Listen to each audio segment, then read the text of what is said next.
was really where things shook up for North America.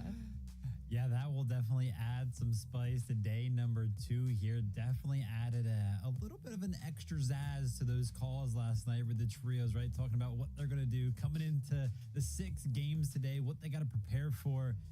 Listen, Fortnite fam, all we have to prepare for is 6 good games of Fortnite. We are in for some entertainment today, and I can't wait to kick things off. We'll get to that first. Just a quick reminder, FNCS Pro on May 10th. We hope to see you there. It's coming up faster than you think. Tickets are available. It's in LA. We'll be there. We hope that you are too. Okay, let's take a look at the standings. Let's kind of remind ourselves where we ended yesterday. At the top, Ritual, Cold, and Peterbot with 462 points.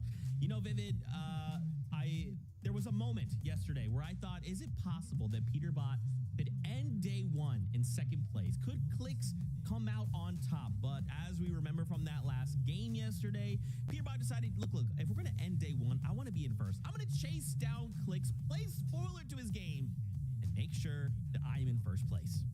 Yeah, when I was watching that happen, I was like, yeah, that right there, top 5 play of all time. And speaking about top 5 plays of all time, how Peterbot's trio performed yesterday was also one worth noting. They were first in so many different categories that I had to go ahead and inform you guys of a couple of them. Damage dealt, Peterbot, we're very used to saying this, right? 7,884, first amongst the lobby. Cold in eliminations and damage ratio was also first amongst the lobby. And a little bit of a caveat here. Ritual with time alive. And you guys might be like, oh, Vivid, what are you talking about? Time alive. 149 total minutes. And the reason why I want to go ahead and bring this up, right? All that major 1 flag Ritual was selling, doing this, doing that. Ritual was actually the player on this trio alive the longest over the course of those 6 games yesterday. He was the one staying alive, clutching up, making sure that this trio got points. And that is exactly what we wanted to see from him, and we all knew it to be possible.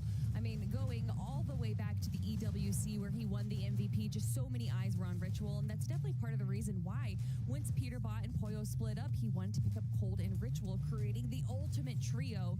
And we finally see them kind of returning to form like what we see during the start of the seasons. Of course, it did take just a little bit longer than we were kind of expecting for day 1, but to end it off in first place, if you look at this trio, or actually I should say Peterbot specifically, they tend to do better in day 2 games. They've kind of downloaded the lobby, they've established the control of high ground, and now that we see them in first place, I mean, in major number 1, they were 90 points below Acorn and his trio, and then they were able to make it just a 10-point difference by day 2. Now they're ahead of 50 points. We can only imagine just how much farther that lead can be if everything goes their way. Well, let's hope someone can stop them. Kelly, let's hope someone decides, you know what, Peterbot, maybe all the whole lobby, all 32 other trios are just going to run at you and see how you like it. Let's talk about the duo or the trio rather in 2nd place, Clicks, Higgs, and Iamzo.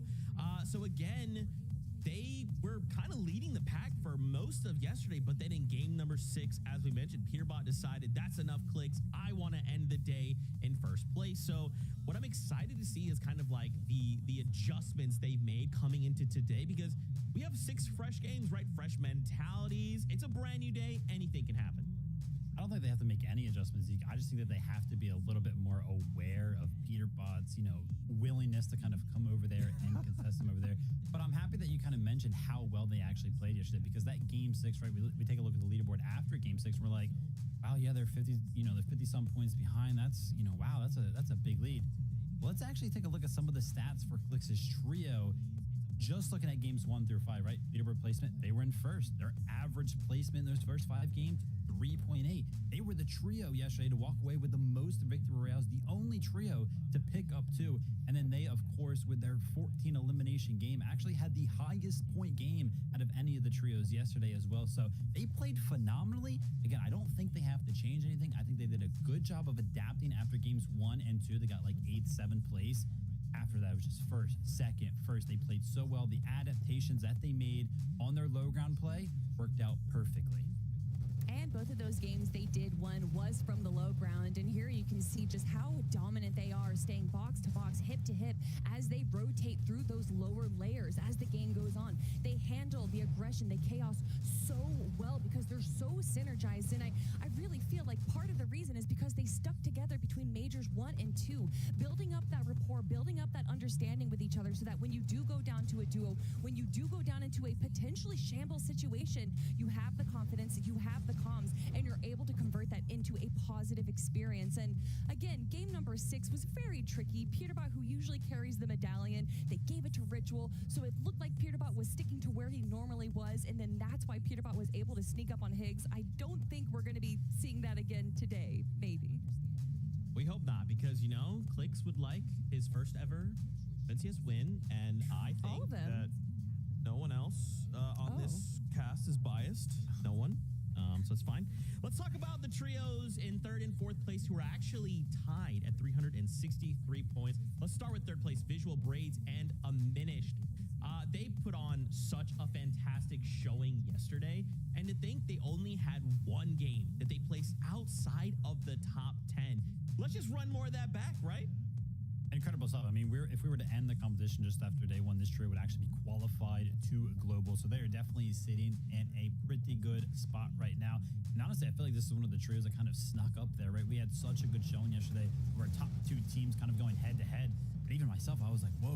Visuals, Braids, and Minutes, they've snuck into 3rd place right now. I got to go ahead and mention it, right? Day 1 was crazy with the zones. A little bit of a caveat for this trio, right? They're landing right in the middle of the map, Foxy Floodgate. And, listen, there's no room to ever complain about the zones because you always got an equal run to any of the zones that kind of happen when you're landing in the center like this trio is. Yeah, they've been around for a while and really coming onto everyone's radar in Major 1 when they got 11th place. And then, of course, they also had a pretty good performance in the group stages. Another team that had a pretty good performance yesterday. Of course, it's one of my favorites. Reek and Curly had some great aggression early on yesterday, Vivid. But for me, it was not only that they took high ground in game number 4, but their ability to let go of it and then still convert it into a pretty successful end game. I'm going to piggyback off of Zeke a little bit here, right? Like he was talking about Visuals, Braids, and Minutes. He was like, oh, well, that trio, they only placed outside of the top 10 once. Reek, Cooper, and Curly, they didn't place outside of the top 10 at all. A very, very consistent trio.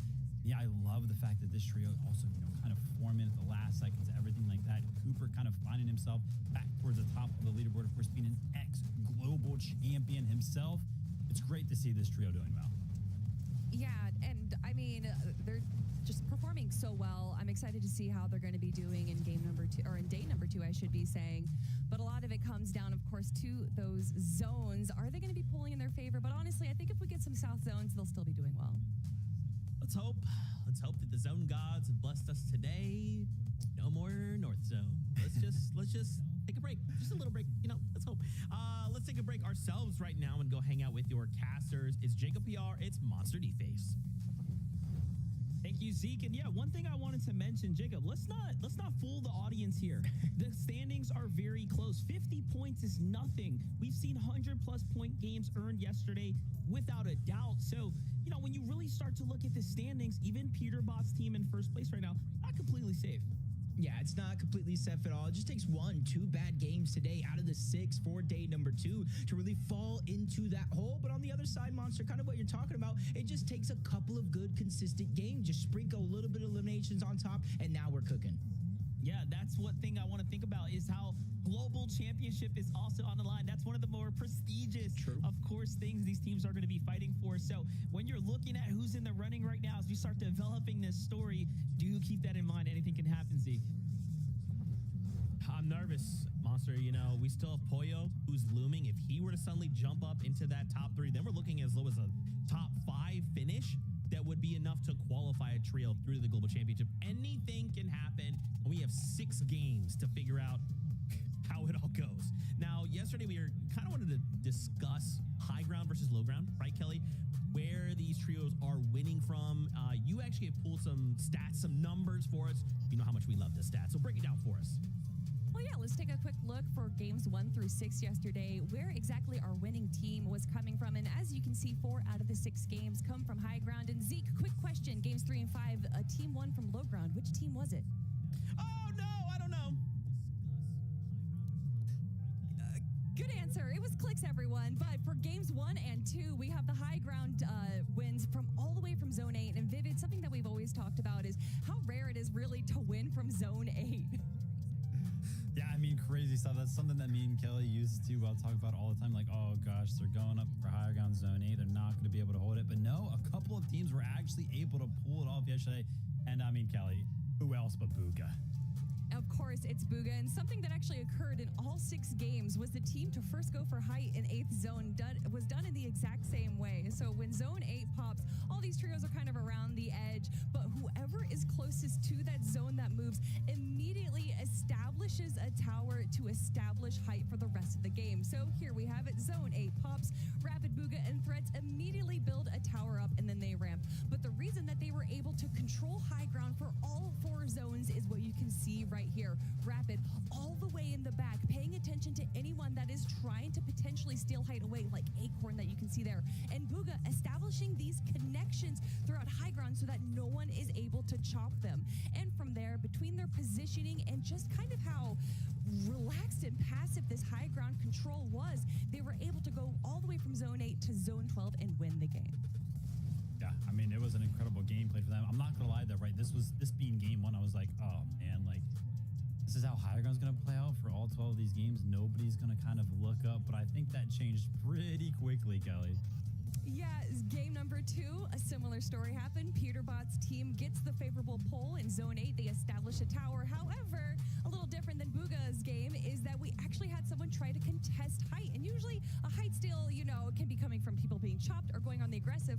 I rarely see a trio just ego another team for height. But if you're egoing the ego master of Peterbot, you are going to lose every single time. Peterbot was able to push Braid's trio away. And actually, Peterbot just kind of switched on right there, goes on the aggressive, stays in Storm to get eliminations, and actually goes down. But when it's this trio right here, Ritual and Cold from Zone 10, able to hold height as a duo all the way until the end.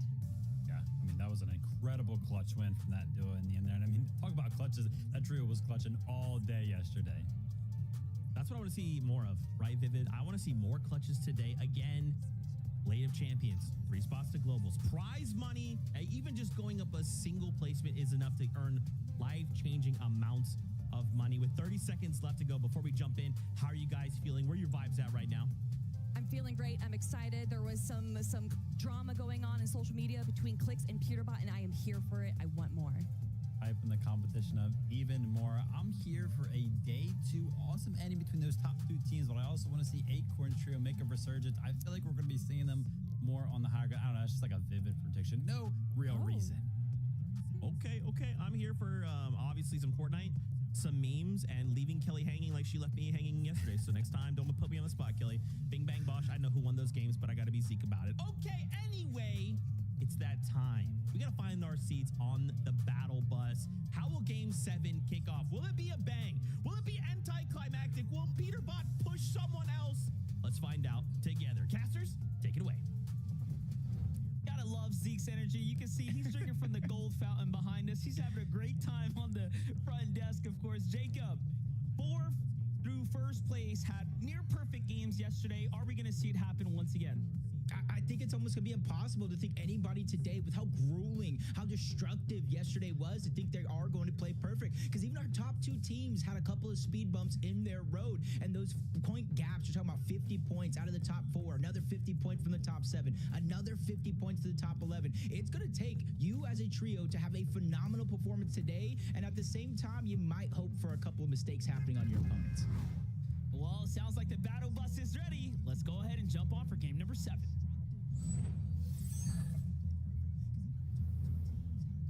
This is it, Monster, the first game of day 2. And this is where I would like to say the tournament almost really begins. We know there's a 40-plus point gap between 1st and 2nd, but a 65 points for a victory route, 4 points per elimination. All you need to do is keep things close and find a way to get elimination, because that's what's really separating the top 2 and the rest of the pack.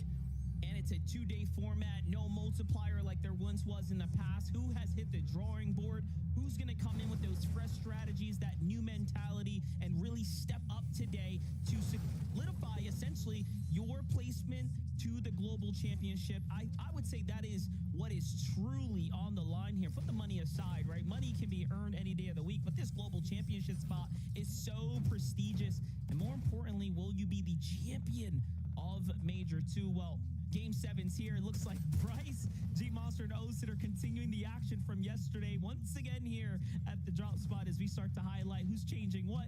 Seems like this team is sticking to the old trusty.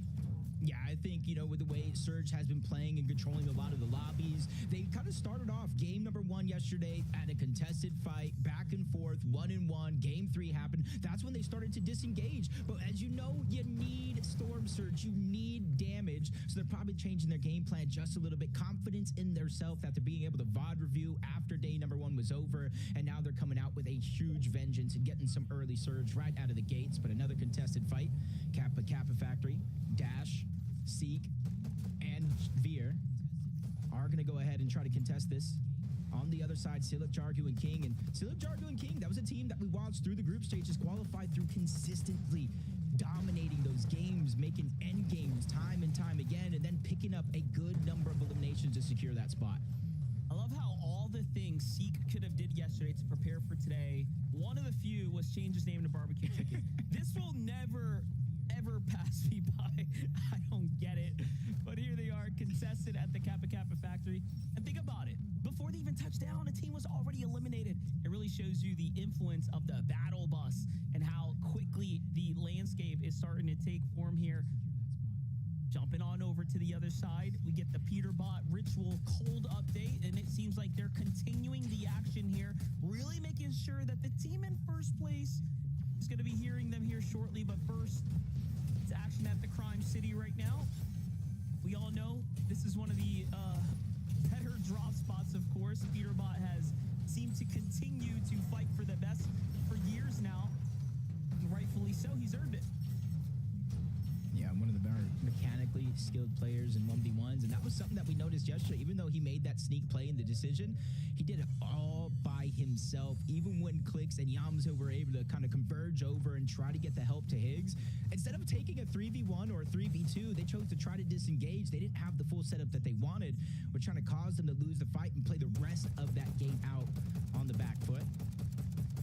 But no real changes this time around, sticking to their strategy, building multiple Surge bases outside of Lone Wolf Lair. I just think this time around Higgs is going to have his eyes peeled for that porta potty, so no sneaky plays can happen.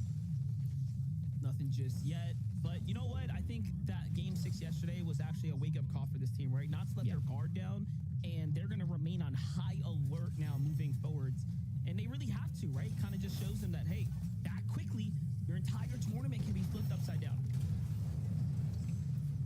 It almost makes you wonder, because one of the things a lot of players notice, if you have that signature outfit on, whether if it's with a black bling or not, the pickaxe, that's one thing I want to see. Maybe you have to switch it up every single game so nobody can kind of target and download which outfit you actually are.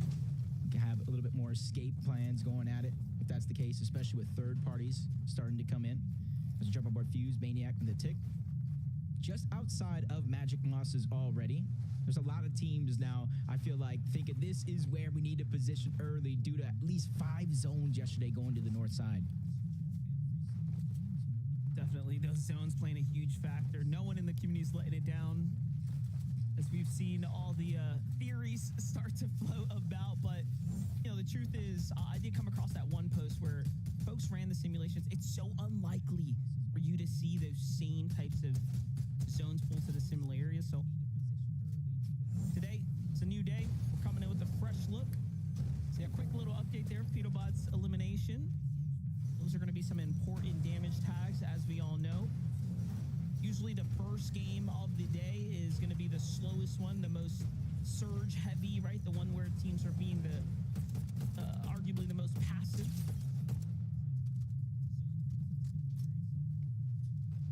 For the most part, 90 players still left alive, 31 teams, even with a couple eliminations going down in the moments, you see it going right back up to 90. Reboots are going off, and that's what I would expect. Even with Peterbot taking down a Minish there not too long ago, you expect him with the uncontested drop of Foxy Floodgates to get back into the game, and that's kind of the nature of it all. slow and steady at the start, try to minimize the amount of mistakes, and you just got to hope for a team like that going down, being forced to reboot, having to reaccumulate some of that surge doesn't turn to bite them at the end of the day. As we jump on board, Greek, Cooper, Curly taking full control over flooded frogs, trying to spread out. But this time around, it does look like the zone is already moving a little bit to the east outside of their POI. Yeah, not a bad start for them so far. They're sticking to the game plan here. But Reed, Curly, and Cooper really one of the surprise performers coming up out of nowhere, really showcasing the preparation and the team cohesion that's come together for this trio here. Look at Reed getting active right now, but leaves a wall open and almost gets sent right back to the lobby. That reaction time, though, to go ahead and buy himself some time. Still trying to see now where those shots come from. Can he fish them out? Cyrus, who's kind of lurking about. Here's what it's looking like from Muzz's perspective. Yamzo and Hayes got sight lines onto him as well. Yeah, a lot of extra loot they can kind of relay outside of Shiny Shafts. You kind of see the mountain that they already built their surge base on top of. So they got natural elevation plus their built elevation. They get a wide view of the land, which is going to be needed now, not only for the surge that they were trying to accumulate, Monster, but now you see the zone pulling further and further away towards the eastern side. So at least they're going to be able to get a lay of the land, the information of where teams are currently at, boxed up and possibly rotating too. So that way they can try to have a smoother rotation and not running to too many players early on. Boxing people up. Let's see what's going to happen here. King's making the push in to catch one off guard. However, no big openers just yet. I like how they defensively get together. Goal splashes come down. They have the advantage now. Let's see how King's trio ends up utilizing it. From Seek's perspective, trusting to keep the distance here. Both sides on goal splash effect. Scratch that. Ooh, I like that decision right there. You see Seek making sure to destroy the scanner, trying to give less and less information. That would have been a good tool in their arsenal and being able to know where they're at. Dash being forced down to the low ground. But this is a chance right now. You see him sneaking around, landing some shots on the King, making sure that he knows there's no shields on that player. It could be a chance to go if you guys got the opportunity. But he backtracked into Silic, who's trying to hold defensive position and maybe even inside of the cone to sneak up onto Veer if he doesn't expect him. And now he has a chance, and he boxes up Chicken. Back-to-back shots coming out from Silic. Seek goes down. Now he leaves his trio in a 3v2 situation as the elimination fully gets cleaned up. I got to give a lot of respect to that one. I was going to make the call a little early. They clearly have the disadvantage with the overall loot, but when you are the man up now, talk about a game changer here. However, Dash not looking to let it up just yet. He's going to trade one off as well. 2v2 fight going on here. Both sides, all sides hurt. Jargu's only the healthiest one here in the battle. However, loses, unfortunately, his positioning there, his footing for a second. Now they're forced to low ground. Gonna be able to pick up their teammate. Seek, though, completely finished off. Uh-oh. Neither one of them really able to farm up because these are the teams contesting each other. Now Jargu's almost out of build. Some get past at the last second, and they're able to run past, take out Dash, keep it in their favor, and Veer falls as well. And that's a full wipe right there. That was one that I thought was going to go the other way, but you got to give Silic the credit for getting that opened up elimination. Yeah, that's one of those situations where you look back, you say, man, we shouldn't have won that fight. They had a disadvantage. They got snuck up on. They were pushed out of the Kappa Kappa. And all of a sudden, Silic with the one big play turns the entire momentum right back around. Well, look, now they have all the time in the world to go ahead and work to refarm their way back into this game. Let's see what they can do. That huge performance. Taki Vert and Esho, though. Seen a lot of this team here.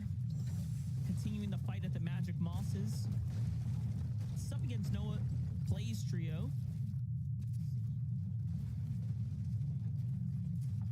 Right now, it seems like if you look at the bubble for global spots, almost 100 or so points down. Noah Plays is already down as well. Taki, he's trying to get distracted down below. Isho uses that to his advantage, able to jump onto Chaos Gaming, get another elimination.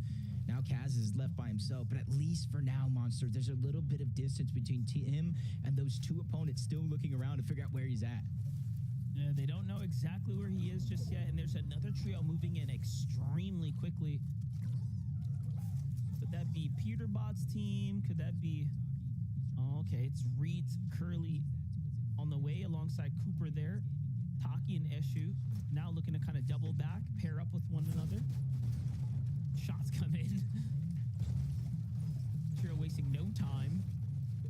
presence be known. Uh-oh. Fourth team now enters into the mix, probably an additional team coming from Whiffy.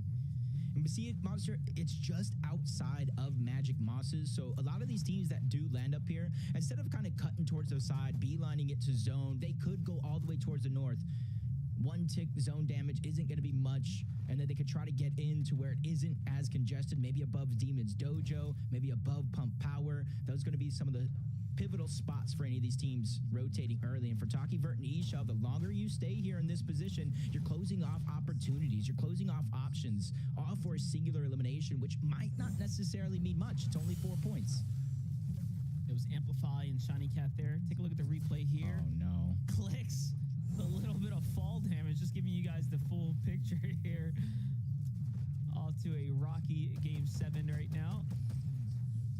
Seems like they're just rolling up to the Flutter Frogs here shortly as well. So determined to play deep in the storm. There's also 3 trios in the vicinity here. They cut this one player off and in they go.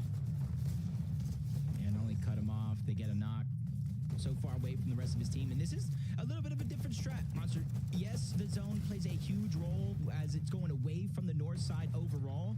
But now Clicks, Yamzo, and Higgs, if there's anything left over in that black market, they have an abundance of gold from their Lone Wolf POI they could finally use. And this is something they were not able to do yesterday because of where the zones were pulling. It would have been way too risky for them to go into the black market, possibly get stuck there, possibly get stuck overall. A lot of risk associated with that. And now they're going above and around, so that way they can go ahead and be behind every single one of these teams rotating in and give them the option to visit that black market, because they do have some extra splashes and men miss smoke, so they can stagger as long as they want. It's a really good point. Take a look at the key, though. Clicks jumping right on into the mix of things here. Makes you wonder, why was this team sitting around this long? This hurt. They saw that there was a trio nearby. Didn't even take the time to cap off, but neither here nor there. It's going to bring Clicks' trio up to 3 eliminations. These elims extremely important in allowing them to start closing that point gap for elim so early in the game is a massive come up. Remember, each elimination is worth 4 points. It was about 41 points. Peterbot Cole, the Ritual, did have a lead. Those 4 eliminations, just like you said, is doing a good job of cutting down that lead before placement points even begin to set in. 27 teams still left alive, 77 players. Zone hovered over Pump Power, and that's where you saw a lot of those Western North teams begin to rotate into. So if it continues in this trend, it could end up being one of the stacked parts of the zone. Even more so stacked if it continues to pull towards the north. So I think a lot of these teams are hoping just a little bit for South Pool. Oh, no. Bucky getting active right now on our 3rd place. It's big. Visuals, a Minish Braids here. Visuals already taken down right now. Okius traded off as well, but the chop comes through. See the kneecapper come out to go and make sure he mitigates any potential damage there, and Bucky gives up the high ground right now. Opting to go ultimate low. Cam's got another side angle here, but the pressure is on right now for this trio.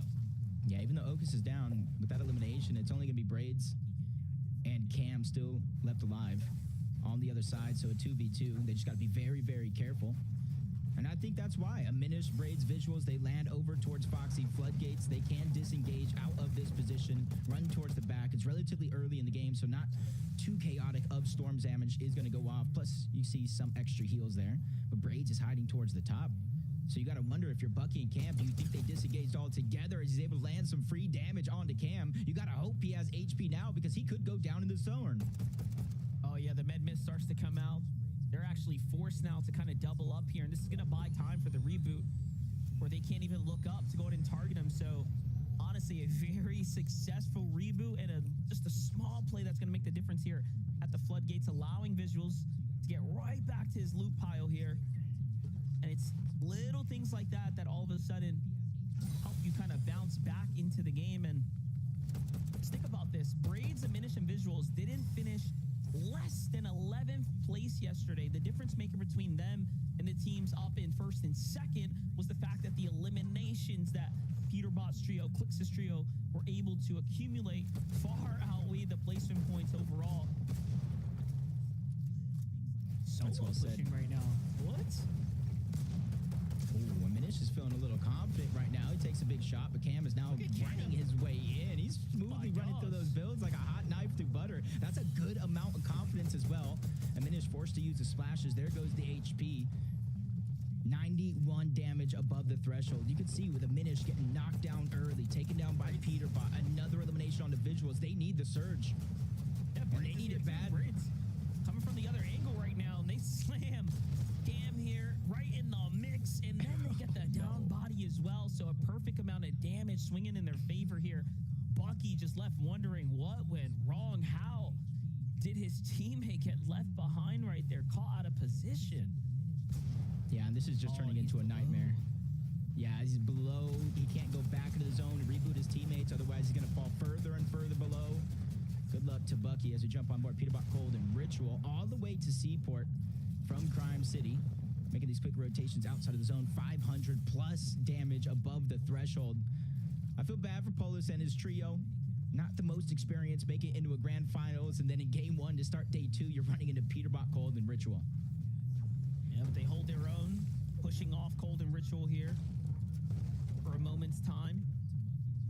And it makes you wonder if Peterbot plays any better. If we see that Game 6 Peterbot come out yesterday with how good Ritual and Cold were performing all throughout the 6 games, they could really find a breakaway moment. But so far, this completely eastern pool here for the zone is still going to end up veering slightly towards the north. But again, a little different than the games that we saw yesterday for the most part. Yeah, and they're just using this to their advantage, not even going towards the zone or where it was. They're just beelining straight towards the zone. They know not too many players are going to be on top of that mountain on the outside. If they have enough heals, maybe even get eliminations to utilize that siphon, this could be the play that wins them or puts them in the best position here for game number 1. Couple knocks going down. Bucky actually going down to the Storm overall. Storm Surge and him being a solo just didn't work out for him as a Minish. Still down, stuck between 2 different teams. One of them being Cold and Peterbot, who are quickly moving on over.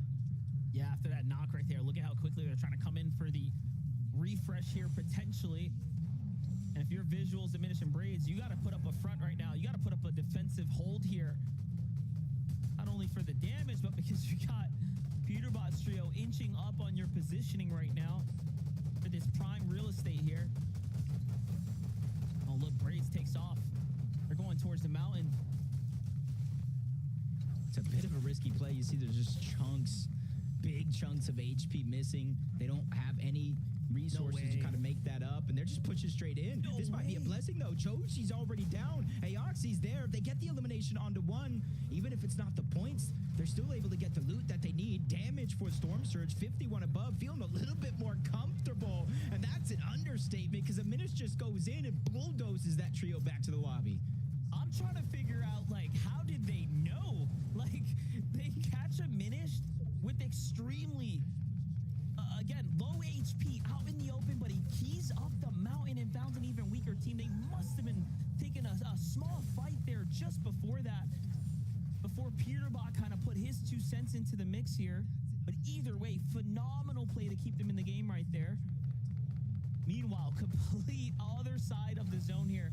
Click 6 and the Obso got to be happy that they're rotating kind of the dead side northern area here because they're on the opposite side of Peterbot, right? Just staying away from the juggernauts that toppled them over, right? Kind of threw off their entire mid game yesterday in game number 6. You see, they were the only team, though, to get 2 victory royales yesterday. And honestly, I like this positioning on the zone. If it pulls anywhere but south, they are in one of the best spots in the zone so far, getting ready for these next moving zones. But if it does pull south, not just them, but everybody else on this side of the zone is going to have some trouble trying to make it up over that mountain on the other side. You see so many teams already positioned with that elevation, looking down at the side, not just the Yamzo, but he does land a shot on the Creon, who seems like he might be by himself. I don't see his teammates anywhere. That might be one of the few solos left in this lobby. I wouldn't put it past the Yamso's team to get this refresh right here, given how weak that team below them is. Dakomas and Rise, you talk about the double VRs yesterday. You have to put this team in the conversation. They were the squad fighting for first and second in those back-to-back games. Just incredible performance, particularly from Japco. But hold up. Back to Minish, Braids, and Visuals. That elimination, not enough, but it buys them a little bit of time. Now they have to fight for damage here. Only 2 minis here. We knew that they didn't have much to work with before. Visuals kind of caught out of position there. Unfortunately, taking way too much damage here. The water sprite picked up, and then the elimination on the tail end. They are really fighting for their placement right now on the standings, but no, the lobby starts to focus in. Even with the big 5 eliminations, they can't catch a break. Yeah, slow to rotate. Max pull all the way towards the western side of this mountain. Everything's stacked against them now because they don't have any material either. At least the Minish does not. No extra shields. And there's a team waiting right next to him. And he really is just at their mercy. Doesn't even know about the full trio right behind him. So as soon as he begins this rotation, if he doesn't watch out, that could be his demise. But he's trying to land some shots because he knows Monster, even though Storm Surge did deactivate, he knows once it turns on yet again, they are going to be below that threshold. They are going to be a duo, and they're going to have to figure it out quick. I was just about to say, no way. Braze sets up the target fire with Acorn Shiro from up top. Nearly had a full elimination set up for him, but opts to go ahead and heal a little bit more passively instead here. Very limited material. Notice that Braze had to split his mats with Visuals here. Sorry, with the Minish, just to keep them in the game right now. And they are desperately holding on. But look, we're already at a 13 trios remaining in the lobby. Just ahead of Braids here. You have Peter Boss trio on high ground. Acorn, Boyo, and Angers trying to make a comeback. Kanata showing life in this last game as well here to kind of kick things off. Meanwhile, Clixie, Amzo, and Higgs on a low ground rotate. 7 Elans already for the trio. Make it 8 as they catch Yusuf on the rotate here. It's a big pickup for them because they even just now found that medallion. Something that we do see Yamza, Clicks, and Higgs go for time and time again. But now they get another foreign pull with the rest of the lobby. And there's nobody down there but that one team in front of them. Everybody else stacked at the side of the mountain, and even the south part of the zone overall. And Cold Ritual, Peterbot using that to their advantage with everybody trying to rotate too early, forced to box up because of damage. They're using that as an opportunity to smoothly move through the zone as Peterbot lands a good shot onto a full trio up above, and now they're the ones getting focused. And Peterbot sets that up for G-Monster to jump in and actually take down Javco. So that's going to be a difference maker for Muzz's trio, but Muzz fighting back up top, and then Peterbot's team turns around, catches a whiff of the chaos, and finishes up the job here. Look at the upgrades coming through for the loadout now, but still very little heals here on Peterbot's team. Cole taken out, Ritual taken out by a Minish's trio from down low, and Agers from up top. They sandwich down the fire here and clean them up, but it's all up to Peterbot. Peterbot claps back onto a Minish shot from behind.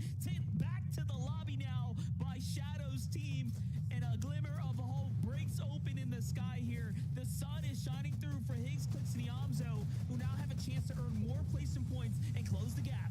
Yeah, there's at least 30 plus points left into the top 8 if they can secure that victory royale. They have 8 eliminations as well. This is a recipe for success, especially since they're now taking the front side of the zone. There is nobody down there even next to them as it leads towards the house, but up above, Agers, Poyo, Acorn feeling just as safe, if not safer, up in the clouds. There's only one team close to them, and they're immediately going to drop down low to a different layer. So impressive. We're watching two sides of a coin here.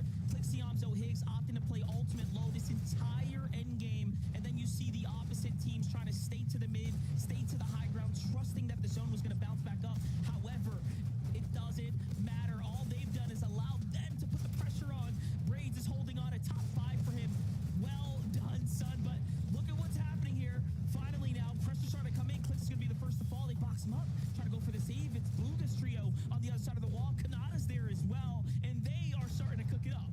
Yeah, that's because of their game plan. They got so much space in the front side of zone. They just immediately grabbed the body, tossed it to the front, got the revive. Now they have a chance to look behind. This is something I feel like Kelly and Vivid talked about, that they did not do enough on day one, looking to the backside of the zone, trying to get those eliminations. They already reached double digits in this game and a Final Four spot, but everybody alive is going to be full trio. Some might be stronger than other, and that's where they're trying to battle from the low ground. Yamzo quick to take a big shot with the shields. He has to figure out a way to stagger back, get the HP up. The medallion proven to be useful in this situation, but only for so long. Yamzo goes down. Clicks tries to make a miracle play, but the full trio goes out.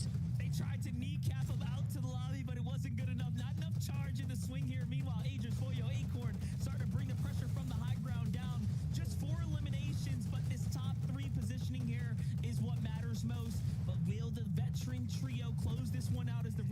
conversation. Shadow's team starting to turn online here. Curve, Tyler staying at the front side of zone here. Pollo halfway through the maps here. There's that one wild card factor. Finally, they find him. It's Sphinx in the mix here now. Jacob, we're looking at a clean 3v3. Yep, and already Ager's going to drop down onto one side. Good damage on the curve. Pollo's going to clean that one up. Even with Ager's going down, Pollo has his back. And the Major 1 champion starting in 7th place. They cook up a victory royale and rise to the top. It's crazy because yesterday we called it Acorn. Typically that day 2 Acorn comes out and he doesn't look back. And hey man, starting things off with a game 7 victory royale's gotta feel nice for them to put them right back in the conversation. But let's watch it back from their side here. We got the best of Agers and Pollo coming out here, really kicking things off. And the way Agers was able to kind of initiate the fight and allow Pollo to just get active from the sidelines was so perfect. You got to give respect to the Young Bucks, Shadow and Curve and Tyler. They're coming through. So congrats. Game 7's wraps there. Zeke, what do you have for us now? You see what I'm saying? You see what I said at the start of the show? If Pollo came out and just won a game, we could be looking at a top 5 situation to qualify to globals. And Pollo said, you know what, Zeke, you want to win? You want us to win game 1, Zeke? We'll do that for you. I couldn't have written a better script. Pollo, Agers, Acorn, I just cannot believe, Kelly, they were able to walk away the game the way they did. They just had high ground and just no one cared. And like, that's not the situation you want to allow Pollo to be in. Well, someone cared. Muzz cared, but then he got punished for it. So it's a little bit understanding when the rest of the lobby kind of understands what happens when you try and focus on height instead of Peter Bus Trio on the low ground. But Acorn, Agers, and Pollo did an incredible job. And Zeke, I know you're trying to take credit for it, but Vivid around Zone 5 said, watch Acorn, Agers, and Pollo win this game from height.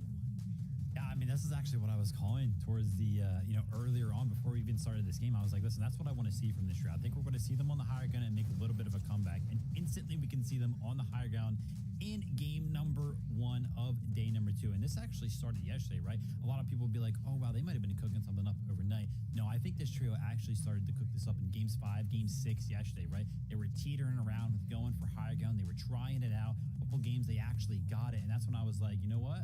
I think day 2, we're going to be seeing a lot of high ground from this trio, and we're going to see a big comeback from them. First game of the day, it has started. I am liking what I'm seeing. 5 more games now. Very quickly before we go to break, I just want to shout out Courage, JD, and the Courageous. I really hope that you have an amazing party, man. When we return after this short break, more action from the FNCS. So stay tuned.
2, the FNCS game number 1 of the day. 7 overall, starts with a bang. Pollo decides we're going to go ahead and get ourselves a victory royale. The standings, as you know it, Zeke, will be shaken, just like you to your very core. And I am. Let's start talking about some of the things we saw from this last game. And eventually we get to the standings where there have definitely been some developments. We kind of talked about the fact that maybe at the end of the competition, we could see maybe top 5 being enough to qualify through the globals. Well, with Pollo suddenly jumping into 4th place and tying Reed, Kelly, it's looking like that might be the case. We have a tie for 4th and 5th place, and then it's only a 6-point difference between Ritual Cold and Peterbot versus Clicks, Higgs, and Iamzo. And that game 7 for Clicks, Higgs, and Iamzo was a bit of a question mark, as we like to see here. We saw Clicks go down a little early, had a little bit of a misstep, but then the recovery that they made, going for that team in Storm, getting that little bit of health back so that once they finally did rotate to the end game, they were able to control the low ground like what we know that they do. But we heard our casters call it out. Clicks, Iamzo, and Higgs not necessarily staying to the front of zone like what we've seen them do, playing just a little bit more back to go more for those eliminations. And we saw that kind of pan out. Look at the elims they're able to grab. Yeah, I love the adjustment from the trail. I mean, they're just playing so good right now. As soon as Peterbot, Cold, and Ritual misstep just a little bit, right, go down a little bit early, they're right there. They're playing so consistent when they don't go down in the early game to go ahead and close that gap, which is why that 6-point difference is screaming right now, right? If you're Peterbot, Cold, and Ritual, you got to be feeling the pressure from that one. Clicks, Higgs, and Iamzo, like I said, we talked about it earlier. Zeke was like, maybe they got to change something. I was like, no, they don't got to change anything. Just got to be a little bit more aware in the first couple minutes of the game. And I promise they're going to start doing well. The chase is on. Oh, man, the chase is on. 5 more games of this. Let's also talk about Peterbot, right? I mean, again, 6 points really isn't anything, right? We can see either of these trios make a mistake, fall early, or Peterbot decide to run a Clicks again. And we could see him dethroned here on day number 2. But I like from this game, they only placed 9th with 3 eliminations, but clearly this trio has such an impact on the lobby. Yeah, it's less about what they offer themselves and more so what they take away from everyone else. And we saw Muzz's trio going to kind of tag high ground there, and Peterbot able to catch them out, grab a few eliminations there. But honestly, 3 eliminations, even going down this early, is a bit of a short stop for them. And it'll be interesting to see kind of how they respond to this. We know that anytime something kind of negative or aggressive towards Peterbot happens, he tends to reverse it on that person tenfold. So I believe it was Ager's trio that actually took down Peterbot. So let's see if he pulls a Vino and lands on them.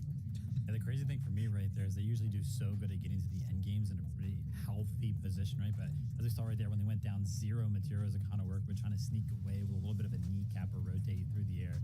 Way too good of aimers on the high ground to kind of allow that to happen. 9th place, 3 eliminations for the trio. That's actually their worst game yet in this final. So we'll have to kind of keep an eye on how they're doing. I'm a little mad looking at these standings. I'm not going to lie, Zeke. Canada, right, in the mix, in the end game right there. 3rd place, 4 eliminations. Doesn't move on the leaderboard. How in the heck is that, right? After yesterday's day, right? A little bit of a rough one. Finally, we see him in the mix. Doesn't move up at all. I mean, still holding on, still close to the rest of the competition. But I was like, they're going to jump up, and they just didn't. Man, it happens because Shadow, Curve, and Tyler decided to place, where they did this game, right? 2nd place. I think it's interesting because, to some degree, you kind of want them to move up the standings, right? What you definitely don't want is them moving down. So I appreciate that Canada at least kept them where they were. But of course, again, coming back to this trio, the fact that they won, we're starting to shake things up, Kelly. It's starting to get a little too close for comfort. I'm excited, but I'm also nervous. Well, speaking of shaking things up, we've seen Shadow's trio shake things up. And again, another one of those dark horse trios that we've watched all the way back from Major 1. But for me, really what stood out about this trio was that incredible 20 elimination game we got from one of the more recent performance evaluations. Yeah. A majority of that coming from Shadow. So to see this kind of early aggression from this team, it may have taken a day for them to really lock in, but now I'm excited to see if we can get more of that ultra aggression that we saw from Shadow before. Lock in, indeed. That was their best game. 2nd place, 9 eliminations. Cool to see that. Maybe they're going to throw throw their name in the mix right now. But 100 points separating 4th and 9th place. Anything can happen, Zeke. I'm a little nervous. That's fine. We have 5 more games. Just think, if this was game 11, I would definitely be about to pass out. But we have 5 games. It's fine. Everyone calm down. I'll be nervous for it. So let's jump back into the action, though, with Monster Defense Jacob PR. Take us back in the game. No way, Zeke. There is no time to calm down. Game number 7 was absolutely fantastic, and I expect 5 more games. Monster's been back and forth at the top of that leaderboard. You know what? When the Major 1 final champions are in the mix as well, getting points, this is great for the rest of the lobby. Let's not forget, the better they do, the more they accumulate, the more likely other teams have a chance for those global spots. What you don't want is for other teams to be earning those points, because then they are surely getting closer and closer to stealing away one of those prestigious positions. But yes, Vivid said it best. The standings are way too close right now. For someone to have a top-performing game and then not move is insane. So let's jump in for game number 8 now. The Major 2 Finals Game 8 is about to commence, and Jacob, I gotta say, it is starting to cook up to be an iconic Major Finals right now. And once again, we get to watch the dynamic play out. That last game, we got to give a hats off to the servers. We got a completely different end game, right? This is what we're hoping to see, some new dynamic coming into play. And it looks like, you know, for our Lone Wolf Layer team, Clicks and Company, them being able to deploy those other strategies that they didn't get to really test out yesterday seem to work in their favor. Yeah, that rotating towards the north side, they were able to pick up more and more surge on the teams trying to rotate deep into the zone. But again, more switch-ups going down. Game 2, it does look like G-Money, Osid, and Bryce are going to be uncontested inside of the mountain. But you see in the mini-map, there's a full trio at the top of the mountain, so they're going to be splitting as much of this loot as possible. And this is something that we saw go down throughout the course of the day yesterday, and they're just trying to make sure that they don't risk their entire game on that off-spawn fight. Yeah, off-spawn, always the tricky one, especially when you're going 50-50. We saw a little bit of that yesterday from those teams as well, kind of opting to split it up. One thing was for certain, though, when G-Monster's team got away successfully in the early game without any contestation, they seem to have had really good games come out of it. So a lot of promising hope for a trio like that, but King Silic and Jargu have not let up just yet. They're looking to continue the pace here for the previous game, and King and Silic continue to do just that, but the whip shot, for a second in there, the little hiccup, I thought he missed the important tag, but nope, he ended up finishing off the full trio. Yeah, this is about this team. Silic making the plays in game number 1 to kind of lead them to the rest of the game off spawn, and then now it's King's turn. I talked about the aggression. We both did. We saw it through group stages. It's finally great to see it here in back-to-back games for them. Over towards the bridge, though, a fight that we were watching yesterday, another 50-50 for that floor. I think both teams kind of switching it up just a little bit. Once again, where you're at on the leaderboard means so much. Not just the first place FNCS championship, not just the global spots, but there's still a great amount of money to be won. Yeah, and your history, right? Especially for these teams that are now starting to consistently make their way to finals. This is their legacy beginning to get developed here in real time. You know, and you got to give credits to Eulogy, Phenom, and Yusuf. I know last game was a little bit of a rough one for them, just given the circumstances, but they turned things into an 11th place game for them, really popping off. And not only that, that jumps them up to 16th place overall on the standings. So a top 10 could be in the conversation here, but they got to make it past the drop first. And Donnie, Craze, and Joji seems to have kind of taken control of the Shining Span this time around. Yeah, they even got that elimination on Eulogy before he was able to get over that mountain. So they just got to figure out how to get that reboot card. As we turn on over to Crime City, business as usual for our first place team. Just unfortunate going down in 9th place, which left a good amount of placement points still on the board, and obviously elimination. So Clixiamzo Higgs able to close the gap to 6. But landing over towards the server room, getting the train, Peterbot immediately building up and looking over towards Foxy Floodgates. That's where you have Visual Braids and a Minish. It's just a little bit of early game surge, and Peterbot just takes most of that damage. Forced to come take a break here, breathe, reassess the situation. Up on a full chug jug here. I don't blame him. Some prestigious heals getting utilized here. Visuals, you can see, looking to potentially play a cheeky little side angle right there. Higgs, Clicks, and Yamza, though. Volt secured. Now time to head out. Start looking for that damage. Higgs, no upgraded rifle. We'll see if he can kind of fish for something new here shortly. The Clicks, Higgs, and Yamso have pulled off 7 pickups, most of any team so far in the game. Those revives being absolutely clutch, most of which obviously was accumulated yesterday, as we saw in those final games. But still, even now, Clicks got saved in the last round as well. So crucial for their strategy is keeping the entire team up. Yeah, it's just in part the way they kind of play the low ground, getting the front side of the zone. At times, even taking storm damage just to get deep into the zone with their builds before they backtrack. They found a lot of success in that game. If they can keep this momentum going, we can cap this race all day long. But a new horse has entered the mix. Acorn, Pollo, Agers. They won that last game. They climbed up the leaderboard. They got a tying spot on the leaderboard, and they're winning the tiebreaker due to that victory royale in that last game over Reed, Cooper, and Curly.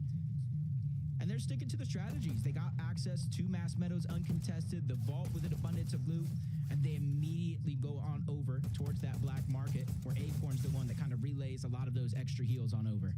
And what's really nice is they're keeping up the pacing, the momentum that they kind of let themselves off with games 5 and 6 yesterday, really setting them up big time to be in the conversation and then to, of course, initiate the tournament day 2 with a win.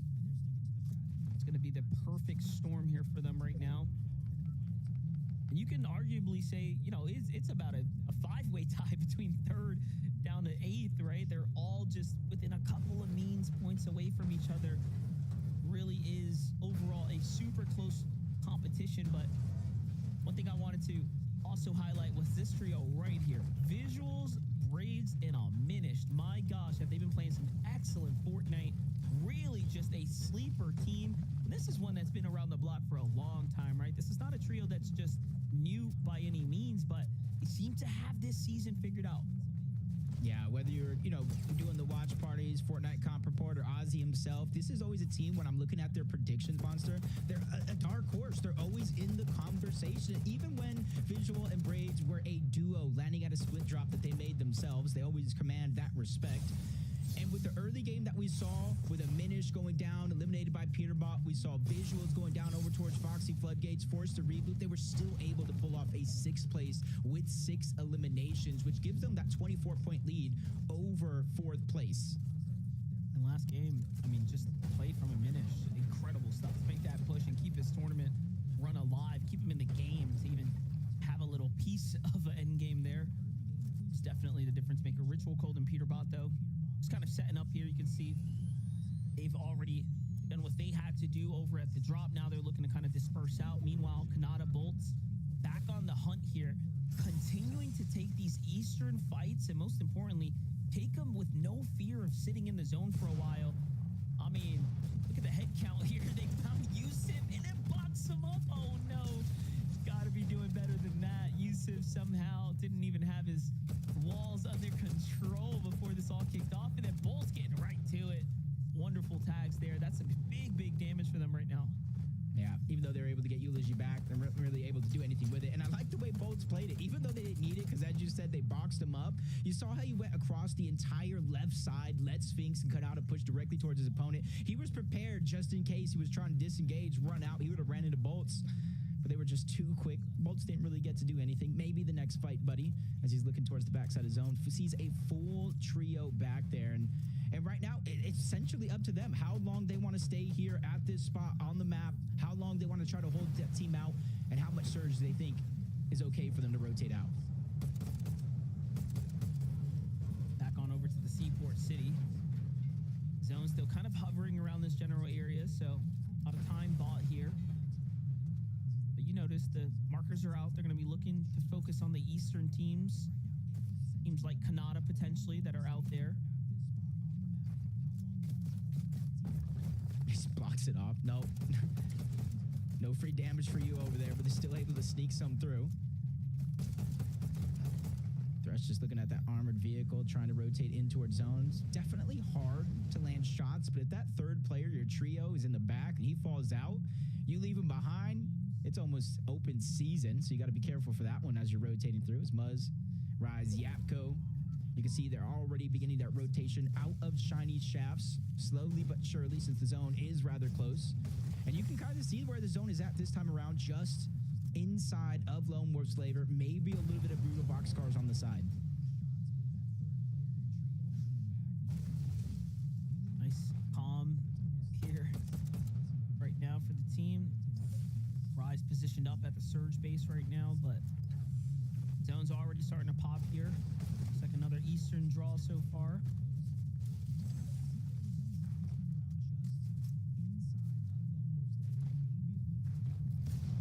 Just look around, see how many teams are still getting left behind. They have the time and the luxury to do it, but on the other side, they might not. Broken, Liam 20. No extra shields for Broken. He does have a med kit, so you can see the possibility of how long this fight has actually been going on, but there is going to be one knock on the other side. 20 goes down, so still a 2v2 breaking out, but at least Broken was able to grab a lot of that extra loot. The siphon mats could be the difference maker as the cleanup finally goes through onto JoJo. 2v2 breaking out, but a full third trio, a third party is now moving in to interrupt this fight. So I was going to say, Aviv, Skittles, Chimp, sitting comfortably on the outskirts, watching it all go down, chipping away at damage here. They have the prime positioning, and notice what they're trying to do. Let this middle team kind of wrap things up or break it out, initiate it, so they can clean up the extra elims that start to scatter away. And one thing's for certain, they're picking up a lot of damage with the Oxy on the run now. In comes Skips and crew. Skittles Chimp already putting more shots down. Broken. Where's the Jug here alongside Liam?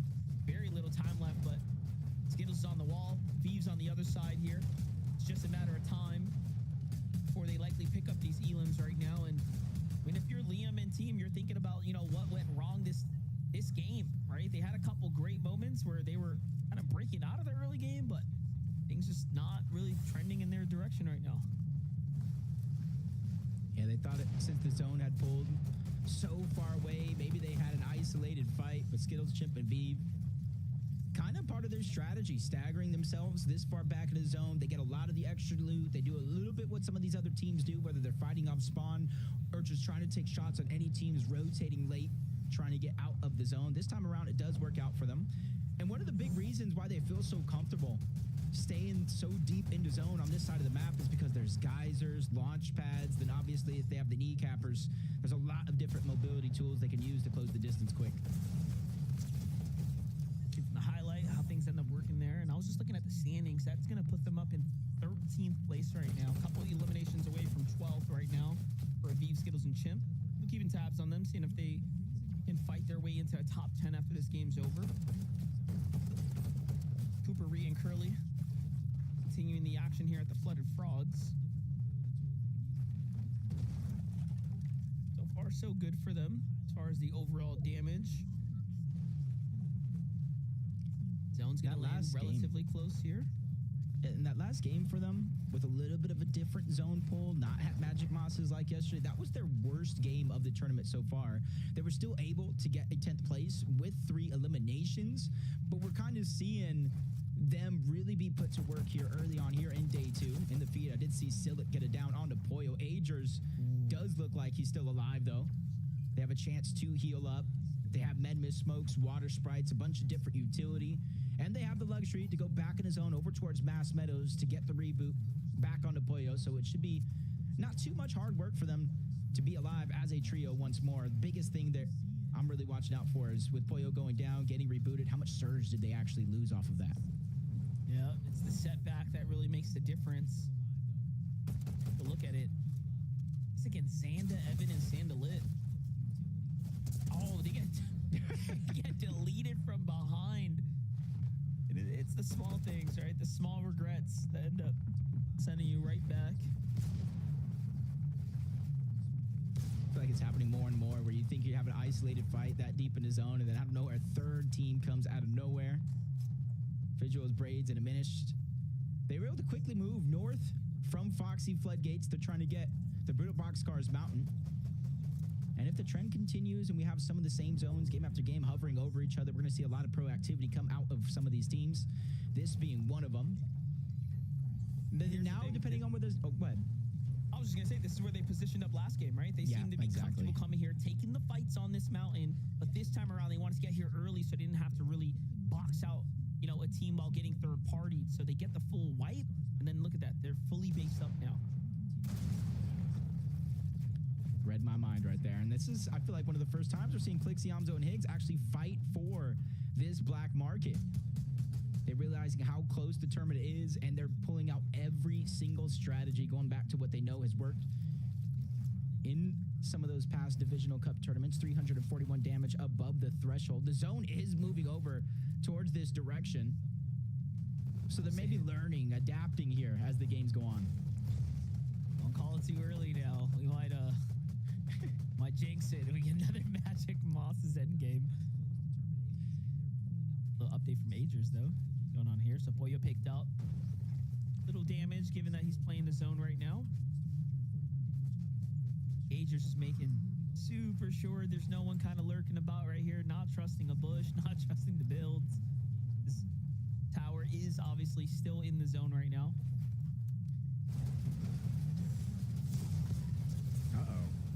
It's like a stroll in the park on one side, but on this one, Yamza just takes a big shot, maybe even kneecapper on top. Clix as well, dropped down to 105 HP and shield, forced to backtrack. At least he reunites with Higgs, where he knows he has a little bit of extra help, so that way he can finally pop those heals. It's Yamzo the one that has a little bit of worry. I say that lightly, though, because he already has elimination onto Tony. That's going to help with the siphon, the extra materials, as to continue to push forward. Actually caught the second elimination there as well. So look at this. Last game they kicked it off with 4 elims in the early game. This time they're finding some mid-game critical fights here. And then they get to secure the market and everything in between right now. This is actually perfect. And then you look in the outskirts, there are other options as well, right? You have to think about how those teams are likely thinking that they need to get into a surge fight as well. But if you're Higgs, Yamzo, and Clix, they got a brief glimpse of how well set up they are right now. It's just unfortunate. Creon's by himself, and they have some extra HP down below, so they can literally outstay their welcome over there. Rise, Yapko, Muzz, still slow to rotate. Pulls further and further towards Brutal Boxcars. Again, that mountain range that some have invested into early on might have been the fruitful play that works out. But with 845 damage above the threshold, they really don't have to worry about anything other than making it to zone. And it sounds easier than it actually is, because you saw what Trio is waiting at the other side. Somehow, some way, miracles are true. They weren't spotted out. They could see Ritual and Cold moving their heels out of the base. And look at how quickly they end up boxing down. But hold up, Agers, Acorn, and Boyo not letting up the pressure here. They ended up tailing that team that just got the pickup right off the outskirts on the bridge. And it's G-Monster and Osid who fall now to the hands of Agers, Acorn, and Boyo. So big set of eliminations here. We talked about them being out of damage. They're only 181 above after picking up 2 eliminations, so it shows you they could have been 500 or 600 behind just moments ago. Oh. You know where it's going, right, Monster? You know where we're headed, right? Maybe they could take the train, because we're going to Brutal Boxcars is what it looks like. That mountain range that some invested into might be worth it, as Jojo Fishy trying to pass Peterbot. He gets taken down from one player to the next. Aoxy feels that same pain, and they felt it twice in the same game, because remember, they were trying to disengage as a solo. At least he got the reboot attempt on to some of his teammates, but these are the things you really just have to watch out for. And that's only their second elimination so far, and they're almost 600 above the damage threshold. You guys see why Muzz and team were like, oh, wait a second, we're not going to get by this base. That's exactly what happens. They were looking to dive onto the next team they saw for sure. Sphinx, Bolts, and Kanata, though, 113 damage below the threshold. This is obviously one of the worst positions you could be in here. And they have a decision to make. They're going to go 5 splash down and then into the box here. So Aviv, Skittles, and Chimp are an option. And then you have Cooper's team down low. Ooh, Rhea, Cooper, Curly have to be counting their lucky stars, because Bolt, Sphinx, and Kanata are on the way, and they're hungry for an elimination here. They need damage. Nothing just yet. This is not good. Sphinx goes down, eliminated. Active Storm Surge means you're not going to get knocked. And they're just falling further and further below, from a little bit over 100 to now 321 damage below the threshold. That's close to 2 full eliminations on the players. And it's something that you got to be careful for because they don't have any extra heals, no shields, no HP. Luckily for them, they're able to look to the backside of the zone and trying to land some shots, but it bites them in the end. Aviv, Skittles, Chimp, they might have forgot about it, but they didn't forget about you. They turn on to Kanata, get that elimination, and force bolts into a mad scramble. Tough spot to be in here now. And although he has to play defensive, you kind of can't, right? Like, you don't have the luxury, you don't have the time. There it is. Things are active. Sees a base, goes into it. Amplify cleans him up. That's going to be the end. Team Kanata there. Cooper, Ree, and Curly take full advantage of the fight that they hear break off next door. Meanwhile, Muzz, Rise, and Jabco, no troubles in the world right now as they go for an early rotate to try to get to this zone. And I'm a little curious if this was the best way to go. There's a huge body of water. Team's already set up on this side. Just gonna have to watch it play out. Just trying to heal up. I sense them passing around that chug jug before this rotation just to top everybody off. Rise peeking through. And they got to be careful here because, like you said, they have to go over that open body of water. Now they're one of the last teams to rotate on over. And if anybody is going to be below surge, they're definitely going to be looking back. And on the other side of that bridge, they're going to run into Clicks. They're going to run into Yamzo and Higgs. And they're just putting pressure on every team that has to rotate through that water. Jacob, I was asking myself, what team could it be? Like, who pulled the zone right there? Like, who's set up already on the other side? Big body of water to protect them. It's Clicks, Yamzo, and Higgs with the prime positioning. Talk about key real estate right here. This is a perfect position to be in. Not only that, they have the natural elevation and the high ground up above them as well. This is where you want to be right now. Not too comfortable. You can see Clicks just kind of staying on his toes right now. Replay coming in for Coldridge when Peter bought those. They're finding eliminations right now. Keep in mind, those are points, right? Starting to rack up there. Trying to close that gap. 6 points. It's not much now, but you definitely cannot let Peterbot, Cold, and Ritual continue to get more and more eliminations as each game passes. It's almost been the trend. 69 above, though, for the Major 1 champions. They've had a few struggles in this game, but they're always figuring out a way to make it work. The zone cuts back just a little bit in their favor, and that gives them the option to look across 2-3 teams over there. That's going to be their target. I was literally just saying you cannot let them pick up these eliminations, and there goes Peterbot getting another knock on the Cynics. The end game is just starting right now, and they're at 5 elims, so talk about really hitting up when it matters. Zone's going to pull far east, though, giving up all that water. Straight into the landmass we go.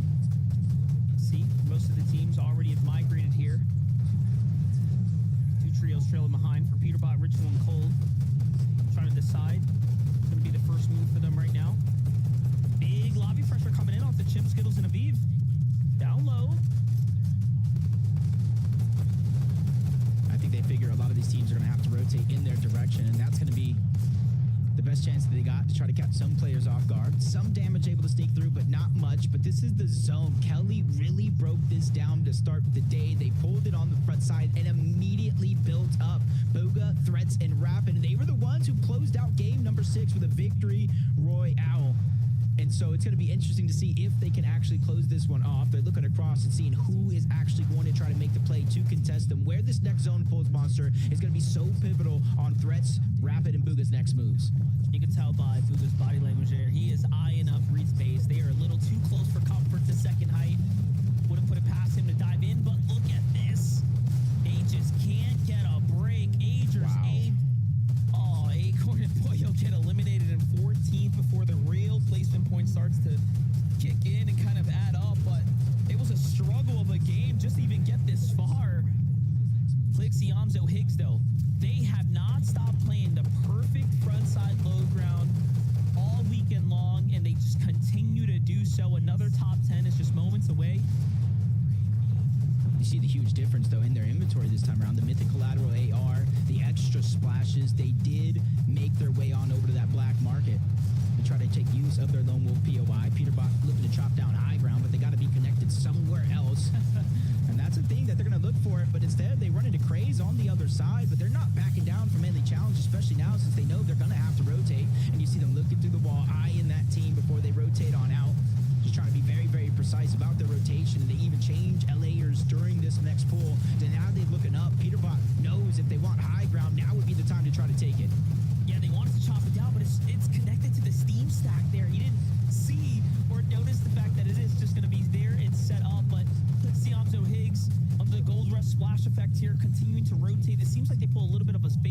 zone on the low ground as well. So that's going to be perfect for them. Meanwhile, Uber Threats and Rapid managed to re-secure the base here. So all that material count doesn't go to waste, but Peterbot doesn't care. He's had enough of high ground shooting down. He's starting to eye up Uga. And we know what he does. He used that kneecapper so well to retake high ground. And then the full commit jumps to the front side of zone. Threats is there to back him up. Uga, Rapid, come on in. It's an all-out fight inside the box. Threats gets put down, though. Peterbot is showing up once again. This time, he wants to win, though. Yeah, he took that high ground by force. And you saw when they all jumped over Booga, Threats, Rapid, it's like they jumped in different directions. Threats was just left by himself in the Lion's Den, getting eaten every chance that he gets. And now the game has just changed. A huge threat is going to be on the high ground. Cold, Peterbot, and Ritual. They didn't get the win that they wanted in game number 1. They got the gap closed by Clixie, Amzo, and Higgs. And now it's their time to reopen that spread. What's most important is that they stay alive right now. Everyone has to stay up. Ritual, though, takes a huge amount of damage right now. Someone ends up contesting them for high ground. Oh, no. And Ritual falls first. It's Cooper, and it's Reed who's here now, showing up as well. But look at the fight. He's showing Vert show up, too, for a little bit of high ground. Everyone wants a piece of this, but Peterbot's had enough. Once again, he's here to fight back.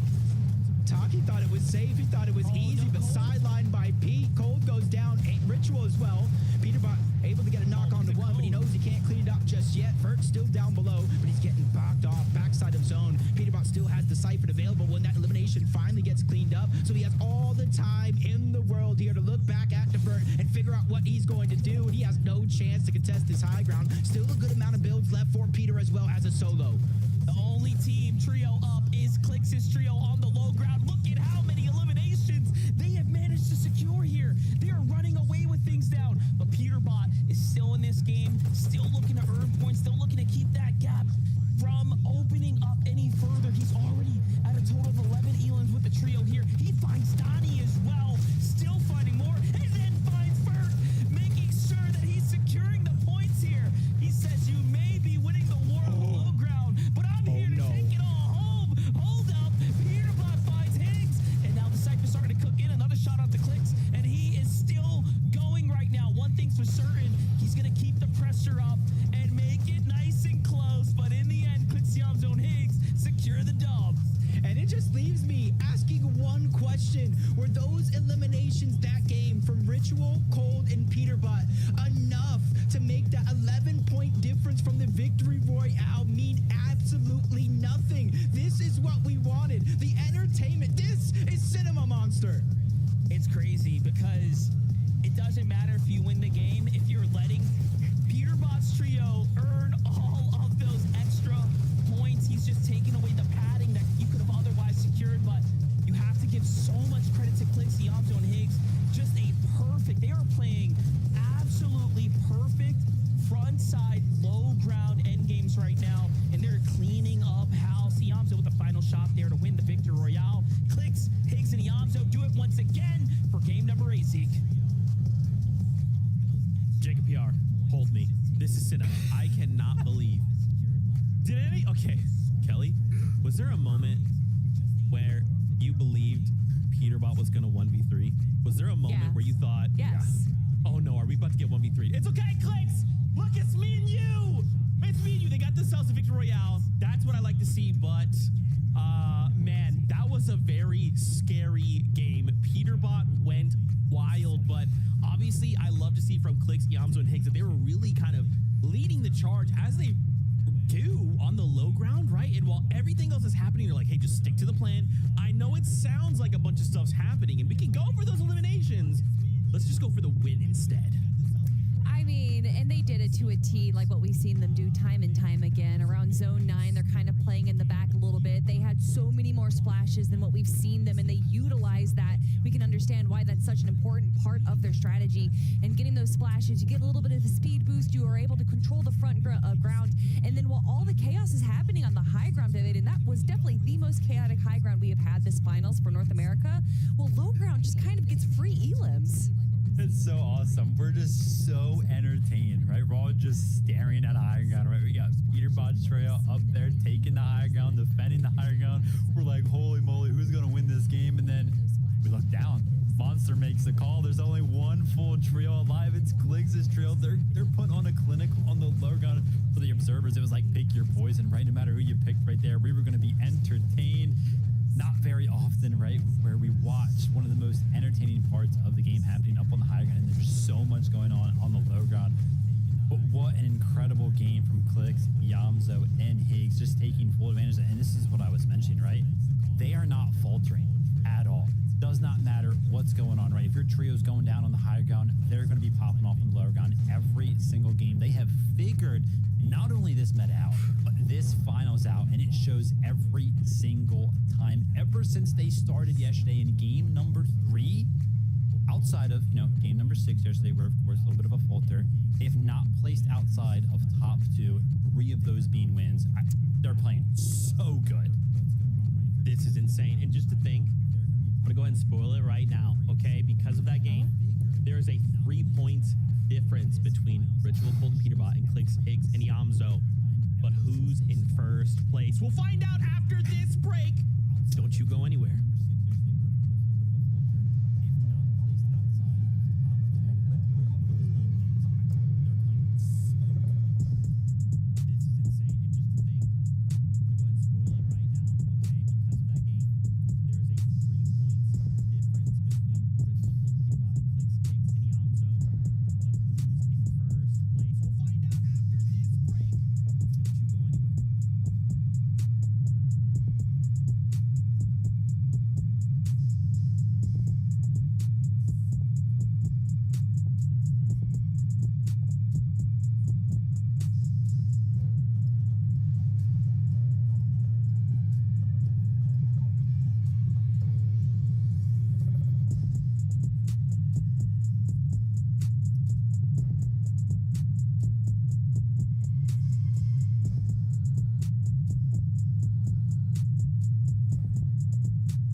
FNCS. I cannot believe it, but Clix, Yamzo, and Higgs got themselves yet another victory royale. However, for a moment, it looked like Peterbot was going to 1v3 them. Guys, I'm going to say it. I'm so sorry. The mental game, Peterbot's in my head, okay? Mentally, I thought, oh no, Peterbot might just 1v3 Clix, Yamzo, and Higgs here because they were just on a tear. And like, you know, Kelly, once Peterbot gets going, it's so unbelievably difficult to stop him. It's really funny. Anytime Peterbot does poorly in a game, you can almost expect the following game to be just absolute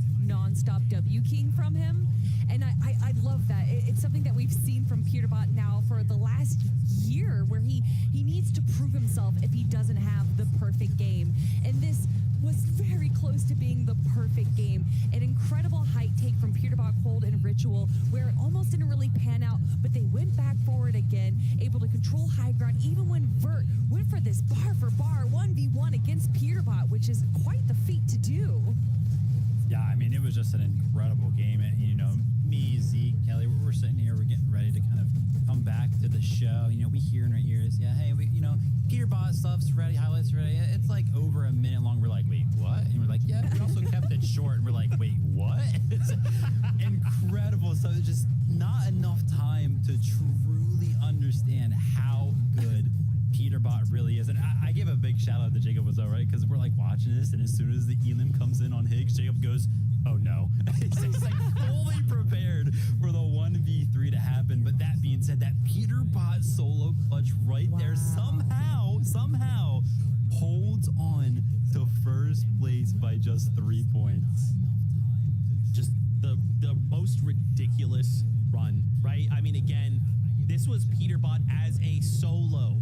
That's almost more dangerous when he's by himself. Like, I can't even believe those words are coming out of my mouth. Oh, I do. And yet it happened. Kelly, I mean, he's just crazy. I mean, you look to the global championships and you have game 11 there where Peterbot eliminated like 8 players in 2 minutes. And I think actually in Major 1, he did the same thing potentially in game 11 as well. Peterbot is known as this insane player going for these solo clutches in the end game. And Zeke, you keep saying, oh, I thought he was going to go for the 1v3. Peterbot essentially went for the 1v5 and eliminated 3 players. He got Donnie, he got Vert, and then he got Higgs. It is, no one else can do it like Peterbot. So even if he's not winning, who cares? Because he's able to get so many elims. Yeah, I mean, it's just incredible stuff. I mean, we could talk about our top 2 trios for the rest of the day. We could just stop the competition right now and probably talk about them forever. We do have some other trios who are, of course, playing very, very well. We got Braids, Visuals, and a Menace. They are still holding on to 3rd place right now. Pick up, you know, another good game, still continuing that trend. Zeke only having 1 game outside of the top 10. This game, they're going to pick up 7th place with 5 eliminations. So staying consistent in terms of that. But I mean, you know, our top 2 contenders, Kelly, they're running away with it, but it's very, very close. It's like 3rd through 6th right now. Of course, and that's what we're looking for, right? Braids, Visuals, and Diminished making their way to the global championships over some of our bigger teams, the Big 7. I mean, if you look at our leaderboard right now, it is what players consider the Big 7. But if you replace Visuals, Braids, and Diminished with Kanata, Bolts, and Sphinx, however, they're not stopping yet either. They are still in our top 10. And Zeke, we have 4 more games to go. It already feels like the end of the tournament because so much has happened, but we're barely halfway through. Even just look, Kelly, like, look at those numbers. How many of those are zeros, as in those players haven't moved? And how many of them are going 1 point up or down? This competition is so close. Like, yeah, of course, obviously we're trying to tell this nice little story, and then Clicks and Peterbot over here just like blowing stuff up. We're like, okay, I guess we have to look at that too. Like, the competition is close with 4 more games left to go. Let's jump back on that battle bus. MDF, Jacob PR, take it away. Yeah, look, no doubt. I mean, we're going through a roller coaster of emotions. I feel like I've exhausted the pipes here. I mean, we still have 4 games in front of us, and it's looking like every game is a fight for us to stay on his toes. You don't know now when they just want to pull the trigger, or will Clicks pull something out of this sleeve. Well, we're here to find out. Let's jump on this battle bus one more time. Monster, when this game ends, the tournament will be 75% of the way over. And that's really where it's going to start to get interesting. 3 games left, not enough time to make up a point deficit. So I'm thinking there might be a potential. We saw Peterbot land on Clicks. What about the other way around if the point lead over everybody else serves it? That's exactly what I was starting to allude to with how Clicks, Higgs, and Yamzo had the whole night to sleep on what all unfolded yesterday. You have to assume that they now, too, took that exact strategy into account, right? There might be a point in time where they say, you know what? Before they can do us dirty, we probably should do them instead. So we'll just have to figure it out. And then I'm also thinking about, is 600 points enough to make it to global championship? Those are a lot of points. But then I start looking down at the standings. No, it's only a game and a half difference. So this game 9, game 10 are absolutely critical to Clicks making it to the global championship spot. Well, in the end, it is absolutely incredible Fortnite at play here. High action, high caliber Fortnite underway, and it just doesn't get any better. No, it does not. And you're seeing why every team, including Craze, Donnie, Joji, Yusuf, Yuji, and Phenom on the Shining Strand Bridge. Yesterday, most of the game, we saw them kind of going all out 50-50. Drop on one of the floor loots and quickly go to work. This time around, both games, they're choosing to try to disengage, play it out. They might not get all the loot that they want off of their spawn, but at least they got a shot to try to get more points, move up the leaderboard, try to get in that top 25 where you can actually make some money. I respect it. You know, like last game they did something similar, but you know, at the end of the day, they were in about 16th place. So when they survived the drop and they kind of played things out, they were just working their way up, chipping their way up. They jumped up to 14th now, so they're kind of in the running for getting closer and closer to the top 10, which I kind of have to appreciate. What do you think about Peterbot, Ritual, and Cold here, though, playing for the medallion, it seems like, here at the train? Yeah, business as usual for them. But you see the two arrows off on the side, two different bases already built. That's the trio, Visual, Braze, and a Minish. This is how they get a lot of their early game surge. And obviously, after Peterbot secures the loot that he wants, he quickly turns around, tries to accumulate a little bit of surge on his own. But because of how long it actually takes to get the boss down, to get the medallion, usually there's a lot of shots like that coming from the other side. I was going to say, it seems like they were getting a little too close for comfort there. I thought for a moment we're going to see Visuals and Minish and Braze just dive in on the two, but it seems like they know better than to take that risk. What is happening here from coned up to fighting back? Jaxie finds himself fighting out of an absolutely unwinnable situation for most, but all of a sudden he's looking at 1v3 right now. Siphon kicks in here, and he's right back in it, and then the double edit. That was too smooth, but Noah plays. Chaos Gavin and Kaz are here to rain on his parade. Jaxie, unfortunately, won't be able to celebrate much longer. Look, he's had 6 elims, 2 team wipes, and then sent back to the lobby. My gosh. That last elimination was pretty tough, though. He slid. He was safe. So it was great for him to kind of pick that up. You said 6 eliminate. At least they got 24 points for this game. Could be the difference maker depending on where you're at on the leaderboard. And that's where Kaz was able to quickly break it. There was really no time for him to react. The full trio was already there, jumping on top, closing off every possible escape scenario. As we jump aboard Clixie, Hamzo Higgs, much closer this time around than we have seen in some of previous games past. Clix is going to be the one leading the charge of trying to get that Storm Surge first. Yamato Higgs still looting up underneath the vault and all the surrounding land to try to get a lot of those extra heals up here in this base so that they can have a smooth game. They want to be absolutely sure to find Peterbot, Ritual, and Cold if they decide to try to sneak up on him.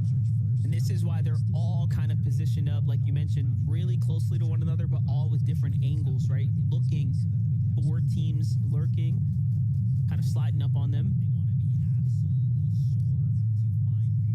You have to also take into account, like, those shots they just put off Peterbot, you know they know, right? Like, they're still at the lone wolf player. But what are they thinking right now? Probably just being very, very precise. And you kind of mix in a little bit of that last game, so they're just trying to get and see where a lot of these players are rotating to, mainly on over towards the black market. As Yamzo taking that other angle, looking towards the south, spawning out one of those towers in the distance and immediately trying to go to work.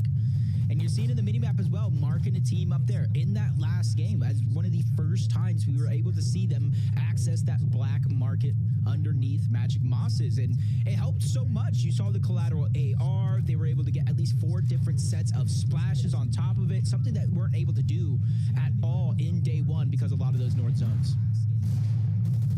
For Ishutaki, though, a bit box fight right here. Taki's already taken out. A lot of credit to this team that tried to play for high ground, tried to put the dub up on the mark. Came up a little short, but gotta respect it nonetheless. And unfortunately, Ishu just forced to completely give us this entire situation up right now. Yeah, it does look like Seek and Veer are still underneath. Might be a 3v2 situation, so a blessing that they came in to crash this party, because now that Solo is going to be able to get out and get a chance for the reboot, but Veer being pushed back. A lot of these are his builds. That's why you see Creon playing careful, and you see that they're the ones that made that quick jump on over to Black Market this time around. And the collateral AR is just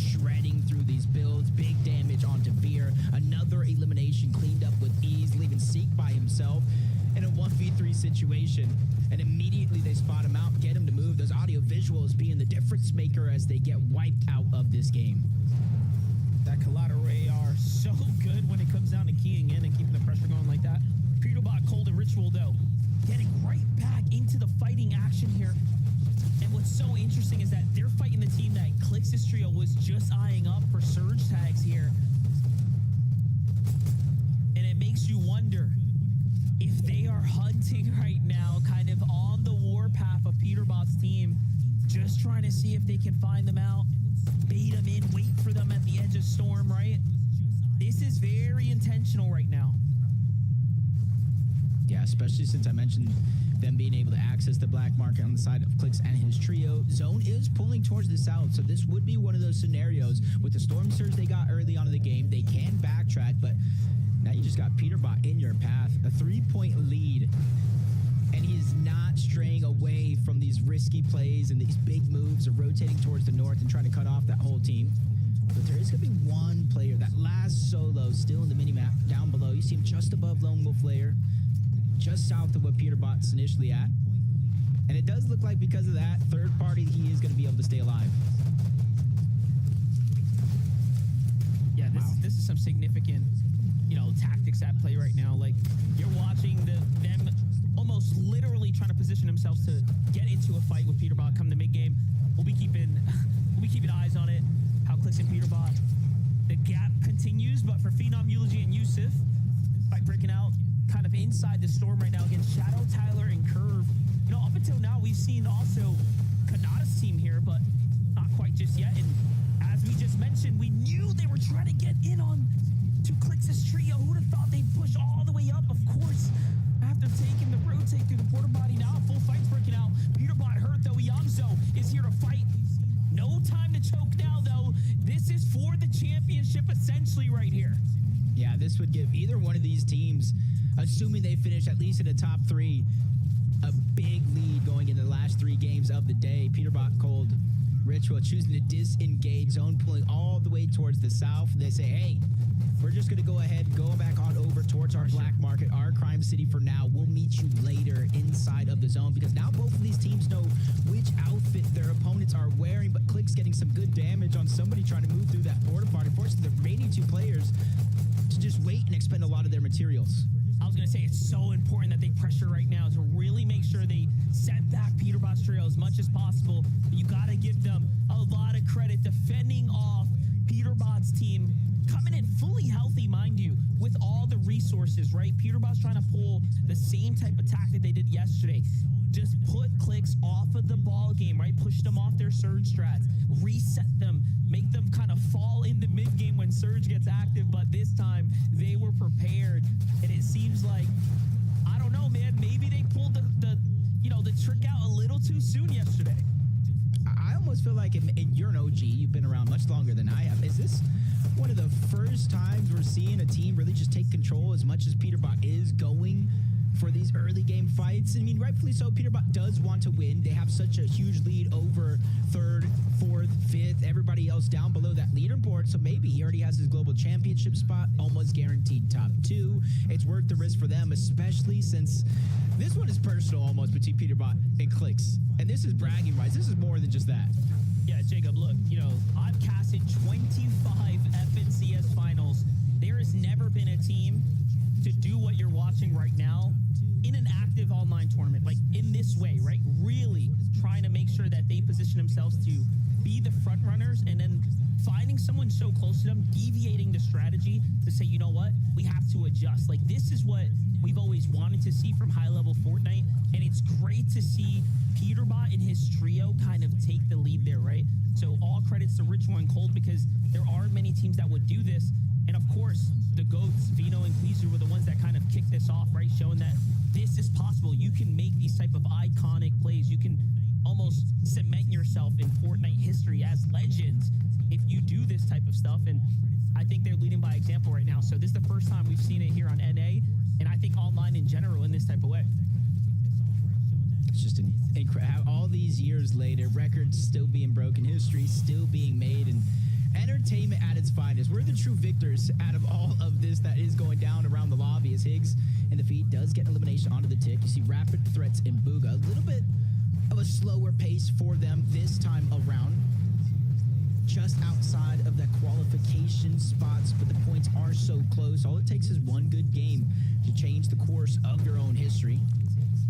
This time around, everybody having to rotate in from the north. Foxy Floodgate is going to be the most north POI as of now.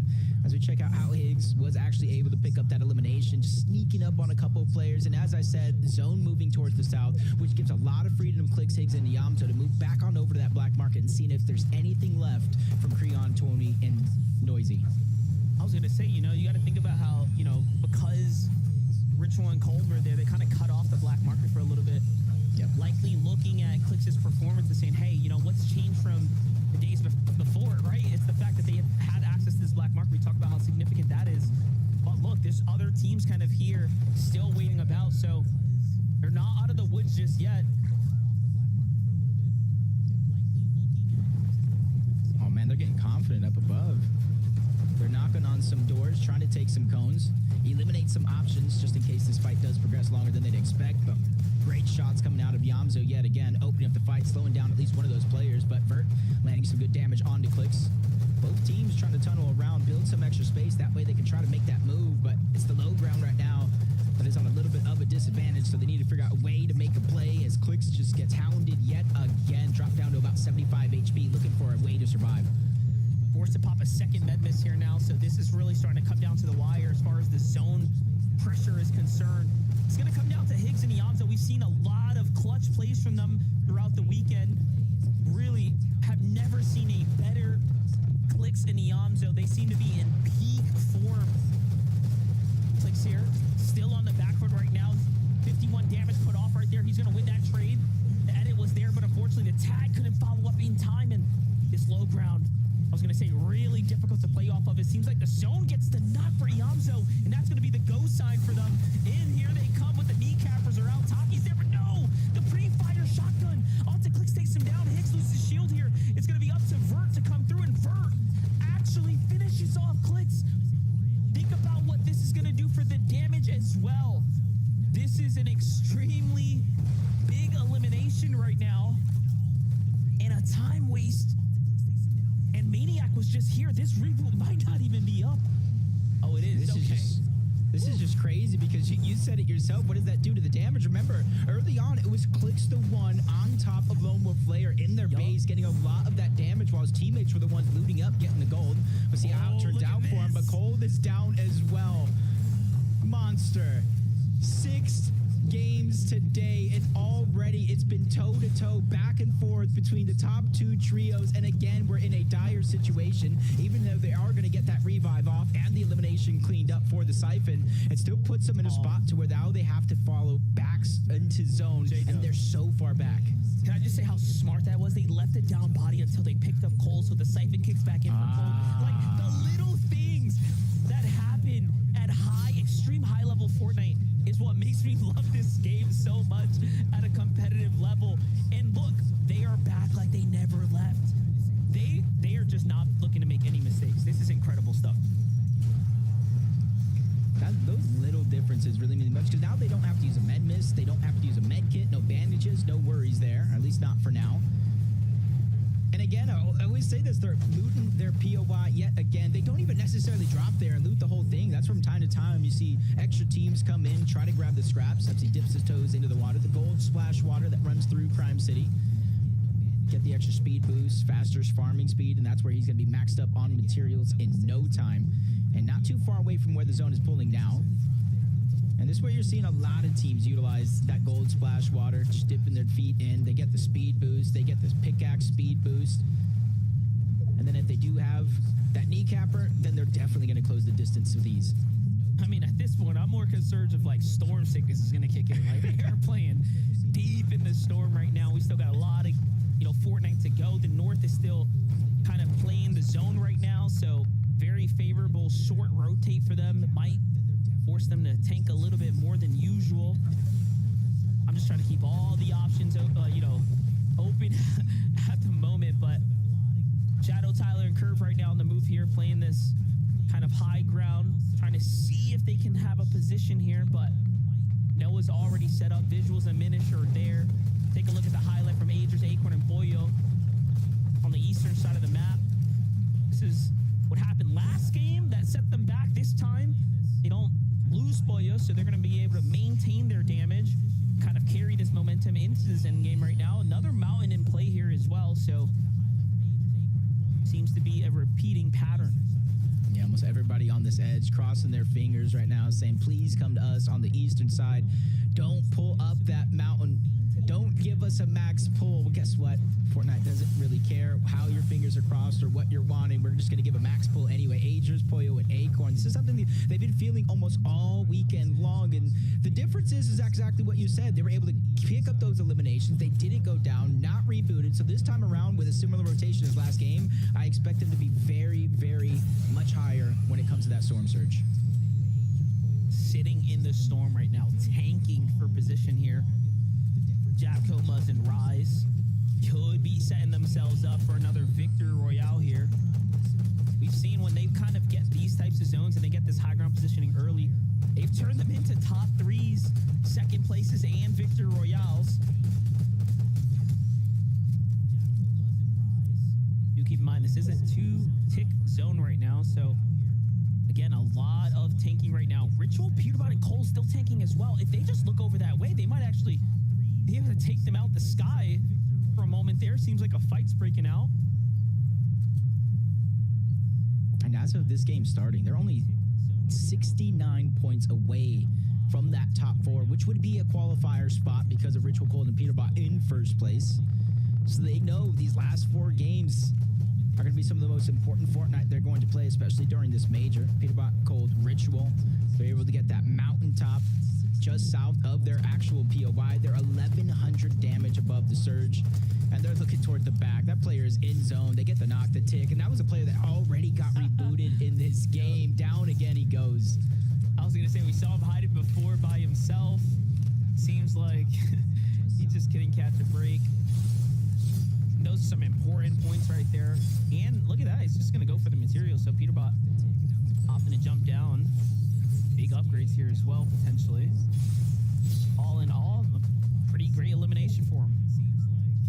Yeah, and they knew it was relatively safe because they traveled from that side of the zone where no, it was closed. Nobody was really there without sacrificing damage. One other team might have been Muzz, Rise, and Yapko on the other side, but a little bit of a far pull for them. But since they're so high up, they could look down at teams like Booga, Rapid, and Threats, figure out where they're rotating, and either mirror that rotation or just simply use their builds against them. But they are going to beat off Booga, Rapid, and Threats. Yep, they're cutting them off down the side of that mountain. So not only are they going to get position inside of the zone, they're going to get priority over every other team. Yeah, one thing we're noticing, it's almost like Peterbot, Cold, and Ritual now are playing as if every team they're encountering is Clix's trio. They're trying to put themselves in positions to directly gatekeep out all the northern teams. They are looking for the fight right now. I want to say same thing could be said for Kanata, Bolts, and Sphinx, but they're fighting all weekend long. The most distance traveled in the tournament, and they're 137 above the threshold. One of these zones coming towards the south. They got a little bit of priority position. They got to be careful from the left side where they're kind of blocked off. But other than that, they're able to kind of take advantage. A lot of these teams stuck below inside Canyons Crossing. There's a huge elevation differential, and they have to climb that mountain in order to get in the safe zone. Let's take a look at 98 above here for both Sphinx and Kanata. So not out of the woods just yet. They need to stay active right here. Find one of these teams and just kind of break open fight. Looking at things from the wide shot, Clixiamzo and Higgs find themselves below the surge. That's that damage that we talked about being kind of the setback for them here and now. They're not the worst team as far as being underneath, but they're right on the line there. Great tags for Clix to start making up for lost damage here. And it's come out, put them right inside the zone. Medmist already being utilized here. From Higgs' side, they're also getting active there. Seems like Rapid's team's the one under fire. Now pressure coming in. Ooh, a far zone pull for everyone on the lobby. Very few teams are going to be able to find themselves safely on the right side of the fence here.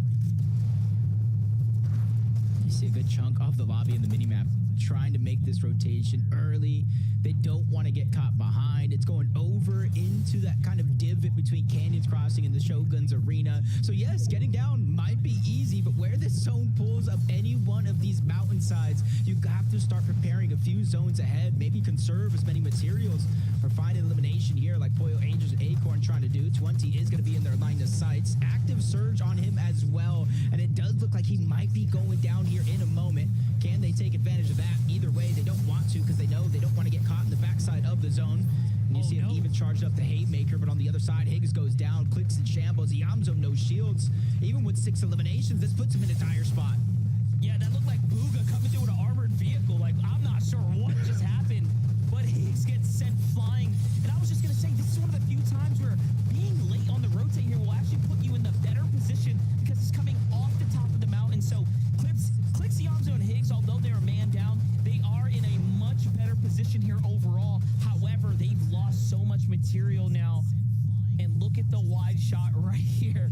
Jabco, Muzz, and Rise opting to continue to play for ultimate high. You can see this puts his team kind of at the low ground. Peterbot right in the middle of the pack here, trying to potentially opt in to fight for high here shortly. Gonna be a Western pool, Jacob. Yeah, this is going to be tough, too. Even though most of it is on even ground at the bottom, it does slightly move up the side of that mountain. So you really got to be careful. For Yapko, Rise, and Muzz, looking down, putting pressure will be the key here because even though that might not be the team they're looking at now, but Peterbot, Cold, and Ritual are going to be just underneath them. But instead of prioritizing a little bit of elevation, Peterbot is just trying to get ahead of this, try to look at it later, something that we see them do time and time again. Exactly that. They have to be careful because up above, down below, pressure coming in from all angles. No choice as he quickly slides to a safe spot down below. I would be a liar right now, Monster, if I said that didn't make me nervous. I thought it was over. I'm not gonna lie, but he was way faster than I was on the reaction speeds there to go ahead and save himself and break the fall. Smart play to give up the hype there. You saw how dangerous it was getting, but it's not looking good right now for Clicks. And Iamzo, Clicks taken out here. Iamzo left to solo clutch this one out. Placement points are just starting to add up as well. We're in top 11 territory here, but there is so much action unfolding. Look at this. Peterbot finds another set of eliminations, and they're at 10 already with 24 players remaining in the game. That was a full trio. They just wiped off the side of this mountain, and the zone's going to continue to pull further and further over. And they're going to go ahead and sacrifice the HP, trying to make a smooth rotation upward. Muzz, Rise, Yapko still up above. They need to figure out a way to target down below. Down is going to be Iamzo still by himself. You said it now. No materials. He's trying to farm what little that he can, but there's still so many dangerous players in front of him, including the full trio towards the right, and it's going to take down Iamzo, Clicks, and Higgs. So he falls inside a top 10. This is really going to start opening up the placement points here for Peterbot. They already have the elimination lead, and this is where the gap will start to grow here. But first, they have to pop off. Ritual's going to fall. Peterbot gets crunched down to just 14 HP, and then taken out as well. Cold here does his best, but he gets sent back to the lobby. So scratch those placement points out of the way. The race continues to remain extremely close. Muzz eyeing up all that loot from Peterbot down low, but there's no room to jump down. Muzz, Jabco, and Rise looking to be one of the few teams to pick up multiple victory royales here on the day. What an angle from Muzz. And there's the refresh he was looking for. Really taking this game into his own accord here.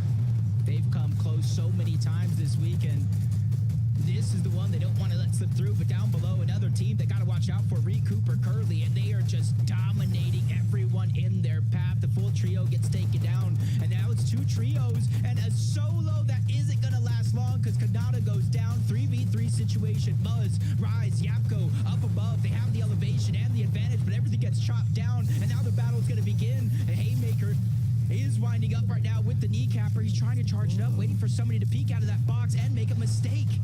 He tries to free swing right there. Jabco is absolutely ready. There it is. It's charged up, but he misses. Hits 1, hits 2.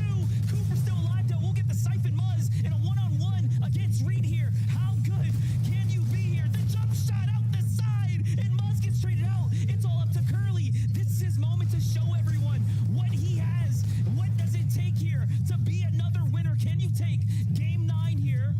Curly versus Rise. Things are starting to heat up. The pressure is rising, and Curly hits the shot that matters most. A second they were in person, Monster, I know Curly Bobby be pointing over in that direction and said, you guys could have had me. You guys could have had me on your team winning this game, but you chose to go with somebody else. And now it's a decision that'll go down as one they will regret. And that is a big win for Curly, Cooper, and Reed, because remember, at one point or another, they were tied in that third, fourth place position. Well, there's not going to be a tie anymore. It was so crazy. You know, for it to come down to the wire, you would have thought Jabco, Rise, and Muzz was going to get that second victory out. But unfortunately, Reed, Cooper, and Curly heat up and cement themselves in the conversation here. They're like, wait a second, guys. We want that third place spot. We want to try to fight for first. And it was so intense here.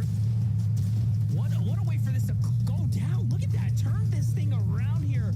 Curly hitting the shot, and then Rise, unfortunately, couldn't find his tag there.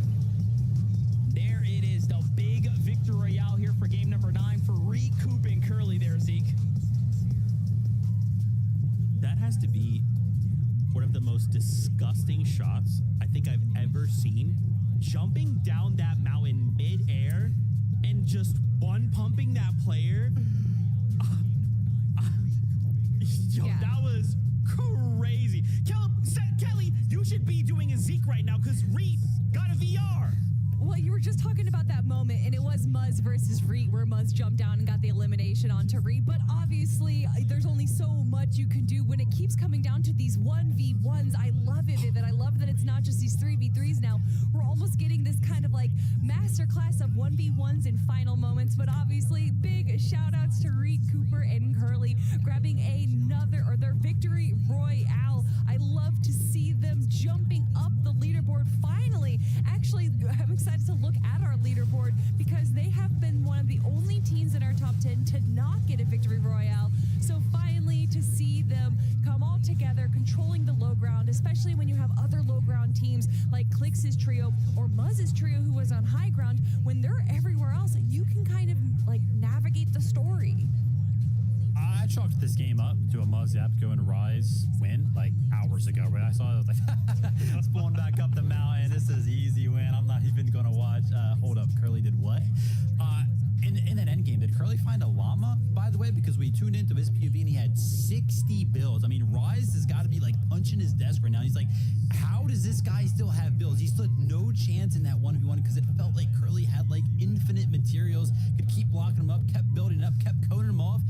And at the end of it, when Curly finally hit that final shot, he still had like 40 builds to work with. I don't know where Curly ended up finding so much wood from, but it definitely helped him in that 1v1. What an incredible game from Reed, Cooper, and Curly. Like I mentioned, I kind of chalked that game up to a Muzz win hours ago, right? It looked like it was so clear as day. I don't know how they managed to rotate up the mountain, keep themselves in a healthy position to actually go ahead and win that one. What a game from that trio. We are just being fed some of the best Fortnite ever right now. And obviously, the first two trios who are out in the lead went down early. More on that in a moment, because first we go to a break. When we return, we'll let you know what happened. We'll see you real soon.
just blown away. We are halfway through day number 2.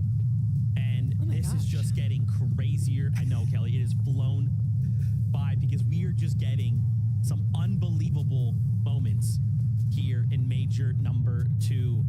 All right, so obviously, Reed Cooper, Curly, congratulations on your VR in game number 9. But as we bring up the standings, we still see 2 Titans at the top fighting back and forth. One to reclaim his title, to take back his first place. Another to get their first win as a champion. And it is so unbelievably close. I mean, guys, to see Peterbot and Clicks be fighting this out. In that last game, Clicks fell 10th. Peterbot fell 9th. The difference between the two of them, 5 eliminations. This is a nail biter, Kelly. And what's even crazier is this discussion kind of started early on in the game. We saw Peterbot once again go to Lone Wolf and go on to Clix's trio. Fortunately, though, it wasn't the wipe that could have potentially happened. Clix was able to kind of hold themselves down. Peterbot's trio kind of backed off. And for a long time there, I mean, Peterbot, Cold, and Ritual looked like they had this low ground to themselves. But so much chaos, especially when it's this mountain zone. There's only so much you can do to control the lobby when it's pulling this way. Even when you're Peterbot, there's only so much you can do, Vivid. Yeah, I'm actually going to go ahead and take the opportunity here to also shout out Clicks, Higgs, and Yamza because, like Kelly mentioned, there was a little bit of tension happening, right? Of course, the leaderboard is telling this story as well, but in game, these trios are meeting early on in the games, and I'm not going to lie, I like to highlight moments where these type of games impress me because Clicks, Yamzo, and Higgs still break into the top 10. They have yet to place outside of the top 10, but this was, that wasn't true. They placed outside, or they got 10th this game. But this was one of those games where it was like, I chalked it up early because after they got done with that engagement with Peterbot, Cold, and Ritual, I was like, oh, they got like 20 builds, and then they went ahead and they fought like 3v3, and then, Clicks had to get rebooted. They were late rotated into the zone. I'm like, this is the game, right? This is the game where Peterbot actually established his lead over them. But no, somehow they still put up a decent game, get 10th place, 6 eliminations, and then with Peterbot kind of going down in the same area, it still stays competitive on the leaderboard. Gotta tip my hat to Clicks, Higgs, and Yamzo, because even in games where they don't seemingly have everything go perfect for them, right? The game plan doesn't work out, they're still able to adapt and put up decent points. Dude, just when we pulled up those standings, I mean, again, we're just trying, when we pull up the standings, just look at that number on the left, right? And just see which way it's going up and down, okay? The fact that Muzz, Yapko, and Rise are now starting to push out Agers, Acorn, and Poyo. Poyo has already qualified. If he jumps up into that top 3, now we're looking to move further down the standings. Peterbot's already qualified. There's so many head-to-heads happening across this lobby right now. I am just in awe of the community, of the players, how they are performing. Guys, this is peak. This is peak. I'm in awe with Muzz going for that kind of mountainous zone height early on and then using that to kind of control high ground all the way until zone 12. We were talking about at the start of the show just how difficult that is, but when you're Muzz, Rise, and Yapko, it's not too difficult for you. However, what is difficult is that once that zone does slowly start pulling down the mountain, high ground only means so much. But again, I love that it really came down to a 1v1 of Muzz versus Reet and then a 1v1 of Curly versus Rise. There's just so much storytelling there, but still they are just barely within that contention of making into the global championships. These teams cannot be resting on their laurels yet. 3 more games to go, Zeke. There's still so much that can happen. This is amazing. This is incredible. We hope that you guys are all enjoying what you're watching. And just a shout out, there's a bunch of watch parties happening right now. Aussie Antics, Courage AD, Stable, Ronaldo, Faxity. There's Legends Landing is going crazy. We are all as one community coming together right now to watch this all happen. With 3 games left to go, let's jump back on that battle bus. MDF, Jacob PR, take it away. I cannot tell you enough, Monster, how close this actually is. And it moments makes me wonder how nervous, how anxious are our competitors, because it has me at the edge of my seat going into these last 3 games. Yeah, I've been keeping my eyes on the chat, keeping eyes on the community. Clicks has said it out of his own mouth. He has had the shakes in certain scenarios. At least coming into game 9, he was really feeling the pressure. And you got to think about it. This is the first time he's had this much pressure. He hasn't had a second place lead, almost first place like this. So here we have it. Let's jump in for another game. Game 10 of the Major 2 finals is here. One thing's for certain, we do not know how these rounds are going to play out. Who's going to, let alone take the victory royale come the end game. These games have been absolutely nail biters, and you could tell the tension is in the air between Peterbot versus Clicks, because Peterbot's team has been the most dynamic team we've ever seen in the history of Fortnite, changing their strategy round after round and just trying to be the counter, the kryptonite to Clicks' trio. Just taking matters into their own hands, literally making sure if we are going to lose this FNCS, it's going to come at a try. But what is this? Another contested fight. And I was going to say something, though, for a moment, Monster. This has happened in Clicks' history one time before. Veno coming all the way over from EU, teaming with Clicks. They were at the top of the leaderboard a few majors ago after day number 1, and this exact thing happened. They started to get contested game after game, their loot stolen away game after game, and already it looked like it might have been just a momentary thing. Jutrez said, you know what, we might have just went on to Clicks' house. Let's just leave before security catches us. Now you do have to keep in mind, Fallen, Nitro, and Jutras are the current 33rd place team. So them just spawning here and taking a little bit of loot is still extremely significant to Clicks, Higgs, and Iamzo's pacing in their entire game, right? Look at how different they have to play now. They're slower. They're looking around. They don't want to overcommit. These things are going to affect their performance. So if it isn't one thing, it's another now that they have to keep an eye out for. Just one of those things I feel like you have to figure out a way to prepare the best that you can. And you can see they knew they were contested right out of the gate, so they're not going straight for that storm surge strategy. So even though we know that full team has already disengaged and left, now with the scanner going down, they're going to get the information, and now they're behind their curve a little bit when it comes to accumulating that damage. It's something that you've been talking about all weekend long. It's literally the little things. Take an inch, they turn it into a mile. Peterbot, Ritual, and Cold seem to have their strategy going business as usual. Teams at Foxy Floodgates peeking on over. You see that, though? Look at Crime City. You see just a little purple arrow? That might just be that solo. Is that Jutras? Oh, yeah. Oh, they're just showing up. That is the team. That's Nitro from Jutras, Fallen's trio there. They say, hey, you know what? We want to get talked about our broadcast. We're going to land on both first place and second place. We'll keep it interesting for the comm, you know?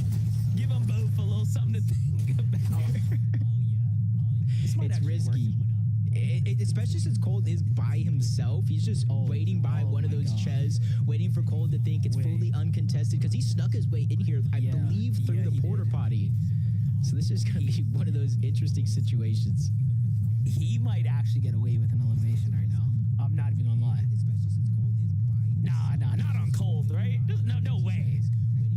You know, this is literally a movie today, because, you know, in those situations in the movie, the horror flicks, where it's just like, no, don't go in there. The monster's in there. Right now, Cold sees him. Now it's a chance, as you see every single green arrow on the outside. Both Ritual and Peterbot have turned around, and this is where it's going to get dangerous for Noob Nitro as a solo, because now the entire wolf pack is going to converge. Wait, but you got to think about it. The same story applies here for Peterbot, Ritual, and Cold. If they're getting, again, pushed off of their usual strategy, this is time lost on farming damage.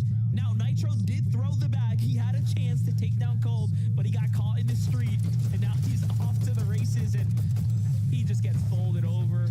190 damage opening her by Cold. Cold's probably going to flex him with a pickaxe. I wouldn't doubt it. Nope, he doesn't want to put the risk out. Now, it almost makes you feel like in the back of their mind, they found one. They obviously don't know that his duo is just nowhere in sight. Well, speak of them, Fallen and Jutras, this is them. Almost on the other other side of the world, north of Crime City, in another 1v3 situation. And that's Cat that just gets the elimination onto Fall, and Jutraz now by himself, and it just almost looks like that strat to split up to surprise first and second place might not work out for them, but he's not going down without a fight up until then, where they get wiped off that. And now one less game for them to play.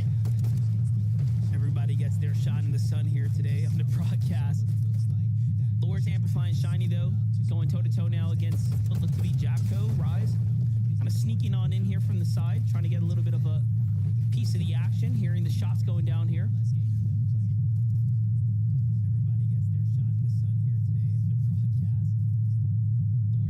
Like this slow play this time around. Aviv, Skittles, and Chimp jumping on over towards Outlaws Oasis.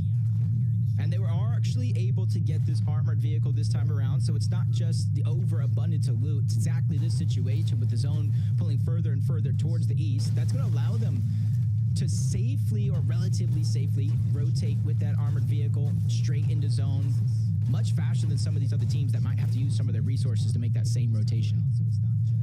By the way, was I tripping out last game? Did I see an armored vehicle come flying off the hill? Like, I couldn't tell.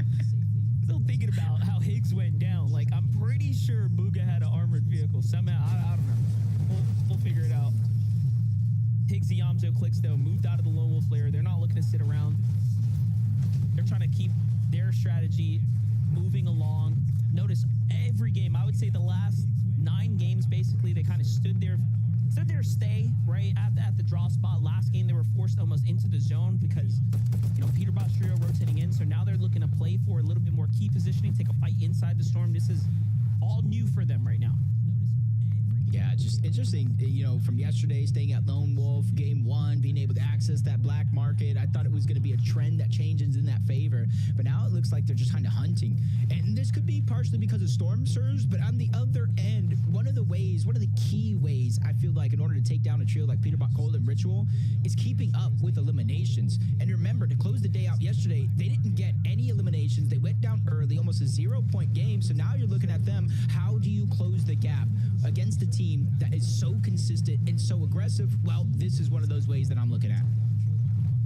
Well, Clicks has got the information downloaded. He sees what this team's up to. Tracking them almost perfectly as they start to build their fortress here. They're looking to set up the ambush right now. Likely waiting for just one little edit reset to come through so they can go ahead and take advantage of the weak wall. And they find it. The weak wall is a little bit of wood, and they box him up. But this player manages to barely skate away, but not for long. Here comes the pressure. This is where Click shines best, obviously. Box fight type scenarios. Swinging his way around, catches JXY from the side angle. Again, not letting the builds kind of replenish here. He's got a great little angle going on here. But look, there's another team pushing in extremely fast as the fight's breaking out right now. They have to wrap this up quickly. It might be Josh, Magma, and Causers trying to float their way in, and they're already there, right on top of all this action. Up above, trying to sneak away some shots, even with elimination in down. They're not able to clean it up just yet. It's gotten a little bit more risky on the other side. It's a 2v1 situation. Click showing no fear, just putting a good amount of damage onto both of those players, knowing that he does have the backup. Higgs, Yamzo have now entered the fray, but both of those eliminations get stolen away. And it's not just the loot, it's the points. They lost the points as well, and then the body must have been picked up. That is so unfortunate. And then look at who's here. Taki, Ishu, and Ver, and that's a good trio. We saw how they managed to really fend off Clicks just in the last game. All of a sudden coming through, little ambush opener onto Yamza. Yamza too fast on the draw there, ends up kind of escaping. So Higgs, Yamza, Clicks have another chance now to find a fresh set of eliminations, but they're not really happy with the way this is all unfolding. So that's 12 points that just slipped through their fingertips. And then you add in the amount of builds they expended, the resources that they've used, and they weren't really able to get any of that back. And now they're almost stuck in this position. One team on one side, another one on the other. But they're still doing a good job of making sure that nobody can advance their position. Nobody can start to build confidence. But there's another one off the side of the mountain, Curve, Shadow, and Tyler, that they might have to worry about soon, especially if they disengage into that direction. direction. Look, they ended up finding Polis there. Magnus trio. Now Higgs Yamzo clicks kind of get the situation. They say, okay, seems like they just got the full finish. Trying to kind of break out this side angle here. Not too sure whose builds these are. Higgs not trusting it at all. He's trying to see if there's still that one left. Where's that down player is what he's thinking about right here. Cheeky play. Throwing the thermites on the walls. Let it do the damage for you. That way, if anybody is sneaking or hiding around, it might take some time, but their position will be revealed. But that team already disengaged towards the north side. Back over towards Brutal. Boxcars as we tune into Peterbot going down. Ritual once again looking like he's going to save the day. And they're just outside of Crime City. Cold is converging on that location as well. So even with Peterbot going down, it's not going to be too many worries for them because he's going to get right back on up.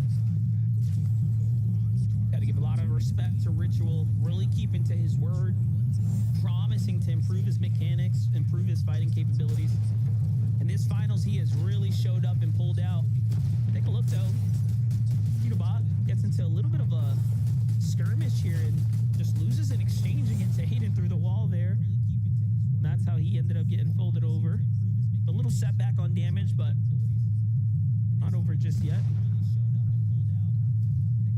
It's a momentary setback for someone like Peterbot. Most damage in the game by far.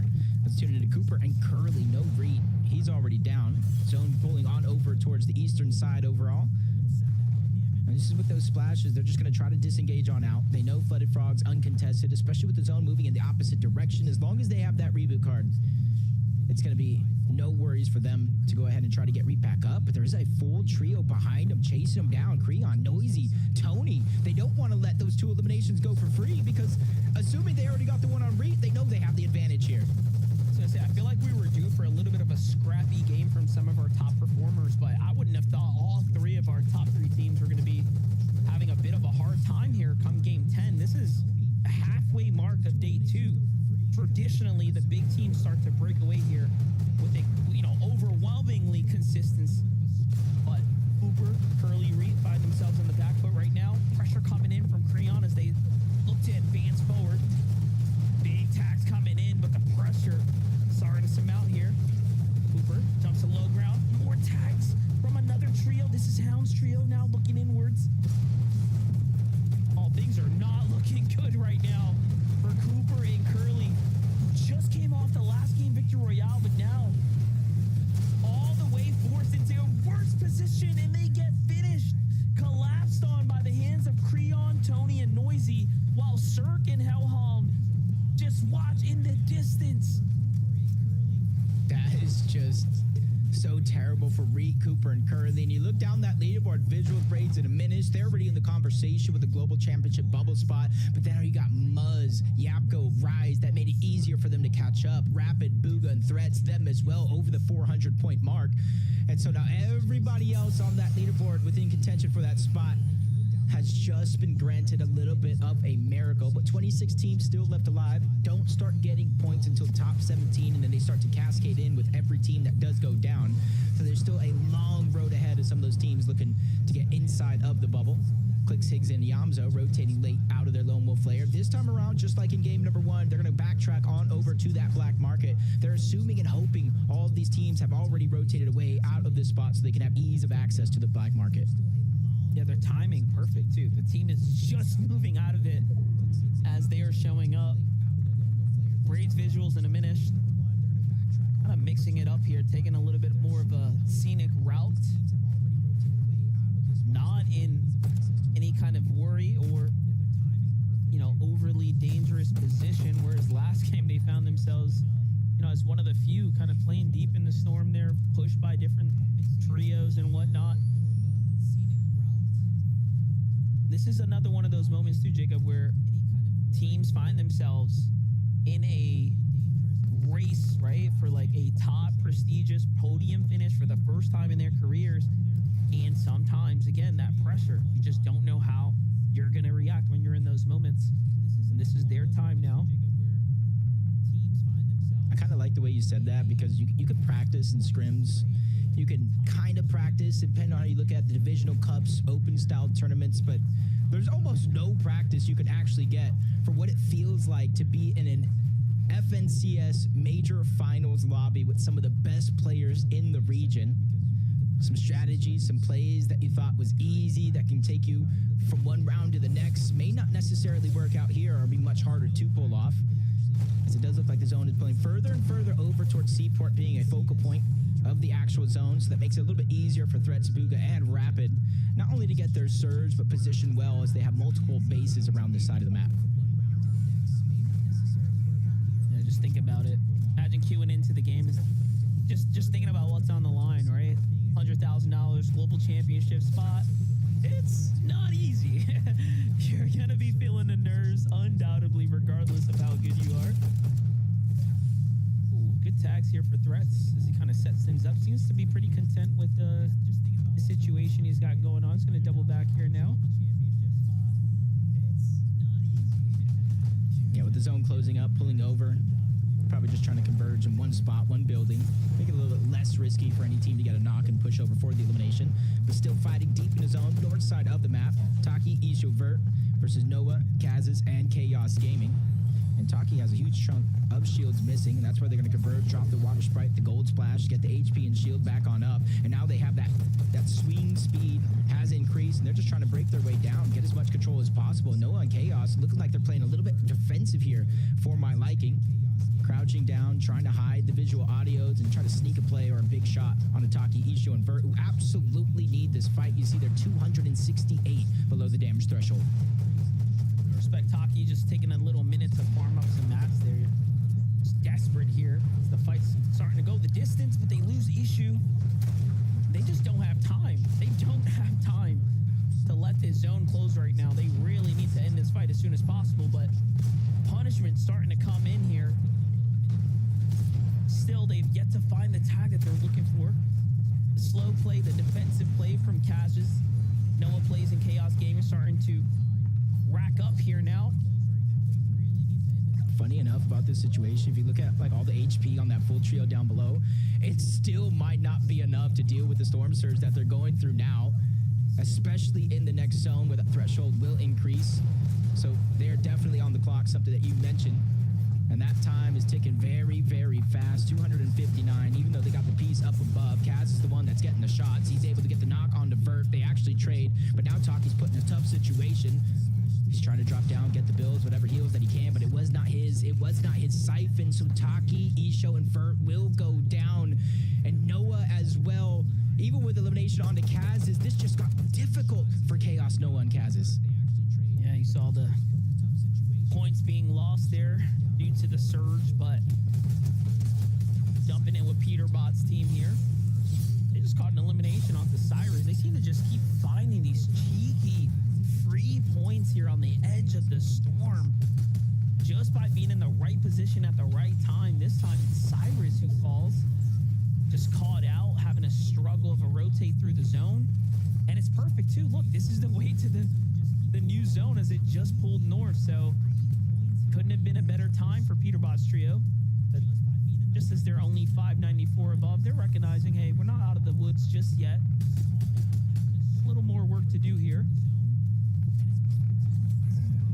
And they're not in any realistic rush because more times than not, we see them rotating into the zone. You already see one player, probably Ritual, already making his way on over on the train tracks, just trying to get as much information, the awareness of where these players are at, what type of sacrifices you're going to have to make if it is going to mean going into the zone, which wouldn't be surprise me if they did, or if they just brute force their way onto the edge, joining a couple of those other teams on that side overall. Muzz, Rise, Yapko, 512 damage above the threshold. They're in a much more stacked side of the zone, where Peterbot would eventually have to rotate into if they did continue to go straight.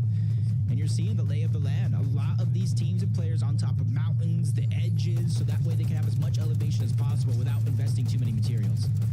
Ooh. Clicks Higgs and Yamzo finds a team up on the island here. The zone is going to end up pulling that way. They have a couple of options to go for right now.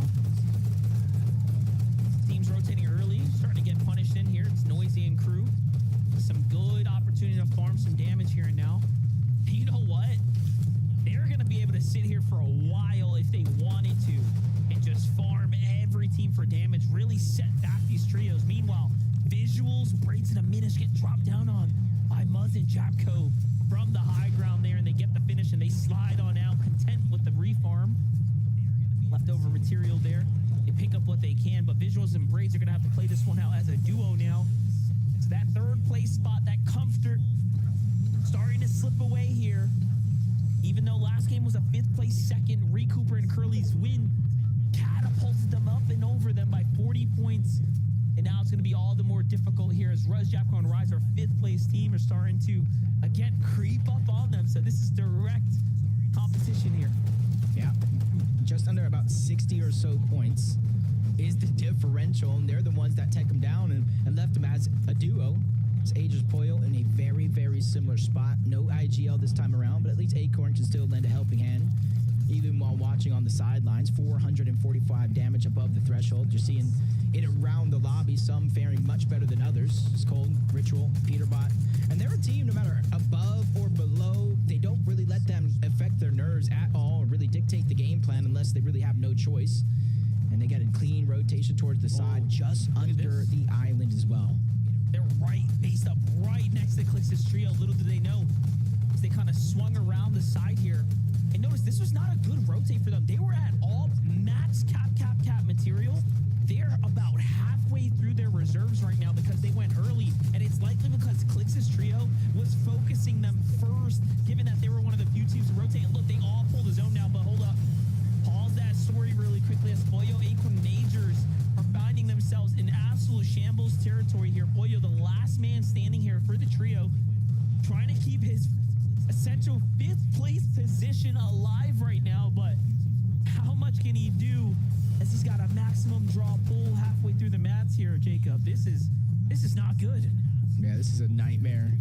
It's going to be tough. A good thing he does have the materials. He does have the gold splashes and a kneecapper, so he can close the distance in the blink of an eye. But a max pull, never easy for anybody, especially when you have a team just like this, looking so far into the distance from the top of the Shogun's Island. And they're down below Surge, 52. There's a lot of opportunity here with this next couple players trying to rotate in. But this is one of those positions where I see you'd think, because it's so elevated above everybody else on the map, that you can get a lot of Surge, but more times than not, I see teams struggle to pick up the damage they need from up there. A lot harder than it looks. Poyo, 562 above, thinking if he needs to fight his way through this one. Opts not to. Player there on the rotate, though, is going to slow him down. Another one in the box. Wow. It's a weave. Pieces him before he even realizes what happens, but the trio's there to back him up. He still has a couple splashes to work with. Siphon keeping him alive, but no attack in the distance. He has to chug it out, but it's only 10 in the chug. It's not enough, and Boyo's going to fall prematurely here in game number 10. Pigs, Clix, and Niamso only have a single elimination. So once again, they have a lot of ground to make up for. But first, they have to get to the zone. This is where they play best, though. Front side, low ground, early rotates. They know how to do this. They're met with Kanada's resistance on the other side of the wall here. And they need to do exactly that. Be a little bit more proactive in getting those eliminations, because there's 6 eliminations on the other side. That is not the way to catch up by being a little bit too slow to the punch. Sometimes you just have to take that risk. Kittles are doing the same thing up above, but he goes down for it. Visuals, Braid still trying to hold on to their bubble spot in terms of the global championship, but they're 61 below the damage threshold. They know not only do they have to rotate, so many other teams do too as well, and there's the shot that they need onto Phenom. They're going to be above the damage threshold, but not by much. They're still going to be thinking about it in the back of their minds, especially after they continue this rotation. About Cold, Ritual still looking around for any opportunities, but they built a lot of space, so when a team like this tries to jump in the box, they send them right back home. I was going to say, if they would have gotten that elim, those would have been the mats that they've been desperately looking for. They haven't been able to find that refresh, even though they secured a couple eliminations. But Hayes is on the other side here. He might be the first target picked up here. The knock comes through, and another team's there. It's Shadow Curve and Tyler, who snipe away the mats that they are trying to secure. Gold splashes come out. Meanwhile, on the low ground, Clix is on the move, but Peterbot, Cold, and Ritual are recognizing danger is approaching. Yep, they're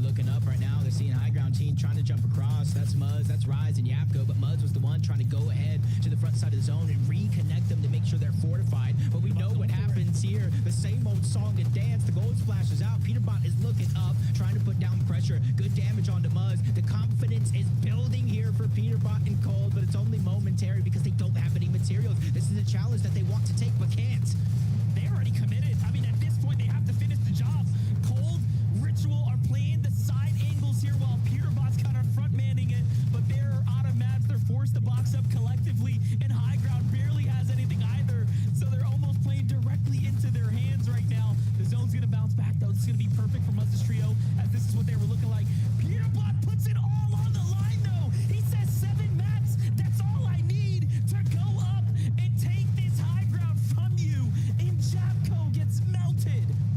That is just insane yet again, but we still have Higgs and Iamzo down below. The space that they created, they're trying to make it work, but Higgs, he looks like he got lost into the fray, trying to reunite. The splashes are coming out, doing what they can to keep him alive. Iamzo is here, trying to take space, but they don't have build monster, so it's all or nothing, and Booga goes down. They find a key elimination, and then refresh that's keeping them going. And Hicks is still going too. He gets another knock off to Tyler. Iamzo now by himself, fully healthy. Tyler knocked in the box next door. The comms come through. Iamzo's thinking about going for it. He sees the med miss. He sees what's happening. The zone's bouncing back to him. He's got a couple of options here. Another team in the bush in front of him, and he knows that he can go for them as well, but waits for the opportunity. But no, the timing was late, but it doesn't matter. Cole gets set down by Iamzo, and now he is inside the top 5. That was Cold. That was Ritual. And another one there too. Peterbot's down as well. These are the difference-making points here. The eliminations, the placement, but now he's in a tough situation. 3v2, v1 situation here. Iamzo, if he could just get one more elimination, one more placements, they can put him within reach of that top spot, but it's Curve trying to heal off backside of zone, but he's making a quick dash to the front. Into Iamzo he goes. Haymaker to the outside of the zone. He gets the elimination. Iamzo is second, but it's Donnie, it's Joji, it's Craze. Thieves of the night, they steal away the game. They may have won the game, but the eyes are on the prize for Zoe, who just went crazy in the end game there alongside Hicks. What a game 10 that was, keeping it so interesting, and it makes you look at the bigger picture. Muzz, Rise, Jacko, one of the only teams we're seeing on the North American region unafraid of going for height, really keeping it so interesting for us there. And then Peterbot consistently willing to kind of contend it as well. Donnie, Crazy, and Joji couldn't have had better timing though as they go up. And look, they didn't even have anything. They were down to scraps, and they find themselves a huge victory out there, Zeke, in game number 10. Bro, I'm gonna pass out. Okay. No, we have to talk about Iamzo after the break. Right now, we got to give it Joji, Donnie, Craze, game number 10, the victory royale. At the end of the day, right, we're still playing for prize money. For them to just go ahead and pick up this VR, we've got momentum. We just have to carry that momentum forward, Kelly. If we can do that, we're playing for life-changing amounts of money. Yeah, and unfortunately, we weren't watching too much of them in the end game there because just so much was happening. But I love that we get a second look right here, and it actually looks like they were able to hold high ground. Obviously, Muzz's trio did eventually go down there, so only holding high ground for a few moments in these final fights. But Donnie, Craze, a duo going up against 2 solos. Iamzo just putting on such a clinic for the low ground solo clutch. But again, once more, Joji, Donnie, Craze, congratulations on your first victory royale of the tournament. I mean, 345 points is actually crazy, right? 'Cause, like, once these kind of games happen, we sometimes we forget these teams can get 100 points very, very quickly, right? So I know Zeke was kind of calling out, hey, listen, playing for prize money, yeah, for sure, right? Jump yourself up a couple of spots, but a couple more games like that, you could potentially maybe tweak into one of those qualifying spots. I don't know, probably too hard. I'm wishful thinking right there. Yeah, we gotta imagine to get that victory royale. Remember, they had to have stolen high ground from Peterbot's trio at some point, which is just so interesting. Great win from this trio. I mean, to jump up now with the 345 points, they're jumping up into 11th place. Top 10 is where we want to be. That's where the money swings start to get crazier and crazier, right? So we With 2 games left, they could find themselves, like you're saying, maybe even higher on the standings. For now, we're going to go to a break. When we return, so much to discuss. See you real soon.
points are too close. The points are too close with 2 games left to go. In this last game, Click's Iamzo Pigs. Iamzo left as a solo, back against the wall. Nothing in the inventory. Has to make the play of his career to try and minimize these points, to try and make sure Peterbach, Hold and Ritual don't pull away farther than they already are. And he does it. I cannot believe that Iamzo, as a solo, ended second place with 8 eliminations. That's a heist. This is the heist season. He just pulled off the biggest heist.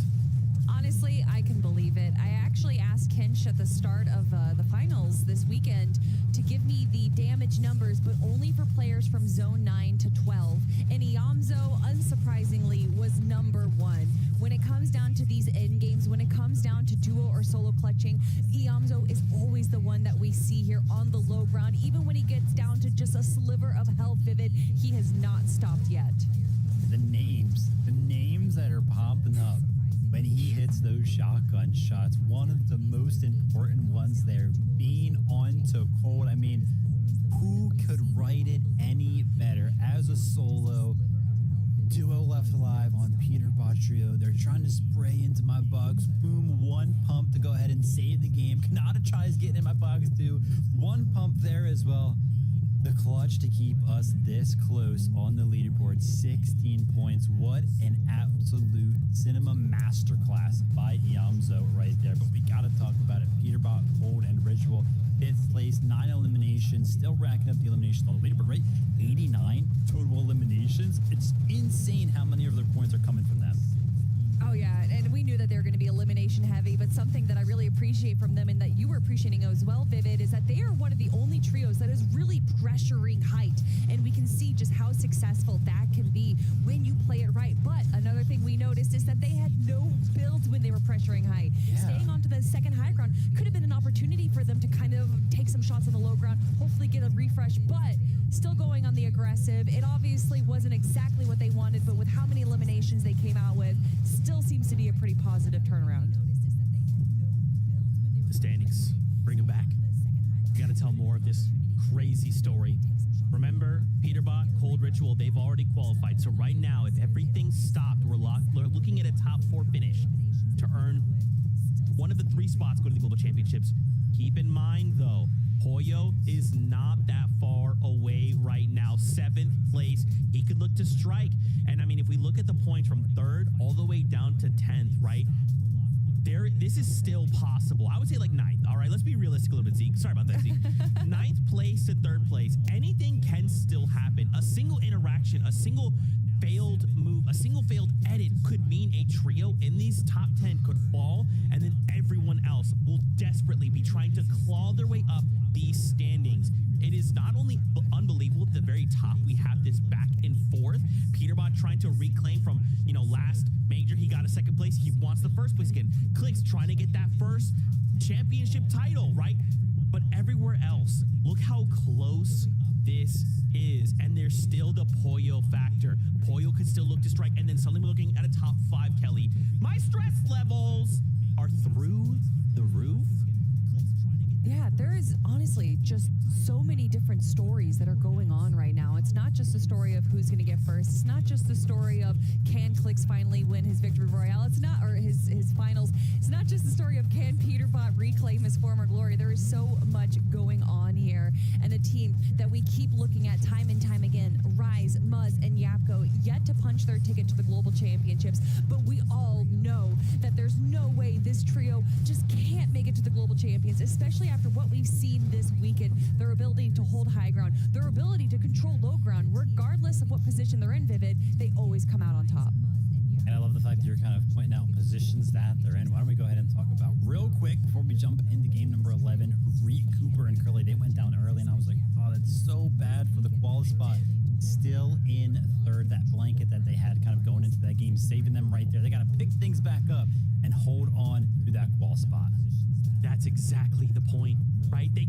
Something like that can't happen to any of these trios in the top 10. It is a time, once again, 2 games left to go. Jacob PR, MDF, back over to you.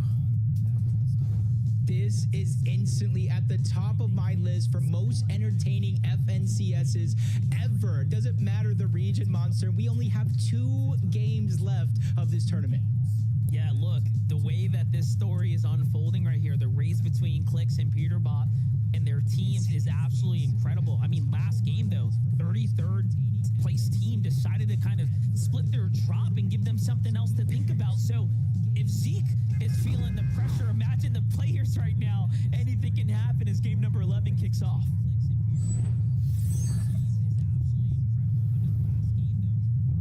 All right, game 11, Jacob. We're kicking this one off, bro. It is all or nothing now. This is the moment, Jacob, where they have to kind of set the stage and set it up for themselves and ride this thing out to the very end. Man, I know you accumulate points throughout these 12 games of the tournament, but you know as well as I do, when players look back at an event and they lose, whether it's 1 point or 30, it's usually the last 2 matches that it really boils down to. And we're in those last 2 matches. One mistake could cost you everything at the top of the leaderboard with Clicks versus Peterbot. One mistake could cost you a global championship spot with everybody all the way down to the top 10. And this is going to be a nail-biter finish, but they're contested again, and this time it's fallen, and it's full trio. Yeah, you know what? like Iamzo, Clicks, and Higgs don't have the problem of a team landing on them, but you saw that 33rd place team Fallen just landed on Cold again, right? But they get the elimination. That means they're getting those quick points and that extra damage. If anything, they're almost propping up the fact that Peterbot and Cold and Ritual now get kind of an advantage, right? A little bit more of that point lead that, let's be honest, Clix's team has really worked hard to try to build. They've had to go above and beyond just to start closing that gap, and they're only 10 points away. The crazy thing that has me laughing right now is usually when a team contests them, they all kind of converge back. They leave the train to go elsewhere because they want to make sure they all stay alive. 3v1, Cold did not need a single teammate to kind of backtrack into Crime City right away. They still continued on looting that train. They got the mythic pump. You know they're going to be able to grab that medallion. And now Ritual finally returned back towards Crime City just to kind of figure out where all these players are at. They didn't even change a thing while getting contested. Yeah, you can see just no sweat, right? They're like, don't worry about it. We got this team on lock. We're good right here. Take your time, get your loot together. Ritual comes back to just play a little bit of support, but I think they're going to wait for I was just going to say, to get themselves super situated and then likely collapse on this trio. Peterbot just getting straight to looking to fish for tags. Nothing available as of right now, so the team that's left inside of Crime City might be the first that they jump on. Yeah, and that's going to be a chance now. Footsteps of their Cold once again landing a huge shot onto Fallen. New Nitro's there as well. 2v2 situation that's quickly going to become a 3v2 as soon as Peterbot makes his way on over, and he is there. Welcome him to the fight because now he's on attack mode. Cold, couple missed edits, so that's not going to slow him down, especially with a flank coming in from Fallen. Ritual is there to alleviate some of that pressure. Now it's a 3v1. And I might not be the best at math, but 3 is definitely better than 1, especially when they know exactly where New Nitro is at. Ritual this time is going to be one leading the charge. That's right, and think about it. These are 8 points they're securing right now, so pivotal moment right now for Cold, Peterbot, and Ritual as far as the overall tournament race is concerned. Put right in the dumpster there, and just like that, that's 2 elims now for Peterbot here at the Crime City. It doesn't really throw them off, right? Because they didn't go the distance. This is not a team that put up much resistance here at the drop, so Peterbot's team is probably feeling pretty good about that one. And small eliminations like that and a race this close that can prove to be the difference makers. Curve, Shadow, Tyler pushing up on towards the fight. Backside of Demon's Dojo on top of that hill. There is a full team position up there. I think Taki, Ishao, and Vert. And right now they do have a little bit of advantage in terms of elevation, but that one's quickly going out the window, and now they're just getting chased down. They have the pressure. They chop Vert down back into his teammate's box. And now they're continuing to put down pressure with his elevation advantage. Shadow's pushing up. I can expect him to try to steal away some of those pieces as he inches closer. Little exchange here. Shadow, Tyler, and Curve looking for a lead before they set up the collapse here. You know, Taki, Isha, and Vert, I was just going to say, this is no pushover trio. I think they're recognizing that, hey, wait a second, this team might be above average for what it's worth. Looking at the points earned on the day for Shadow, Tyler, and Curve, overall, they've been relatively competitive. Last game, they finished 3rd with 9th place. I know we put so much focus in on some of the other trios, obviously, but today has been a great day for Shadow, Curve, and Tyler as they are in a race right now for a global championship spot. They're one of the few trios in that conversation. Back on over to Flooded Frogs. This is a pretty significant setup happening right now. Reed, Cooper, and Curly have to be on edge here. Little do they know, they've gotten into a lot of fights here at the Flooded Frogs, but never against Iamzo, Clicks, and Higgs, who have actually initiated the fight.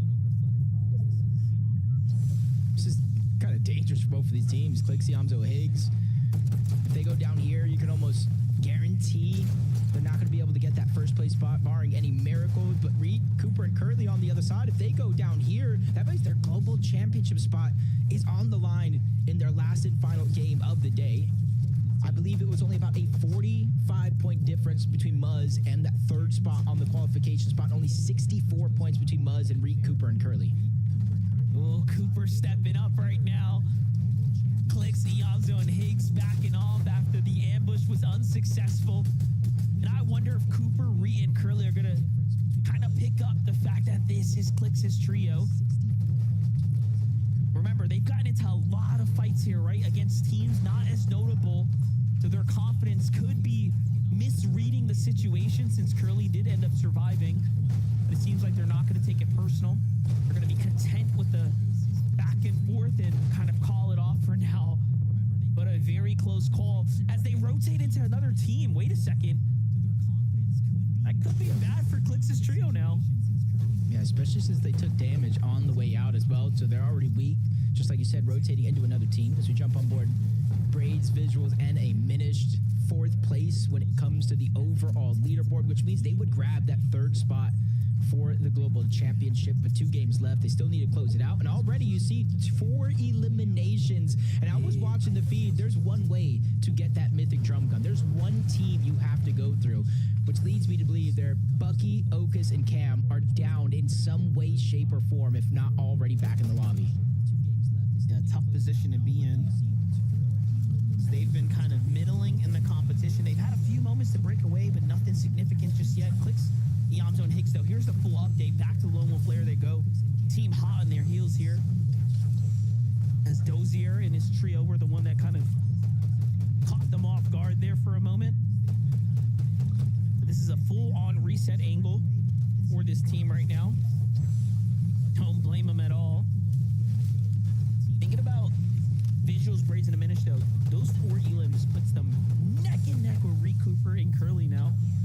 So already they've kind of sealed the gap there just a tad bit, breaking themselves ever so slightly away from Muzzjack and Rise, or fighting for that position as well. Global Championship is on the line here. Do keep in mind this major is going to be the largest as far as the qualification spots to globals are concerned. There are 3 spots in the air here for NA Central.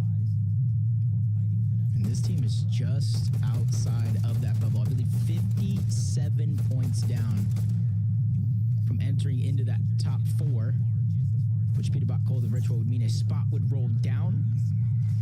And that's the thing. They were playing so well yesterday, so consistent. Talk about out of all the games that they've had yesterday, it was just kind of in and out. They were able to get some big eliminations. They closed the day off with something special. And then today is where they find themselves a little bit of trouble. 5th place, 6th place. And then it was that 16th place with no eliminations 2 games ago. They're only able to net 2 points for that placement. And that's what really stopped their trajectory from keeping themselves inside of that bubble. Gotta stay in the conversation. Cooper, Reed, and Curly. See from their kind of loadout situation. Not too much ammunition here on Cooper's side. A lot to be desired. Curly on the other side. Definitely a lot better, so should be more than ample for this mid-game to come. Look, they're looking around. They're trying to see if there's any stragglers, any last-minute teams here, but not a player in sight. So much different kind of dynamic happening here. Yeah, we were talking about throughout the day, you know, a team pushing over to another team or even changing their drop spot, what that does the course of the game. Now, what does that do with Clicks, Eamzo, and Higgs pushing on over, not allowing them to get the surge for the teams that did have to rotate by from that northwest corner of the map? So that's a lost opportunity there for them. And see how they're going to be able to pick up the pace with the zone moving over in this direction. Agers, Acorn, Poyo, uncontested throughout the day. And they did pull off a victory royale, Monster.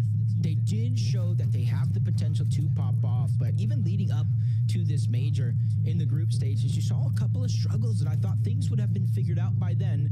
But with 2 games left, they could still has a good chance to make a good amount of money. And I wouldn't say it's like life-changing for a team that's already won a major, but it's definitely going to allow them to take a good vacation.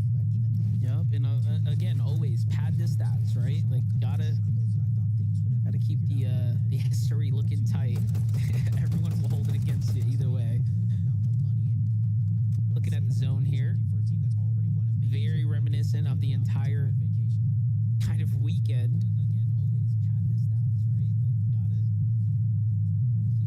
Just taking it one step further on the other side, not just a ramp up, curved it to the side. making sure they get as many lines of sights as possible. We know no one's over there for now, but Pollo just waiting, making sure that nobody's going to pop off and get a position behind them in zone as they go to rotate in. Peterbot Cold Ritual still with those 2 eliminations from the early game, looting up what's left over from the black market. Just trying to grab some extra heals, some extra loot to take them farther. And with that gold, they're able to upgrade their shotgun loaded as well from purple to gold. It's definitely going to hit harder. Makes a huge difference there. Every little bit of advantage. Higgsy, Amzo, and Clicks, though, rotating into Jabco, Muzz, and Rise right now, who, by the way, have had extremely key positioning this entire Day 2 tournament. Not a single time we've seen them out of position. This is the first time they're kind of not at a super prime location, but they have a several amount of eliminations, so it seems like they've just gotten out of one. He almost forced to slow pay things at the edge of that mountain. But they realize the team is up there, even with trading shots back and forth. They're just going to continue to move towards the north side, figure out a way in from there. They find a solo? I think Clix' team might have just found a solo as they move to the north there. Someone kind of lurking about here. He's in it's the bush. Chaos Gaming in the bush. Okay, it makes sense as to why they were kind of looking around. They're all rotating through there, too. Chaos is probably like nervous. No, don't see me. Don't be suspicious. Don't be suspicious. He's not even moving to make sure that they ran past him far enough. He's just going to wait until his audio visuals go away, cross his fingers. And it really kind of... How many heals does he have in his inventory? Because, you know, he has almost no choice but to go back in the zone, maybe towards Lone Wolf Lair to try to get those reboots, if he even has the cards. The Amzo, Clicks, and Higgs, though, just trying to rotate right now. Meanwhile, Peterbot, Ritual, and Cold met with a lot of resistance here on the outer edge of zone. Where's the white heals, though? I'm asking myself here. Peterbot doesn't seem like they have any. They have to double back right now. And they're in a race against the clock. Cold is also lit up. Meanwhile, Higgs, Clicks, and the Amzo find a little bit of a break, a little bit of a moment here to find a elimination and some extra material to go the distance here for the mid game.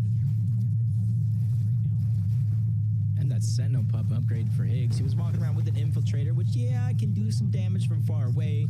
But you know, way a team like this fights, you want to go ahead and get the Sentinel Pump. Any variation at this point, that's really going to be in their minds. Water Sprite going down, the last of the heals. And this is where they got to be careful. With that elimination, they now have the option and flexibility to kind of bypass the black market altogether. It is just outside of zone, and you see 2 teams nearby as well.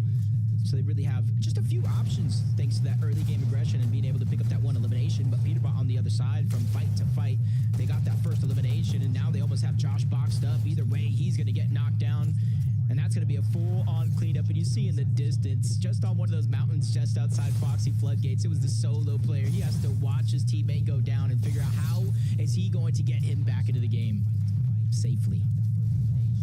Peterbot, Cold, and Ritual, it was looking super dicey for a moment there, but they just had enough time to bounce back and then live off the siphons. Way to keep it close. Well, as Japco and Rise had 2 elims right now, but how did they pick them up? You might be wondering. There it is.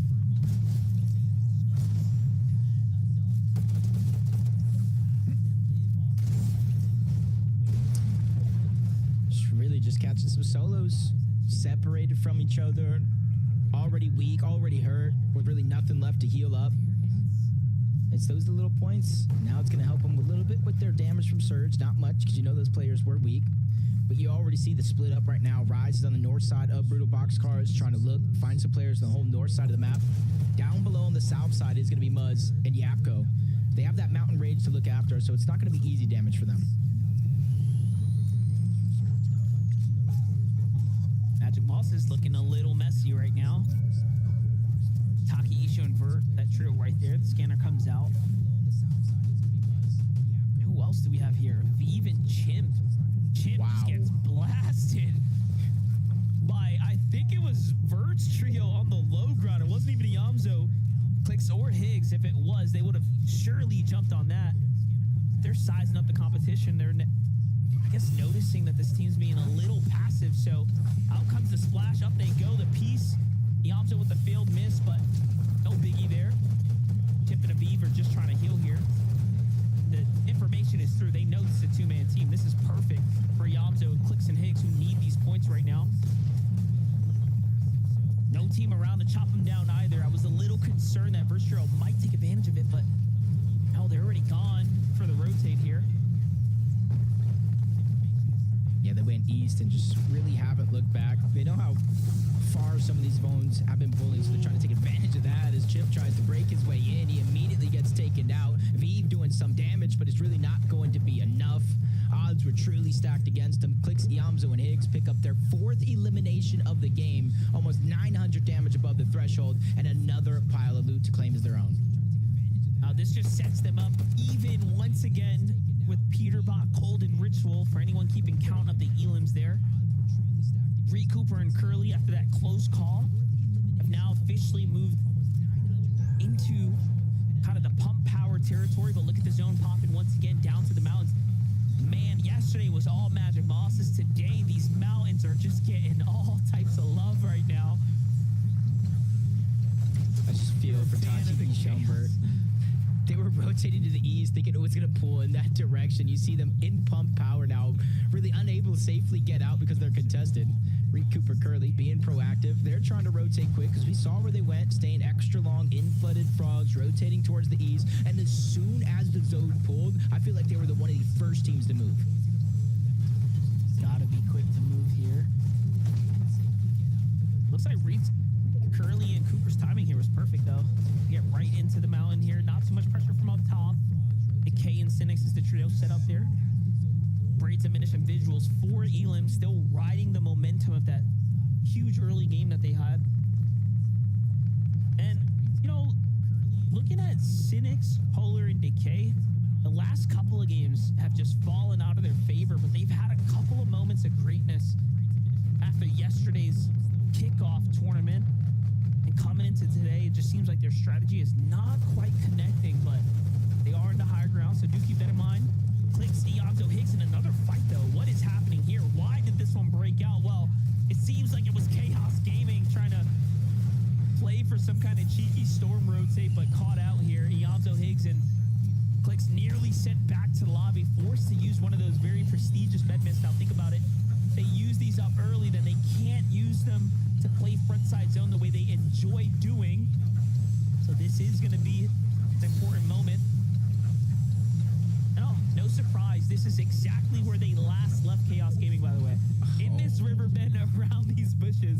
So he must have just been moving. And look who's in the distance there, Jacob. It's Peterbot's trio on the edge, who's just now starting to rotate. I just heard the pain of the entire lobby right now as the zone pulls over towards Brutal Boxcars. Luckily, this time around, like I believe one of our zones yesterday, there's a lot of open space down the edge on the north side of the mountain overall where teams are going to be able to pick and choose, kind of cross their fingers. Hopefully it pulls north, east, or west and not south.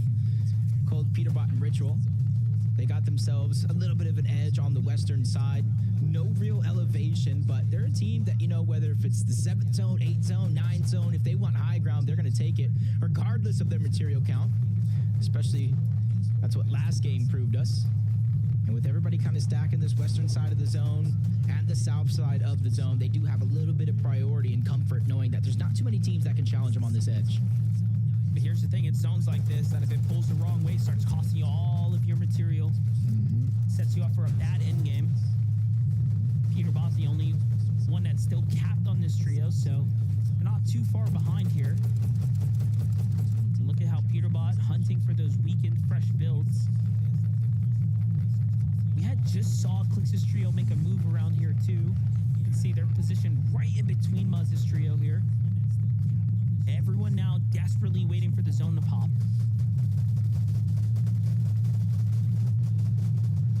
Yeah, 30 seconds. If you're above Surge, especially by like 359 like they are, you really don't want to peek. Reset those walls, end up getting 3-2-1, focused by a full team. It's those little things, and that's why you're seeing them just try to gather as much information down below and not really a lot of opportunities going around the entirety of the lobby, or at least not safe ones, forcing some teams probably to go box to box and try to fight their way in. of time has run out for this zone. Let's see where this next one is going to pull towards the south. Again, yeah, not too bad. There is some of the mountain range in there, but most of the lobby just got blessed. Yeah, Clicks, Higgs, and Yamzo recognize they got to fight their way through Muzz's trio, so these shots are almost warning shots, trying to send them off to rotate, but Muzz, Ryzen, Japco kind of sticking around right now. Meanwhile, what is happening over here? Reed, Curly, and Cooper have picked up 5 eliminations from when we last left off. A full team wipe onto Hayes' trio here, setting themselves up for a great positioned end game now as well, as they're one of the few teams leading the front side here.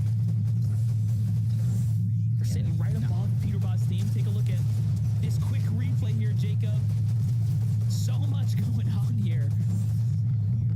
You gotta imagine, I saw the little strike of Storm Surge. They were just below the threshold, getting ticked 25 damage every 7 seconds.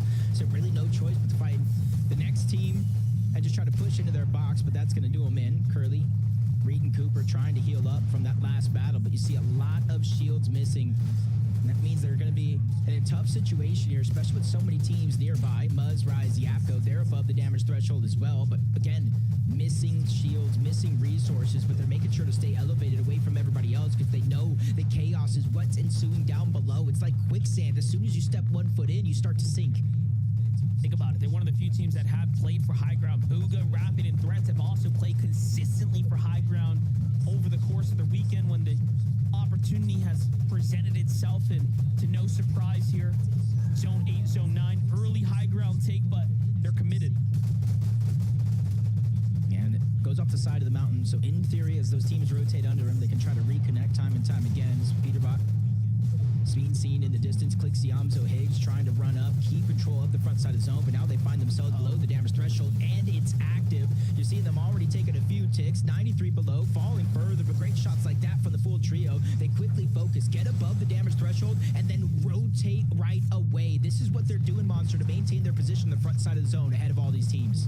Super clean rotate, but damage is what they need right now. Jacko and Cheem, that's a dangerous mistake for them to be trailing behind Clicks, Yamzo, and Higgs, but no, Higgs ends up getting caught off guard by the other team they were put in between, and now the shots are starting to come on in. Jacko Muzz take advantage of a little bit of that distraction there. 73 above now. It's up to Clicks and Yamzo. This is the first we've seen them as a duo now. But the pressure is on to perform. Placement points are starting to get given out. Peterbot, Cold, and Ritual heating up now. 6 eliminations. Aiden falls to the hands of Peterbot here. Clicks still below the damage threshold. Reed's playing essentially second height, trying to wait for the perfect moment to go up. As Clicks finds another elimination onto Yapko. That's their 7th one of the game, going toe-to-toe, Elim for Elim with Peterbot, Cold, and Ritual. The right strategy to try to stay alive, and the zone pulls far away yet again, and they're taking the slow side. They're going to where it opens up and immediately look back. A quick momentary target onto them, but they handle it with ease. Peterbot's team playing for high ground, though. Look at how they're trying to poise up here. Focusing up, taking teams in the mid-ground for fights. They're really looking to try to position themselves, but the zone kind of goes up and over this mountain, playing off of the little bit of territory that they managed to claim here. Yamzo and Clicks, though, in a world of trouble to find Sphinx there, and they are still going. Yamzo flexing here and now, up and over the box. Danger lurking everywhere right now, still trying to just hold these little bits of maps that he has. And he's playing for himself, but no, the full trio jumps in. Yamzo too soon, too early, caught out by Curve and his crew. It's all up to Clicks now, top 8 here.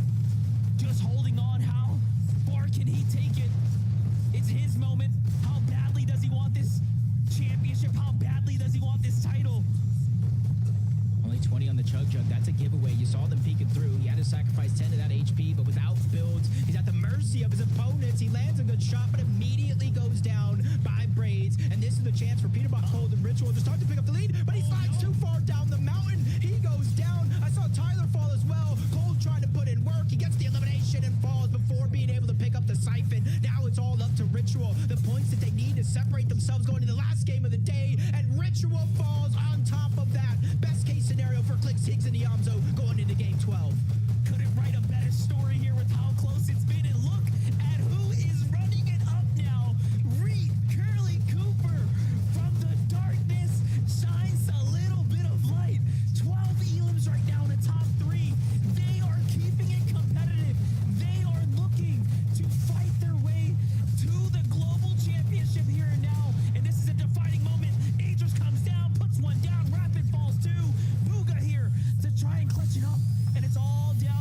to everything here. Agers, man behind the wall. Bats are coming out. Booga's on the low ground. Threats is here to back them up, and they win the game. And another victory royale. The first to go for Booga and Threats there.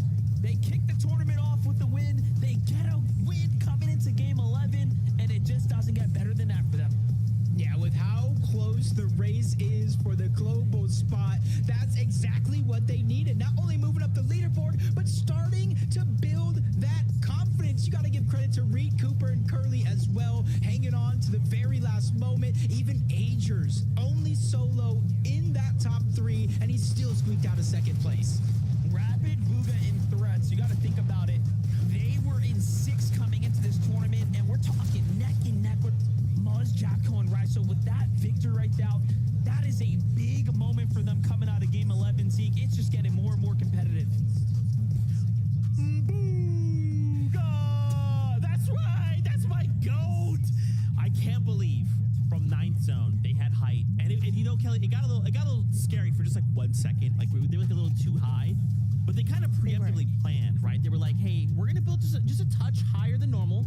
And if the zone pulls over this mountain, we're set. It doesn't. They immediately recognize, back off, and go, all right, let's start to close out this game. We want a little bit of victory out before game 12. I mean, you say you can't believe it, but we saw them do this in game number 1 yesterday. Sure. The Booga, when they do have height, they do such a good job kind of observing where the zone is pulling, how low ground is kind of holding everything, and they play so appropriately around the rest of the lobby. Big shout outs to Rapid, Booga, and Threats. They really are the kings of high ground this last week. And I mean, when you have someone like Booga up on height, and then you have Rapid and Threats just laying down the chaos below, it's only a recipe for success, Vivid. I mean, this trio is sneaking in or into the top of the leaderboard, right? Threats, obviously, we got Peterbot and Cole. They're putting on quite a clinic, especially in terms of damage dealt. They're going to be first and second, but Threats has been staying close behind them in a close third. We knew Threats. He's like the Amber. He's always known for getting those search tags, kind of making sure that they're comfortable in making it into the end game right there. Booga making the cause, IGL, go for the higher gun, always setting this trio up. They seem to always kind of be in that spot to actually build one of those towers up so that way they can go ahead and at least fight for the high ground. This game didn't have to fight for it as much, and they went ahead and ran away with that, got the victory royale. Man, I love to see it. A single game left to go before Major 2 concludes. When we return, the standings, and we set ourselves up to see who will be crowned kings or back-to-back champions out of NA. We'll see you after this.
did my breathing exercises.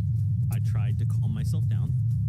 My tiny little hummingbird heart, and I'm fine for the moment. I'm zen right now. Things are okay. One game left to go in the FNCS Major number 2, Kelly. I'm not stressed at all.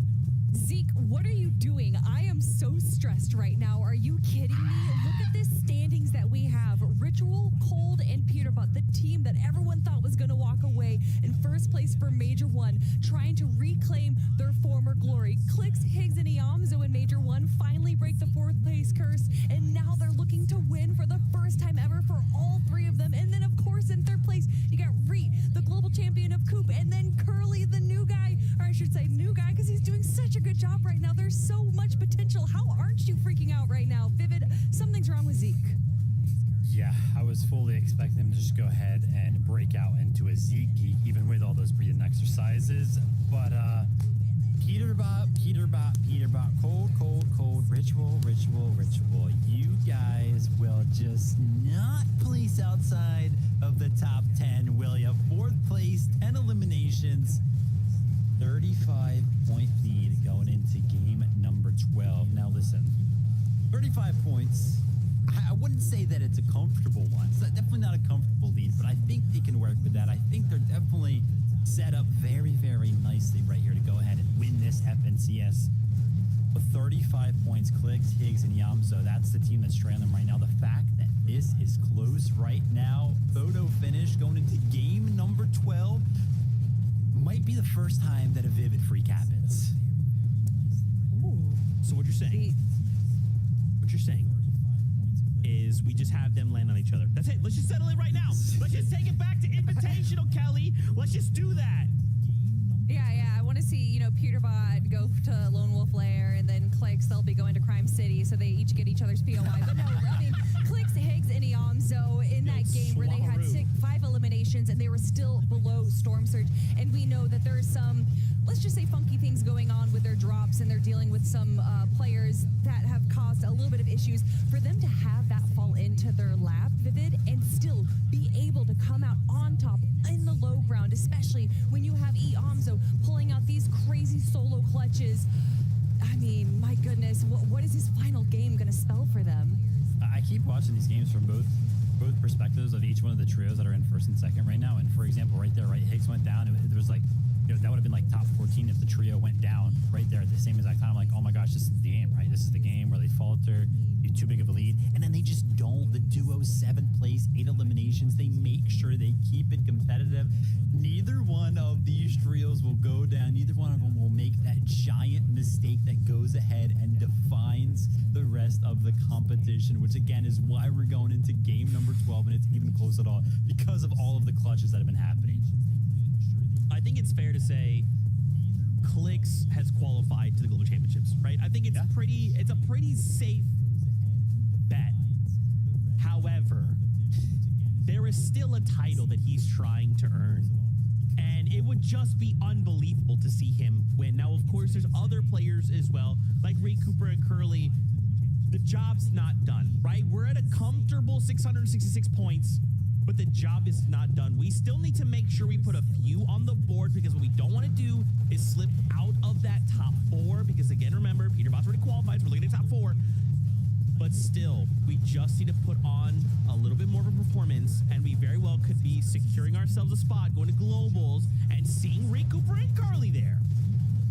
This is now the major that you want to make it in. You don't want to have to go through Major 3. There's only 2 spots open, and this is just the best performance we have seen out of Reet and Cooper and Curly in quite some time. Cooper just kind of surprised everyone when he got the global championship, and I actually got to have an interview with him in Major 1 where he's like, I have the trophy, I don't need to prove myself anymore, but yet he comes back for Major 2 and is proving himself once again. This is why I won with Miro. Do not sleep on me, because I'm not done yet. Yeah, and my eyes are going to be tuned into that 4th place spot. Visual Braids and Administer, are they going to be able to hold on? Rapid Vuga Threats, are they going to be able to steal that qualification spot? I think Muzz, Yapko, and Rise are also close enough to be in contention. Oh gosh, Zeke, game 12. I was fine, and then you made it more stressful. This is it. One last game out of major number 2. Let's find out how this all concludes together. Casters, for the last time, take it away. This major's been so entertaining, and Peterbot and Clicks make it even more entertaining. Peterbot literally sending out a photo to his social media of Clicks at the Globals from last year. This is going to be crazy, Jacob, as Game 12 is cooking up right now, and we already know there's one finals on the line, and there are other global championship spots that are being fought for. 3rd and 4th place in particular, as Zeke just set the stage, is not safe at all. So here we have it, Jacob. Yeah, and you got to think Clicks, Higgs, and Yamzo have all come so close to winning an FNCS before. This is Game 12. Will they achieve that dream? Let's find out.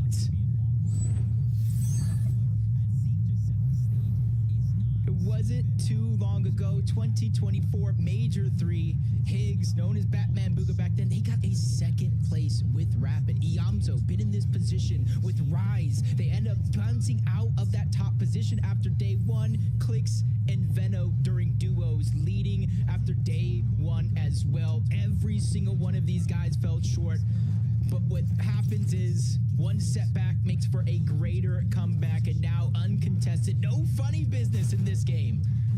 Clicks queuing up with the icon skin as well. Just one final time, letting everyone know who is in the lobby right here as he fights for his very first finals championship here at the FNCS stage, and it just doesn't get any better than that. And you know what? They are just letting go a sigh of relief as they are uncontested. Saw a couple tweets coming out from the woodworks from Sandman the Lid as well, just saying, you know, hey, I'm gonna take train here from Peterbot, Richmond Cold, but it seems like they were just messing around, trying to keep us on our toes here. Peterbot, Richmond Cold seem to have their strategy going about as usual. Yeah, kind of everything here the same as almost every other game out the gates. I think Visuals, Braids, and Diminish have somebody set up towards Foxy to try to land some shots over in this direction. Early surge, allowing them flexibility for the early and mid portions of the game, so we don't have to certainly make it too much of a focal point. And that actually isn't diminished. He's going to go ahead and back up. Go ahead and loot that server room, something that they fought for and conditioned this team that if you're going to fight us for it, it is going to be a risk for both of us. And now on the north side of the map, Flooded Frogs, Reet, Cooper, and Curly. They just need to close out, Monster. They have to stay consistent. They're 60 points ahead right now. However, they need to earn at least an end game. They gotta touch those placement points. And we all know that just even last game, right? Teams can mix up their strategy. Clicks and his trio decided to kind of ambush Reet, Cooper, and Curly, almost catch them off guard there for a brief moment, but they got away with it. This is a team that can't get comfortable by any means. I don't think anybody can truly get comfortable as Booga. Just quickly looting one of those buildings, just chop it down. It's going to be the easiest way to get everything that you need and more, especially since most of their surge breaches are outside of Seaport overall. Just got to go ahead and loot up here in the early game. You talk about like the placements, how they're being separated. 5th place, 575 points, just under Visuals, Braids, and Diminish, who are inside of that bubble in terms of qualifying for the Global Championship at 619 points. Everybody, I think, from 3rd place down, one mistake will ruin your entire FNCS.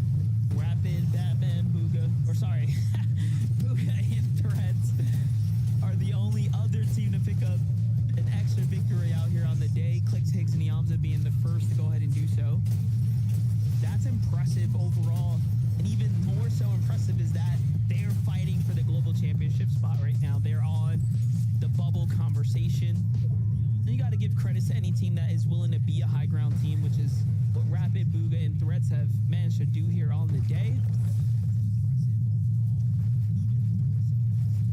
Okay, learned something new. Didn't get him very far, but it's little tricks as Rapid starts his surge tower to the sky. Looking on over towards the south side of the zone. Poyo, Acorn, Agers, uncontested, Mass Meadows. Poyo's the one that's going to be having a lot of that gold in his inventory. So if he goes down early before being able to access the black market, those are some things you got to be looking at. But they're really going to be relying on him to position himself over on that side of the map, buy a lot of those extra heals, bring him on top of his base, and begin to start accumulating those numbers.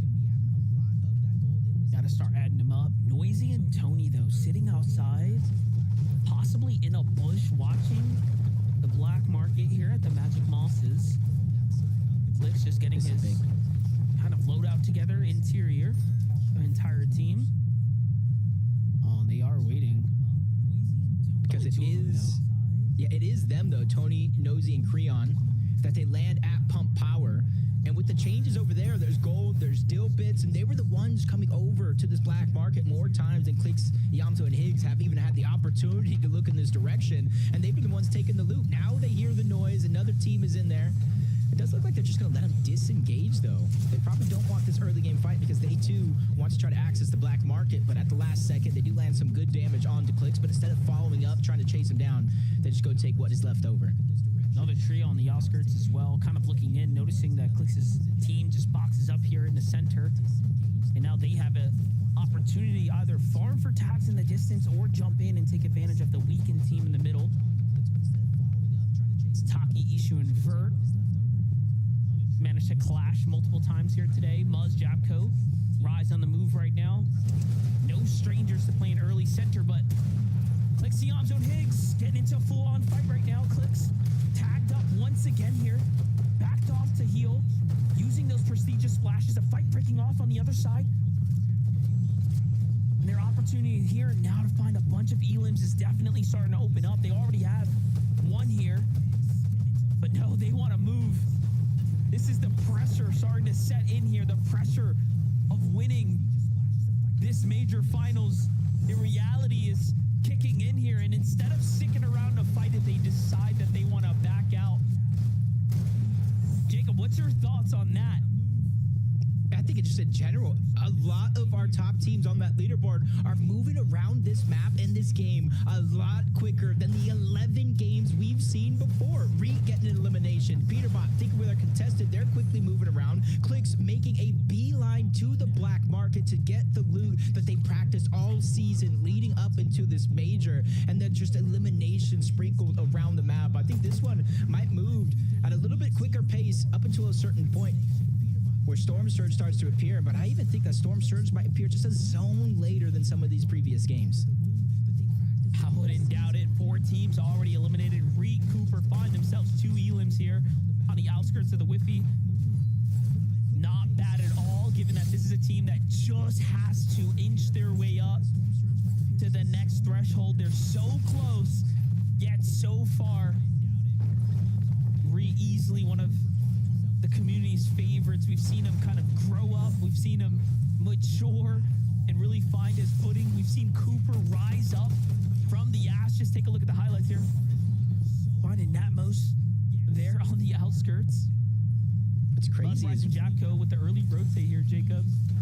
what I was about to say is Reed was one of those players along with Epic Whale when West got announced. He was like, yo, I'm going to play with a few players, Enact, Coughs, just try to take a West championship. But there's only one spot that actually qualifies in Major 1. That was Baka, Pars, and Pump. He goes back on over to Central, doesn't make Major 1, and then now look at him, Monster. He's in a position to go to the Global Championships as Muzz, Rise, Yapko also getting aggressive. And just one thing I know for certain in this game, with how close the leaderboard is, it might come down to points. Monster, what is this?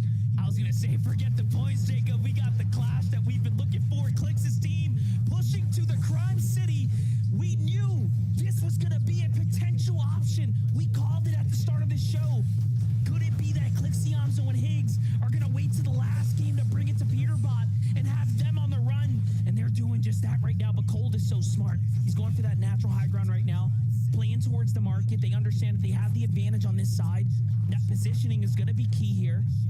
Yamzo, Higgs, and Clix nearly catch them off guard there, but you know they're not going to let this one slide.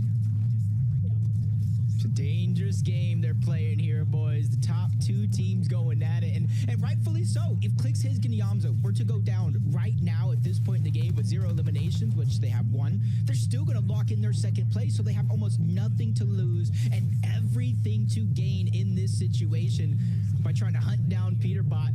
And it's just kind of crazy how the tables turn because the hunted have now become the hunted. Said that wrong. Don't count it out. Peterbot knows what's going on. He knows he's got nothing to lose. He knows that if he takes him down, this is where it all is coming down into. So Peterbot, Ritual, Cold looking to kick this off. Peterbot going for the side angle, Cold going for the right, and this is where they play best, being aggressive, but they sniff him out for a second there. They have a little bit of high ground. Here comes the bold splash set up. Pay attention. Clicks is moving to the outskirts as well. They have to play for angles. This is extremely high-level Fortnite at the works here.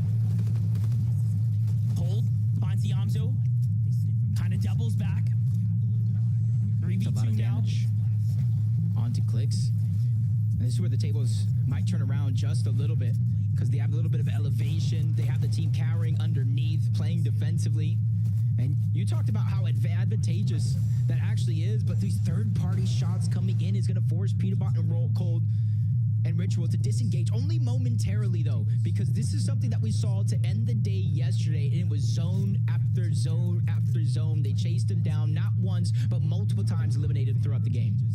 Here's a problem. If you allow Peterbot and their team to kind of gather their bearings, get their material counts back up to a strong position, it's just going to be disastrous for Yamzo, Clicks, and Higgs. So they have to make a move here. They can't sit idle for too much longer. And like we said, Peterbot plays best when he is the one pushing. Notice how when they're getting pushed, right, and they're playing on the heels, they're playing on the back foot, he doesn't look as good. They don't look as good getting pushed back. One of the first times we've really seen them on the back foot. It was only for a quick moment there in that situation, but it almost even seems like Cold, Ritual, and Peterbot, they're not necessarily just running as you saw them go back onto the mountain of Crime City and then charge back as the aggressors. They're just making sure that they are in the position that they want if they are going to take the fight. They're not taking it under anybody else's standards, under anybody else's say. And I think that's why they're making the smart decision, because while all this is going down, different strategies for both of these teams, no surge bases, which means in theory they could be below the surge threshold or more further down than they would hope to be. Oh, for sure. But look at the player count, right? This game, we knew undoubtedly was going to move a little faster, so they do get to have a little bit of a moment, right, to kind of situate themselves. However, once we start getting into that mid-game and the next thresholds begin to appear, it's going to become more and more apparent, right, that this is a team that will have to work for it. Puts Higgs and Yamzo double back to the market here, though. A little bit of leftover goods from teams prior for Peterbot, Cooper, Ree, and Curly, though. Just getting active. Another elimination, stepping themselves one more giant leap towards the global championship stage here.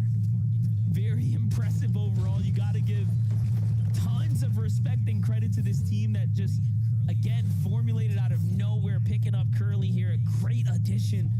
Oh, but look at this. Peterbot got his eyes on him. I'm almost getting that feeling of deja vu because it was in Group 1. We were watching them kind of dismantle the lobbies, particularly in games 4 and 5, and I was thinking to myself, oh man, how many FNCSs did they just ruin by bulldozing these teams? And that was a possible another one of those chances if they were to take down Reed, Cooper, and Curly. They can only sit by and wait and hope that their points stand. This Clicks, Yamzo, and Higgs pick up their second elimination of the game, something that's needed because they're staggering farther back, which means they haven't been able to get the damage. And then the heals on top of that they need to make sure that they're healthy when they exit the zone, and that's how they picked it up. 3v1, all angles secured. Game 12, FNCS Finals Major 2 has been nothing short of exceptional. And it doesn't matter who you're rooting for, it doesn't matter who you are a fan of. The way that these trios have managed to play today, the willingness to push one another and kind of test the skills, test the boundaries of each other is what has made this an absolutely incredible FNCS, and it is still ongoing here. Clicks, Higgs, and Yamzo do have 2 eliminations. Keep in mind, Peterbot's trio doesn't have any, so that point gap is starting to close. Mudjack on Rise, end up losing one. This is not looking good right now. It's a full-on fight here. Pressure coming in from Broken and Liam here on the low ground, but the edit from Muzz is nice. Not a big enough tag to give him a huge advantage here. Liam now pushing a wall, but super quick with the layer changes here, Jacob. Yeah, he's doing a good job of keeping them guessing while still attacking from different angles, but he finally backtrack, reunites with Yapko. Down goes the Water Sprite. And the longer this fight goes, both of these trios are going to have to start thinking, is it going to be worth it? Do we disengage out, especially the one that is going to be on the high ground? They have the overall say, and down goes the Thermite. And even though it's not big damage, they at least kind of get a feel of where Yapko's positioned at along with Muzz as they continue to fire and keep pushing pressure down as Yapko's shields go out the window. Muzz is feeling the pressure, forced to converge onto the low ground, build some extra space. And there's isolated right now. Oh, Curly's no. down. Third place might be on a lifeline right now. Muzz, Japco, and Rise just have to kind of hold in. There might be 2 spots opening up for the global championship here. Japco's hurt. Muzz has to hold it down now, but they've been on the retreat this entire time. The pressure from Broken is starting to build up here. Muzz looking for an escape plan. Down they go, out to the side. No mats to really work with, though. This is all but dangerous. A very risky play to fully disengage here, but they do it. They get inside of the facility here and now, and the team up top kind of eases off. What is going on here? Game 12 really is kind of tossed in the air right now. Yeah, and it kind of makes me wonder because while all this was going down, well, this is how it started. Rise was the one caught off guard. Not even hit a push, just on the side of a mountain. But while all that was going down, you said Reed had went down. I noticed in the feed, Cooper had went down as well. So just like the game that they won, it's really going to be in Curly's hands to try to get the team back up so that way they can hold on to their spot. Peterbot, Cold, and Ritual 16 below. We talked about the changes to start the game, them getting pushed by Clix, Yamzo, and Higgs. Now look what it has done to them. No elimination, 16 below the damage threshold, and forced to make their way to fight another team. And we got that official update there. Third place is down and out. Reed's team fully eliminated at 682. That's going to be the cutoff. Yamzo, Clix, and Higgs, though, in a box fight right now below the surge here at the Seaport City. And guess who is showing up right now? Cold, Ritual, and Peterbot, who are also on that line, showing up to the scene here.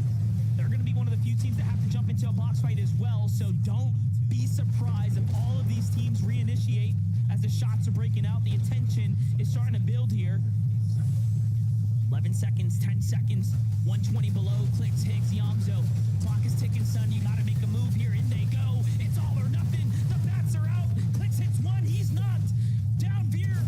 Yamzo's in the box, but no. Dash has a better angle. It's all up to Higgs now.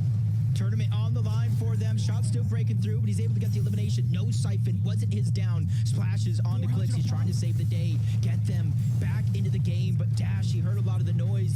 He knows some knocks are there. On the other side, one wall is separated, but Higgs is going to hold on to that one. Gets the revive, finishes it, but Clix just gets trapped on the other side, but he gets the elimination. That was absolutely big for Yamzo to get the siphon there, but Clix goes down, and they heard it. The hunted are now on the prowl. Look at them looking around. They're thinking about it. They said, wait, there was a fight breaking on in here. I see the boxes, but I don't see the team just yet. They're going to cap off on heels here. Someone's knocked, someone's down. It has to be the players we are likely looking for. And you know what they're trying to do? They're trying to find the right skins. They're 22 below now. They end up swinging around. They end up going more passively instead of aggressive here. And this is unlike Peterbot, Ritual, and Cold. They might be feeling the pressure of the major being on the line here. We haven't seen this in this situation out of them since the group stages where they went down to Storm Surge and zone overall. Now the shots are coming out from behind. That's Higgs. That's Yamzo. They're ready to take it by force right now because the fight. Peterbot has to backtrack. He needs the surge. He needs it here, and this is the nearest team to them. Ritual turning around, trying to backtrack, but down goes Peterbot. That is their elimination. That is their Storm Surge, and that is their chance to win it all. But Cold, he has something to say about it. On the other side, he hit a massive shot onto Yamzo to backtrack him. Because of the fall of Peterbot, though, look at the heals. Look at the loot that Higgs now has in his inventory. And the siphon just kicked in, so it ends up keeping him alive for a little bit longer. Cole's falling to the surge here. Oh, no. The Storm takes him down. First place is starting to be dismantled. Ritual tries, but he is sent back to the lobby. It's not over yet, though. Higgs and Yamzo still have to earn some points. 3 eliminations separate them. They've already earned 6. There's a team on their heels. There's a player on the outskirts. There's knock body everywhere, Jacob. Oh, no, it's a 5-tick! And they fall! Oh, no, they were just 11 points away from the FNCS champion.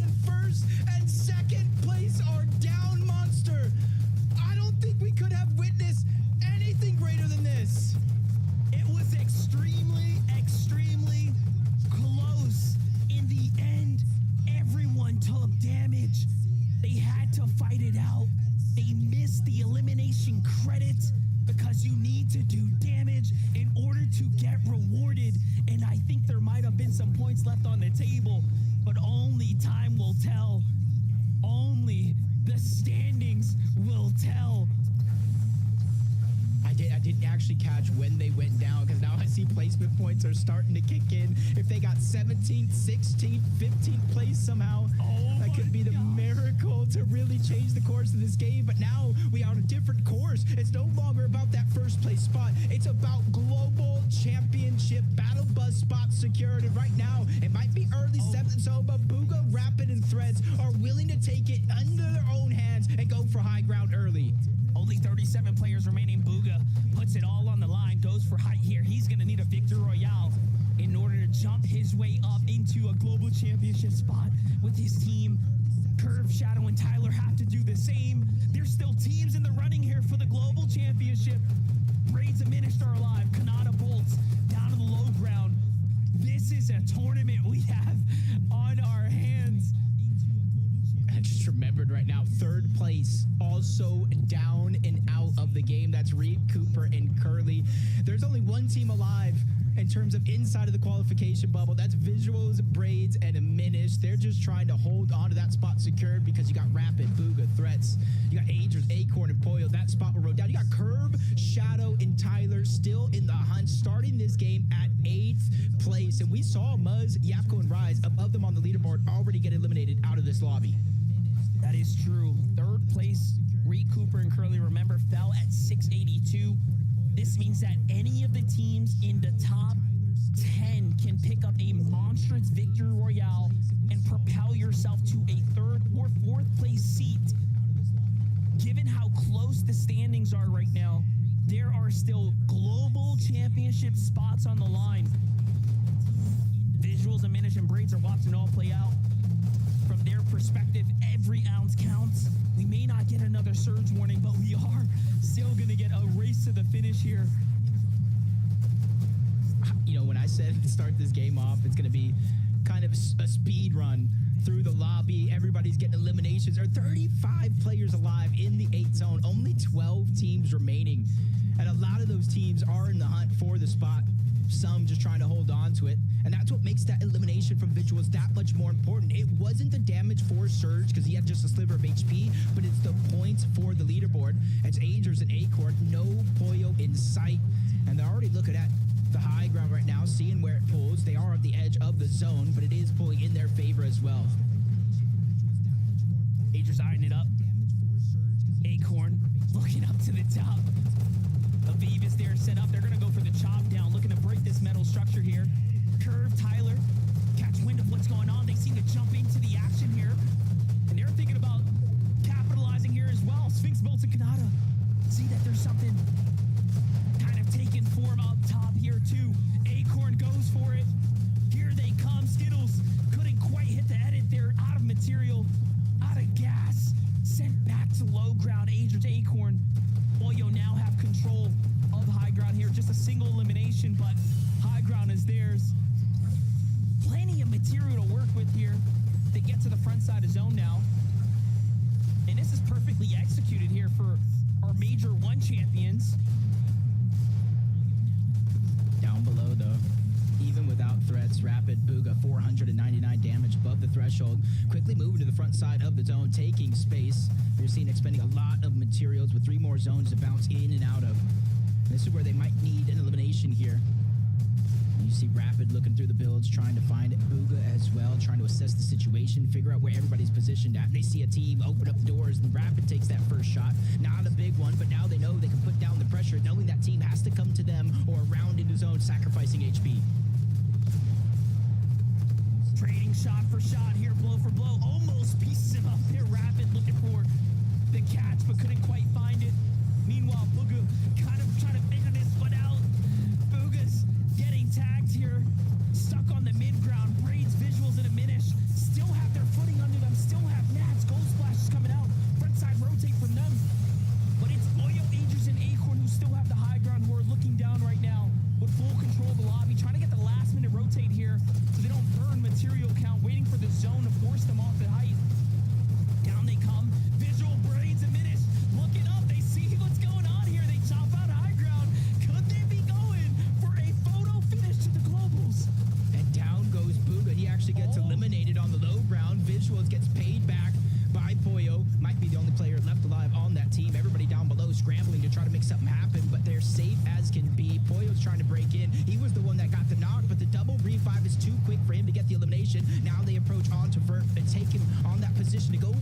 front side of the zone. An absolute necessity, but Rapids trying to keep their hopes and dreams alive. They're so close to the global spot, they can taste it. Top 7 now. Rapid has to stay in the game in order to send his team to globals, but he's going to need Elims as well. He falls to the hands of Kanata, who has been cooking up here on day 2, but Diminished in Visuals get a chance to break away as well. They're playing Mesmus in the storm. They're just waiting this one out here. They're fully capped off. Can they get a little bit more points here?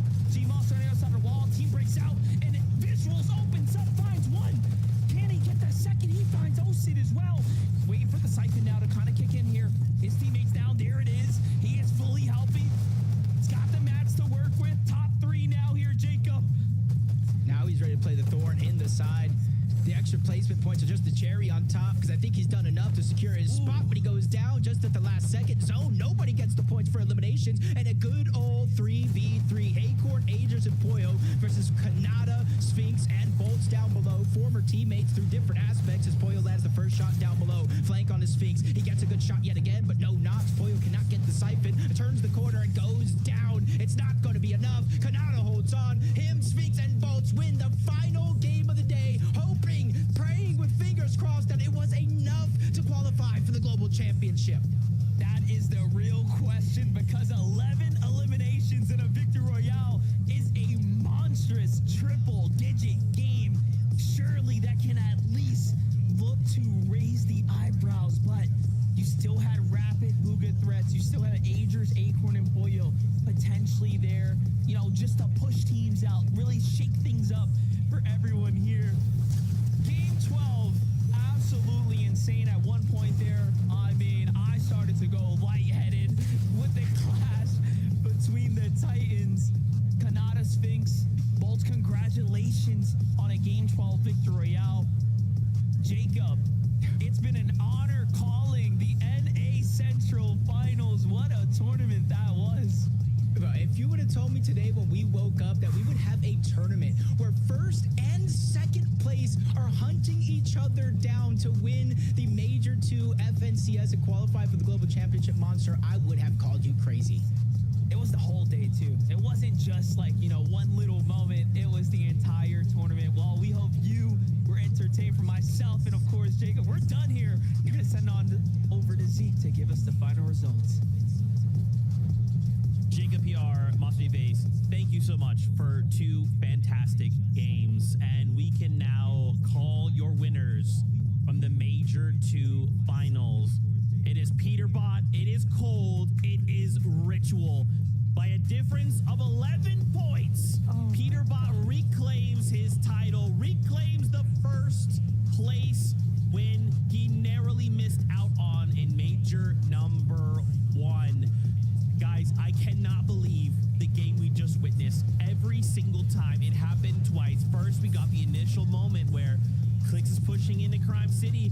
We're all thinking, oh my gosh, is it going to happen? They kind of, both sides posture, then they back out, and then suddenly Peterbot's running in them, and they kind of box up, and then they kind of separate each other again, and now suddenly both squads are below on Surge, and then it is just all basically downhill from there, kind of creating this moment where we don't know which way is it going to go. How are they going to solve these problems? But at the end of the day, after 2 days of unbelievable play, Ritual, Cold, and Peterbot will hold the blade of champions high.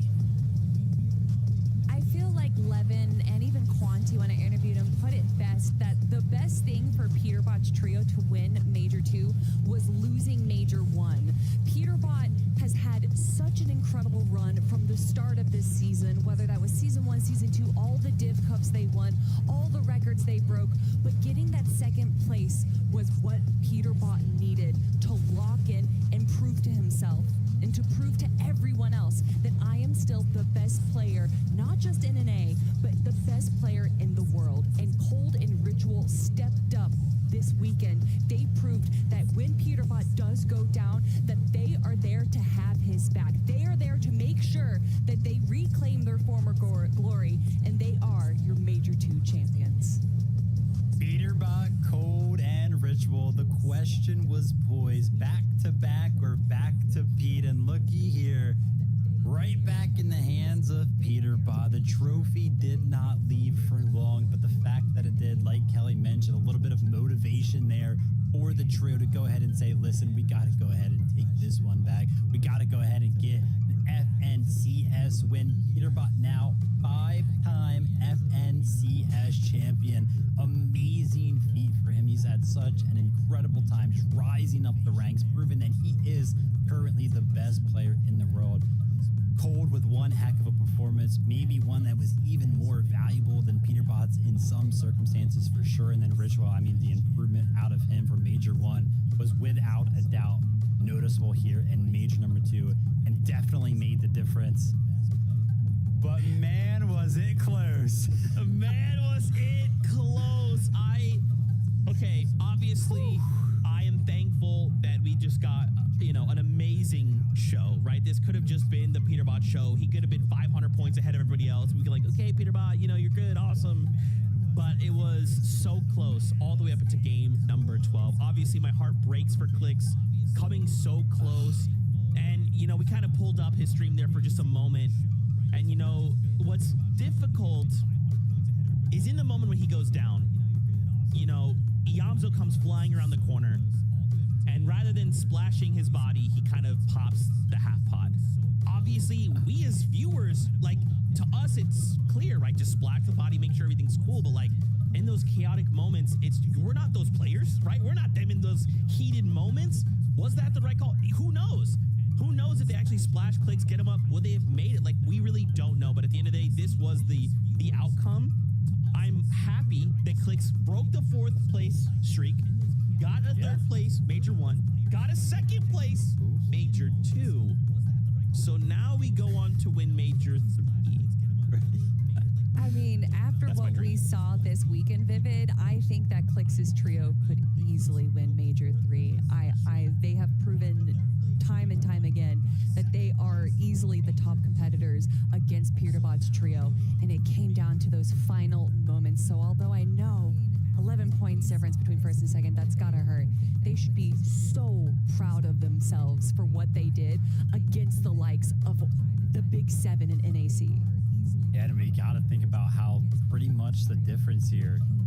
Game 6, the end of day number 1, where Peterbot was able to kind of pick apart the strategy. They were a little bit too lackadaisical, maybe over at the POI, sitting on top of the ramp, allowed that kind of a push to happen, right? That was kind of their only bad game when we compare them, Peterbot, Cold, and Ritual. Obviously, game 12 right here, probably a bad game for both the trios, but they kind of went down side by side, 20th place, 19th place.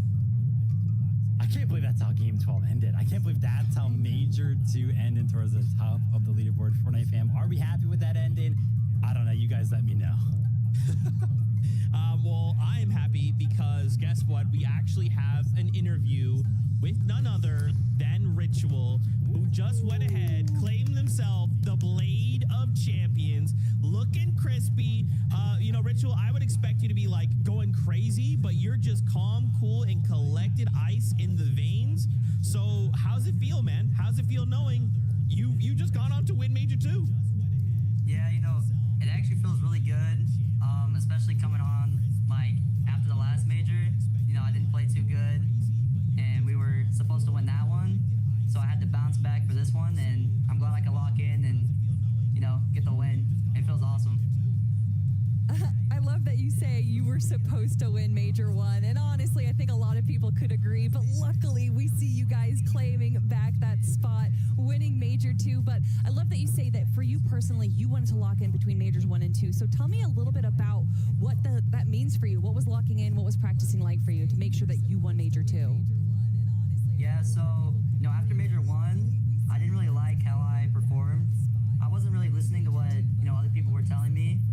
Their opinions. I just knew personally that I didn't like how I played. So I took the time. I took some time off to get my head in the right space. And then I just kept grinding because that's how you get better. You push through it. You push through the pain, and it paid off for me. I played good this Grands. I like it. Yeah, you definitely played well. I mean, I was talking up your clutches earlier today. First and foremost, first of all, congratulations on an FNCS win. That's awesome stuff. Obviously, the defining moment there was game number 12, and you guys were kind of going head-to-head with Clicks, Iamzo, and Higgs throughout that entirety of the game, right over towards Crime City on the rotates over there. Talk us through what the comms were like, what was going through your head. Like, did you guys know it was their trio? You guys went down to them, or you're like, oh my gosh, it's over? Tell us about, what kind of happened in the comms there. Yeah, so we were still in Crime City when they chug splashed and tried to fight Peter. And we kind of assumed it was them because, the other 11 games, nobody tried to fight us at all. And then they ended up running away from us, and we were like, we could just end this tournament here if we fought back and we, eliminated them. So that's what we did. And then we ended up rotating to zone. And as we were in Seaport looking for Storm Surge, we heard them fighting in the vault. So we kind of lurked on them and played our whites. I had a Med Mist and I think called it like a Chug Jug. And we waited for them and we saw Kliss get knocked. And so we calmed that, like, if we take them out with us right here, like, they can't pass us. So that was our whole goal, like, just waiting. That is awesome, man. I just want to ask, you're still here with us, just to make sure. I don't know if you can you still hear me? We might I think have Ritual lost wants to party. He's ready to celebrate his win. Okay. That's okay. Ritual, just thank you for your time, brother. Really, truly, like, anybody coming on to do interviews is just unbelievable. It's so helpful, and the community absolutely loves it. So just thank you. Congratulations once again, Peterbot, Cold, and Ritual, your champions for Major 2. I was just going to end there and ask, how does it feel to know that after, what he went through after Major 1, it's so clear that he kind of carried that so heavily. He carried that on himself. Yeah. And for him to come back so strong in Major number 2. And there was so many moments where he himself had to clutch as a solo. Like, I'm just so proud of him as a player. So many, like, bro, I'll be real. If that was me in that situation and I took that burden on and said, this is all my fault, like, I don't know that I could come back as strong as he did. And he did. Just an amazing performance from the trio. Why don't we take a look, though, because we still have to remind ourselves, this trio's already qualified. They're already going to the Global Championships. They won Major 2. Right. But we still have 3 spots. I know. We still have 3 spots going to the Global Championships. 2nd through 4th place is where you're looking at. Of course, Clicks, Higgs, and Iamzo. We knew they were going through, right? Fighting to the very bitter end. And we will be seeing them at the Global Championship. But look at this, Kelly. Reed, Coop, and Curly. We're going to be seeing them at Globals. Let's go! King Reed is back, Cooper is back, and Curly is back. I love that these 3 proved themselves time and time again.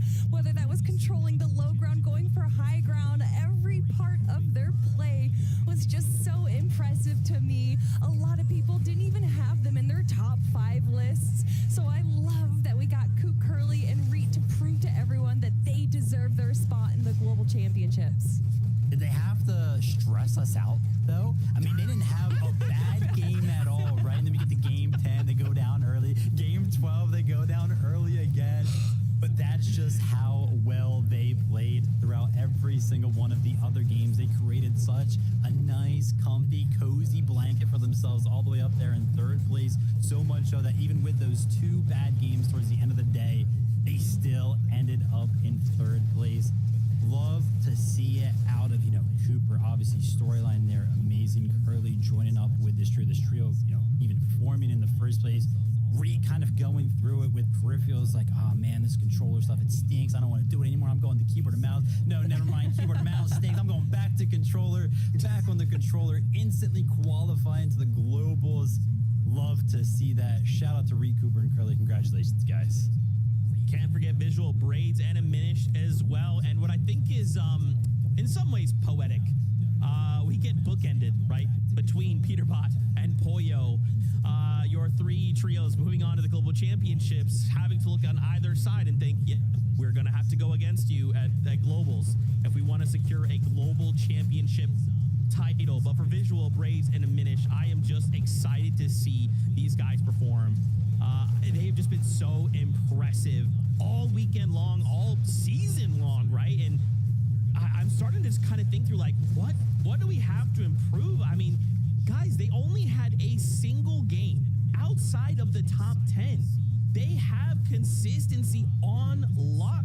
I think if I just have to be really nitpicky and hypercritical, I feel like like we're lacking on elims, right? That's kind of the one little thing we just want to make sure we're picking up. But at the end of the day, they're still going to land. Oh, and speaking about going to land, here we have our qualified spots. So many trios already making their way through majors 1 and 2, which just leaves one more major 3, to find out the remaining trios that are going to be going to the global championships in France. Vivid, there is so many incredible names already here, and we still have more to go in just a few months.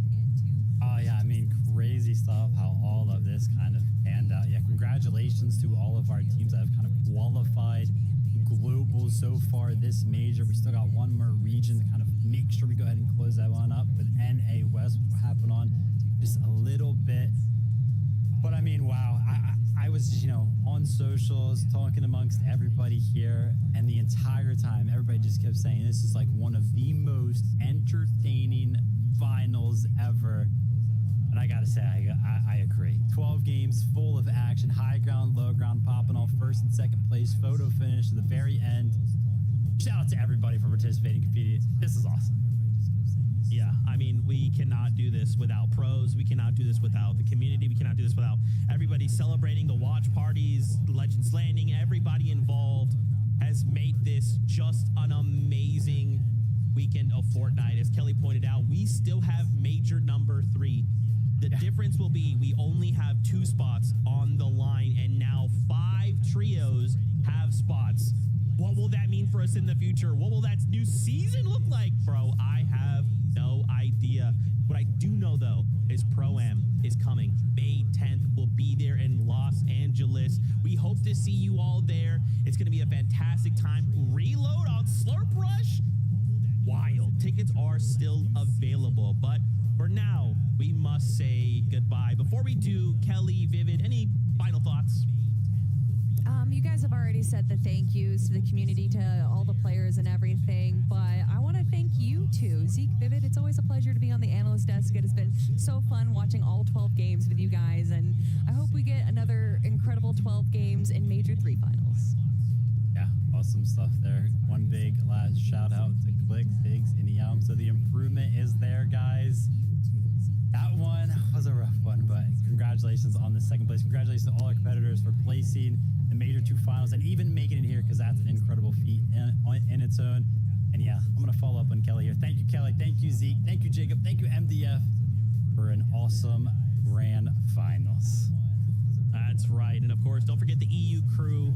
A massive thank you to them as well, and all the players and pros and fans over there. The next time we'll see you is the FNCS Pro-Am, and then after that will be major number 3 before the Global Championships. We still have so much more Fortnite to go. Thank you all so much for allowing us to do this, to come together, to talk about Fortnite, to laugh, to cry, to be stressed out of our minds. We really do appreciate it. Until next time, as always, we love you. Keep yourself safe, and we'll see you on that path. Beep, beep.